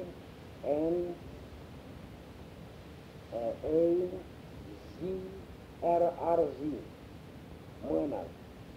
See what you say, it's a hard name. Yes. Very difficult name. Are you sure that was their name, or is that just a good guess? That's what their name probably was. No, I think there is a guess, but I'm pretty sure. Yeah. Okay. Tell me about yourself. Where were you born, and when did you come to the United States? Well, I was born in Poland in 1914. I attended grade school in my hometown, Chorzów Batory. Is in the province of Silesia on the south-west corner of Poland, about 7 miles to the German line and about 20 miles to the Czechoslovakian line. That's part of the Sudetenland? No. Below that. Sudetenland is in Czechoslovakia. Oh, yeah, sure. Yeah. What am I thinking? Okay. I attended grade school in Chorzów Batory, and I attended high school in Królewska Huta. These were about 5 miles from my place. And after I went to a seminary in Kraków, and I attended the University of Kazimierz Jagielloński. It is one of the oldest universities in Poland. I was ordained in 1939 as a priest, and I got my first assignment in a small place, Połomia in Silesia, and I stayed there about a month, and after I was constantly harassed by the Germans, so I left Poland and I went to England. Now, what year is this? This is the year 41. What do you want? So German occupation of Poland? German occupation. What were they doing to harass you? Well, constantly, because I was a leader, a spiritual leader, constantly I was called to the police that I have to preach, for example, in German, and I was not allowed to speak Polish. When I arrived through difficulties in different countries in Europe, I came to England and I joined the Polish army under the British command. And I was made chaplain with the rank of captain. I took care of the Polish troops till the invasion City? 45, In England? till the invasion of Europe. You were in England at the I time. was in England and Scotland. Okay. In Scotland, in different places like Dalkeith, Edinburgh, Aberdeen, Inverness. And after the war, I came back to England, and because the communists took it over my country, I couldn't go back. Had you gone back during the war with the invasion?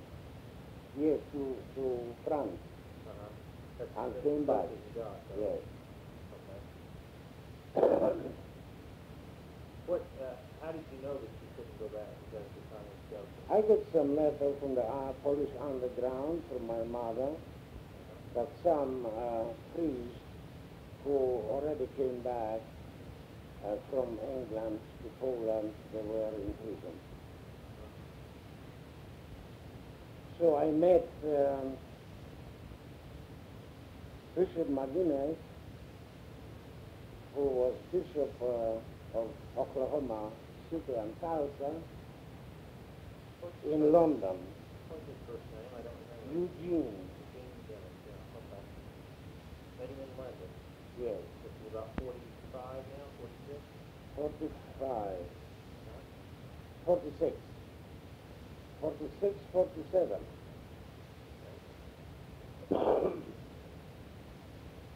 And he was on the way to Rome. I met him and asked him if I could come to the United States. I didn't know very much about Oklahoma. And he said, yes, we need priests. So I came to Oklahoma. They were already here, some 8 priests before me. October. Yeah. This is 1947? And he was 1948. 48, now. Yeah. Those 8 priests were already in Already Oklahoma? here, 48, yeah. They were in Oklahoma? They were in Oklahoma. Where were they? In Oklahoma City or Tulsa? Both. They were in Oklahoma City, Tulsa, and also in little places, different crates, for example. What order did you and they belong to? What order? I'm not an order priest. I'm a diocesan priest. Okay. I belong to the Diocese of Katowice in Silesia. Okay. Is this the same condition for the others too, or were they part of an order? They were all diocesan priests except the priest in Broken Arrow. In Broken Arrow they were Capuchin fathers Okay. from Krakow. Okay. Okay. So you arrived in Oklahoma City in 1948? Where were you assigned? Okay? I was assigned first to a small place on 10th Street, Holy Angel Parish, and after I was Did you speak English there? no, But that was interesting. yes. And after I was assigned pastor to Gary and Watonga. I stayed there 10 years, and I built a church in Watonga, That would be Watonga. Okay. Oklahoma. From there, I was appointed to Bison. Oh, I didn't know you were there. To Bison. Oh, And pictures on the wall, yeah. and I built a rectory and the church in Bison. What years were you in Bison? 59, 69. And after I went to Newkirk, Oklahoma, I stayed there 5 years. The Newkirk is up near Kansas. Right, and I also had for 5 years an Indian school in Chicago. Oh, yeah. That's Joplin. Toronto. Yeah. And from there, I was appointed pastor of Mikomakas. Okay. Let me backtrack some of those steps with you. In any of those places, were there Polish people? None. None. None. Not even Newport. Not even Newport. And Bison is in Major County. Census says somewhere in Major Bison County. is not a major county. It's in Garfield County. Oh, is it? Yeah. In it. Uh-huh. Yeah. All right. And at what point did you begin to pick up English? While you were still in Oklahoma City? Oh, yes. I pick up English from radio, TV, and books. Uh-huh. I just learn by myself. What kind of adjustment problems did you have in the United States? Well, first of all, I didn't know how to drive. Uh-huh. And when I got my church in Gary with a mission 17 miles away, I needed to have a car, and so people taught me how to drive, and later I got my car. Before I got my car, then to speak me to a mission. It was difficult. Adjustments, of course, the language, I picked up. How did you find the people reacted to? Were they The people were very, very friendly everywhere. All domination. They invited me to their houses, to the churches. I never have an enemy. Everybody was very, very kind. Very good. Tell me about the old priest who died recently. Yes. Father Kazimierz Krutkowski. May I ask you to spell that for me for my face? Kazimierz. Karzimierz.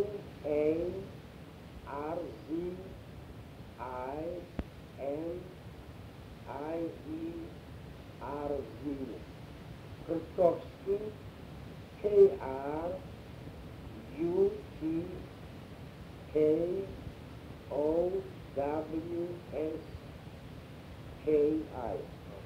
Okay. Go ahead, please. Father Krutkowski was in Oklahoma before I came. He was a chaplain in the Polish army before the war. And when the war broke out, he was taken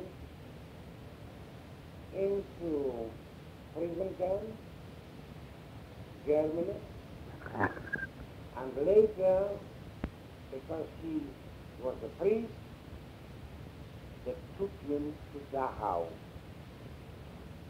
Dachau was a major concentration camp in Germany.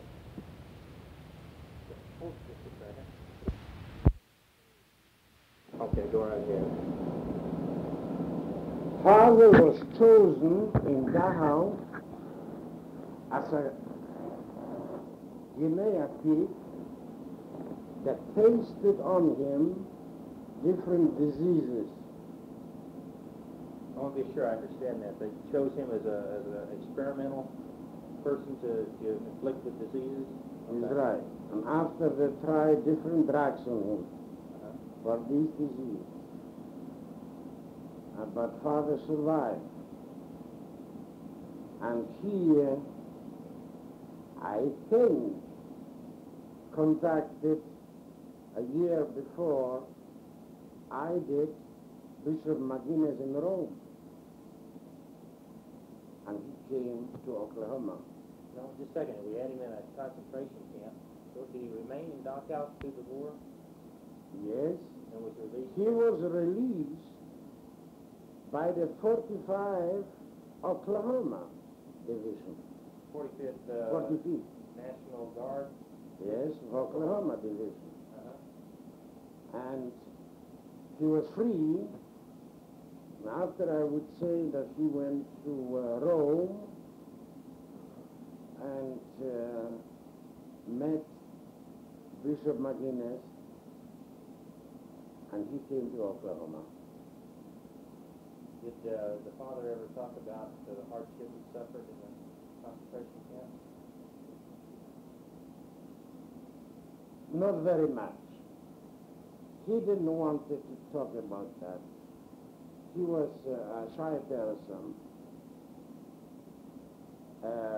But we knew we shouldn't mention, because this wouldn't make him happy. Yes. But he done a good job everywhere he was sent here in Oklahoma. Where was he sent here that you know of? He was in Crabes, Oklahoma. Sorry, what was that? Crabes. Cribs. Crabes, yes. Yeah. Crabes, Got to Oklahoma. put it into my accent. He was in McAllister. Uh-huh.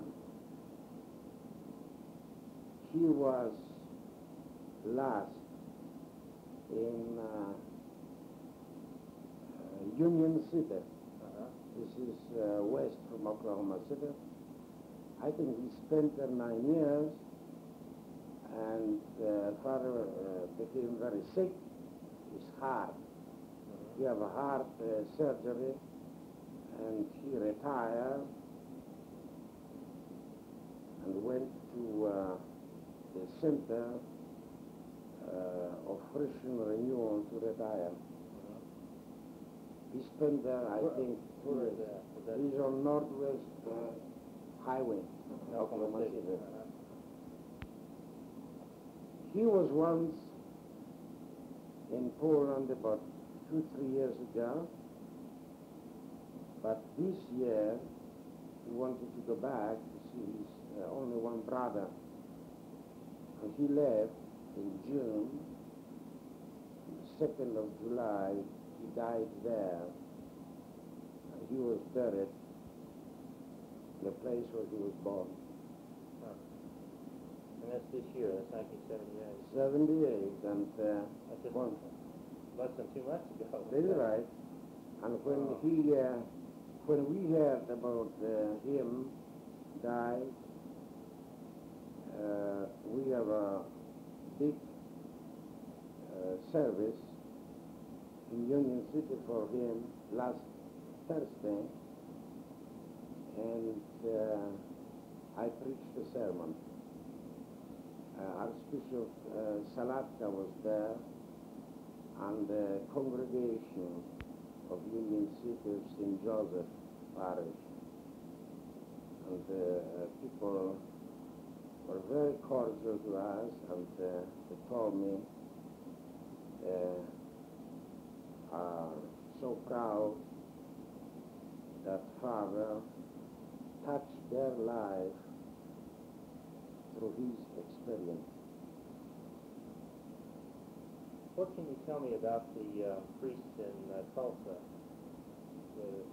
also post the war, I think? Yes, I know that there is Father Anthony Hoyetsky in Tulsa, and he's a professor of theology.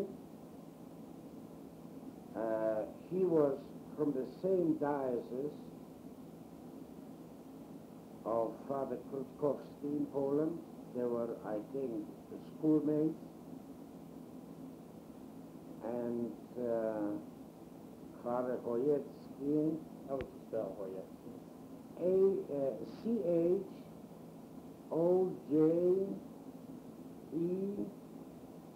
Chojecki.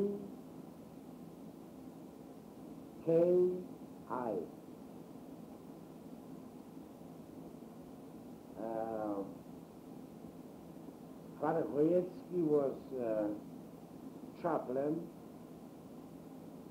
in the Benedictine school in Tulsa for many, many years, and chaplain of St. John Hospital. after he retired, and he still lives in Tulsa. There is another priest, Father Mashkevich,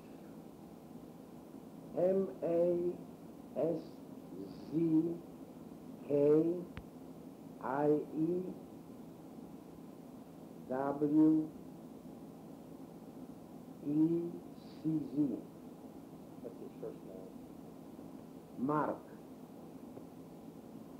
And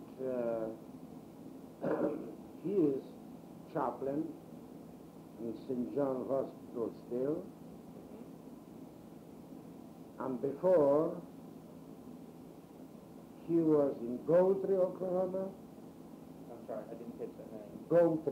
Goltry, by Enid. Goldtree? Yes.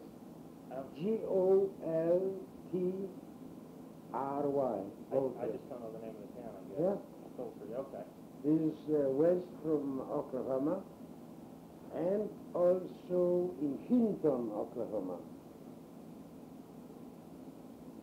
Now he will be retiring pretty soon, I think, too. There is another priest in Mercy Hospital here in Oklahoma City, Father Anthony Hodis, Hodys. And he was all his 30 years in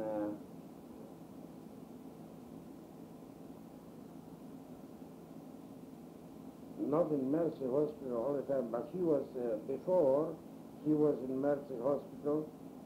He was chaplain here for the Carmelite Sisters, Villa Teresa on 13th Street, Classic. So these are about the priests that I know. Were they all brought here by Bishop McGinnis? They were all brought by Bishop McGinnis. Maybe we better hesitate on Bishop McGinnis then for just a second. How did, tell me a little bit about Bishop McGinnis and how he happened to be in London and make contact with you or whatever. Well, Bishop McGinnis went, like every bishop, every 10 years to Rome. He was already bishop of the Oklahoma City. He's right. It was a diocese at that point, wasn't it? Or archdiocese? Yes. Diocese. Yes. Okay.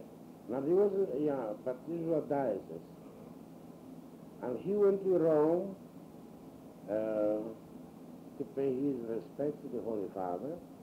He always stopped in London before he went to Rome. And he needed priests. We consider him in the diocese as a builder. He was only the third priest, bishop of the diocese, and like the first bishop, Merchard, he was a Belgian. He was a missionary bishop. The second bishop was Kelly from Canada, and he organized the diocese. The third bishop, McGinnis, he was from Bethlehem, Pennsylvania. What were the years that he was? I think 45. He came here in 1945, and he built up the diocese. And he wanted to have at least in every county one Catholic church. How long was he in office then? Like 45 to...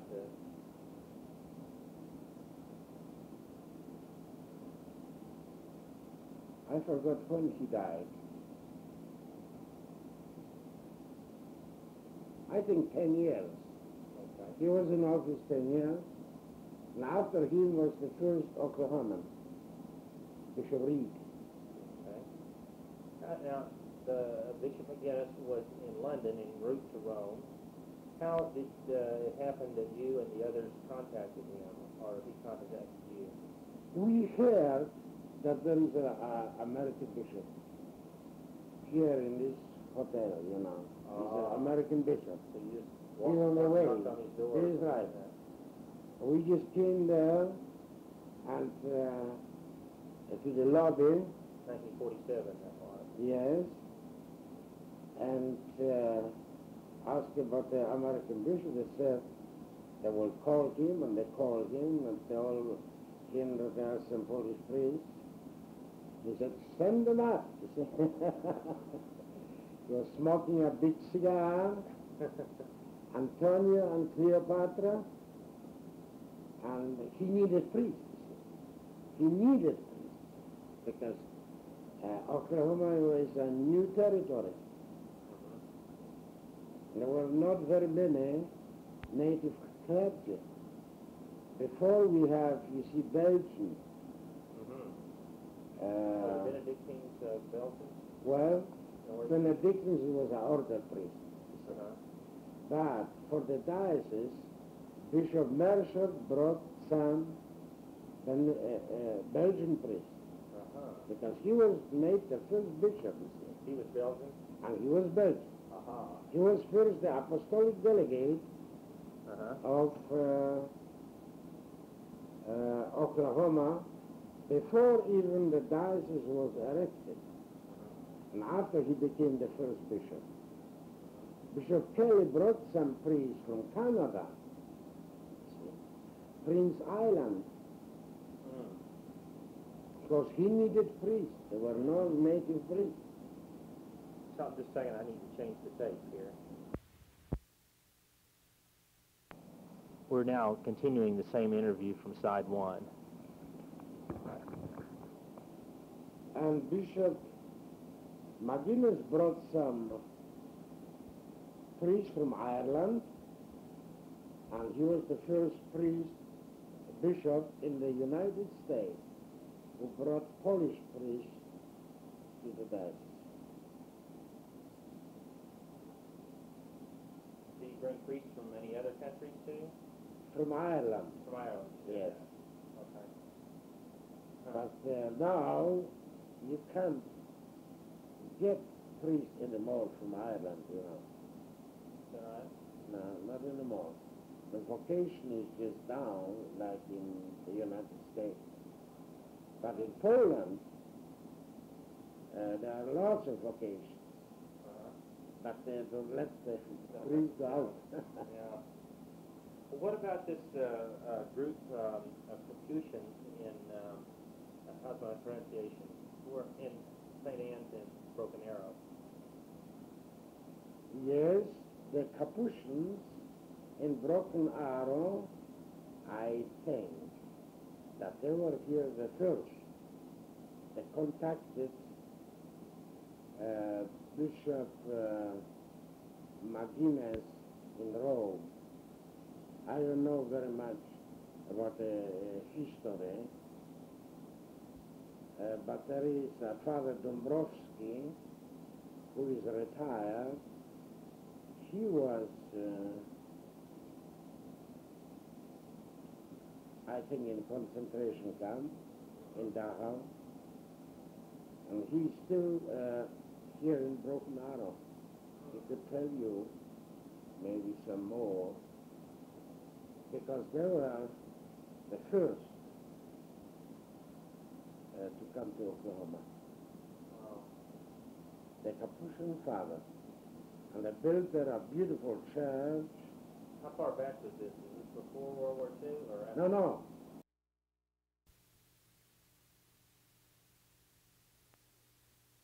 The first to come to Oklahoma. The Capuchin Fathers. And they built there a beautiful church. How far back was this? Was this before World War II or after? No. Now this was after the World War II. Maybe this is back 47. they built a beautiful church where? in Broken Arrow, And then St. Anne. the St. Anne, and also a rectory and a school. They built that up, and I understand this year they gave that to the diocese. Are there to build it. several of these men? How many of them are there? There are several of these men. I think 3, 4. Uh-huh. And they have some orders, you see, in the east. So they can bring some priests from the east. Eastern United States. Yes. Uh-huh. Well, what can you tell me about, his name slips my mind, but the retired Monsignor in Tulsa? Poyetsky, Yeah. I don't know very much about him. We don't come very much together because he's another diocese, you see. Yeah. And when we have meetings, we don't come together anymore.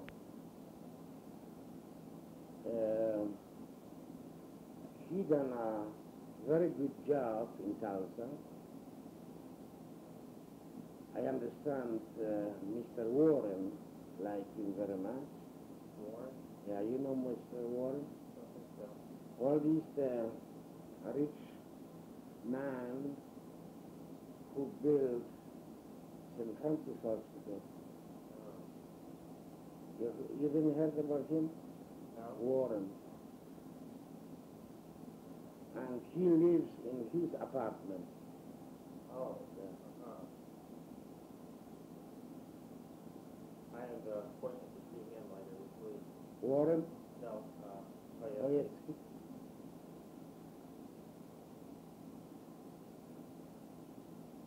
Okay, well, He's secret. Really? Yeah.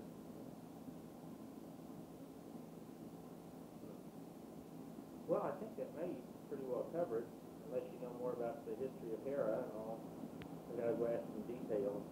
Well, when they have something going on or an old person is dying, they always invite me to have a sermon in Polish there.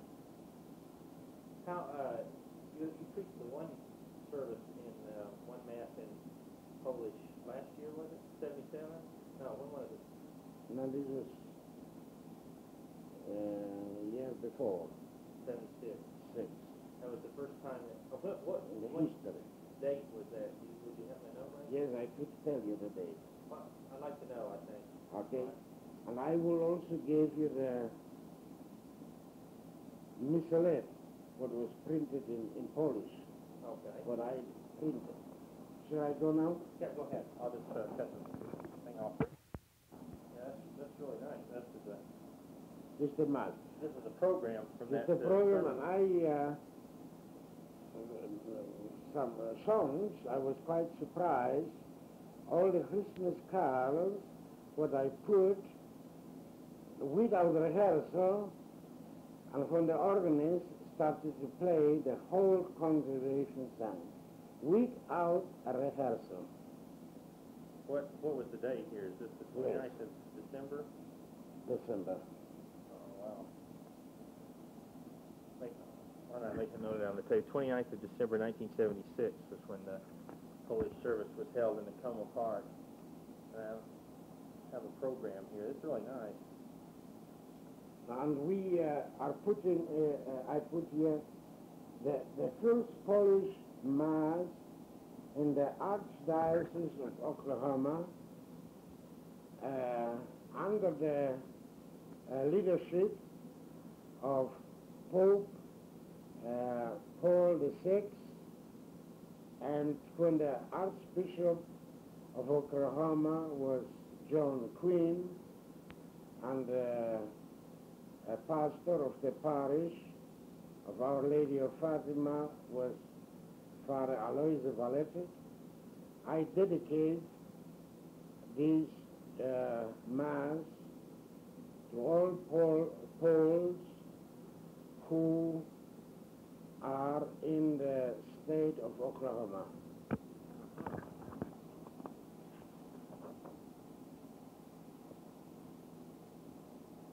You have a big crowd? The church was full up.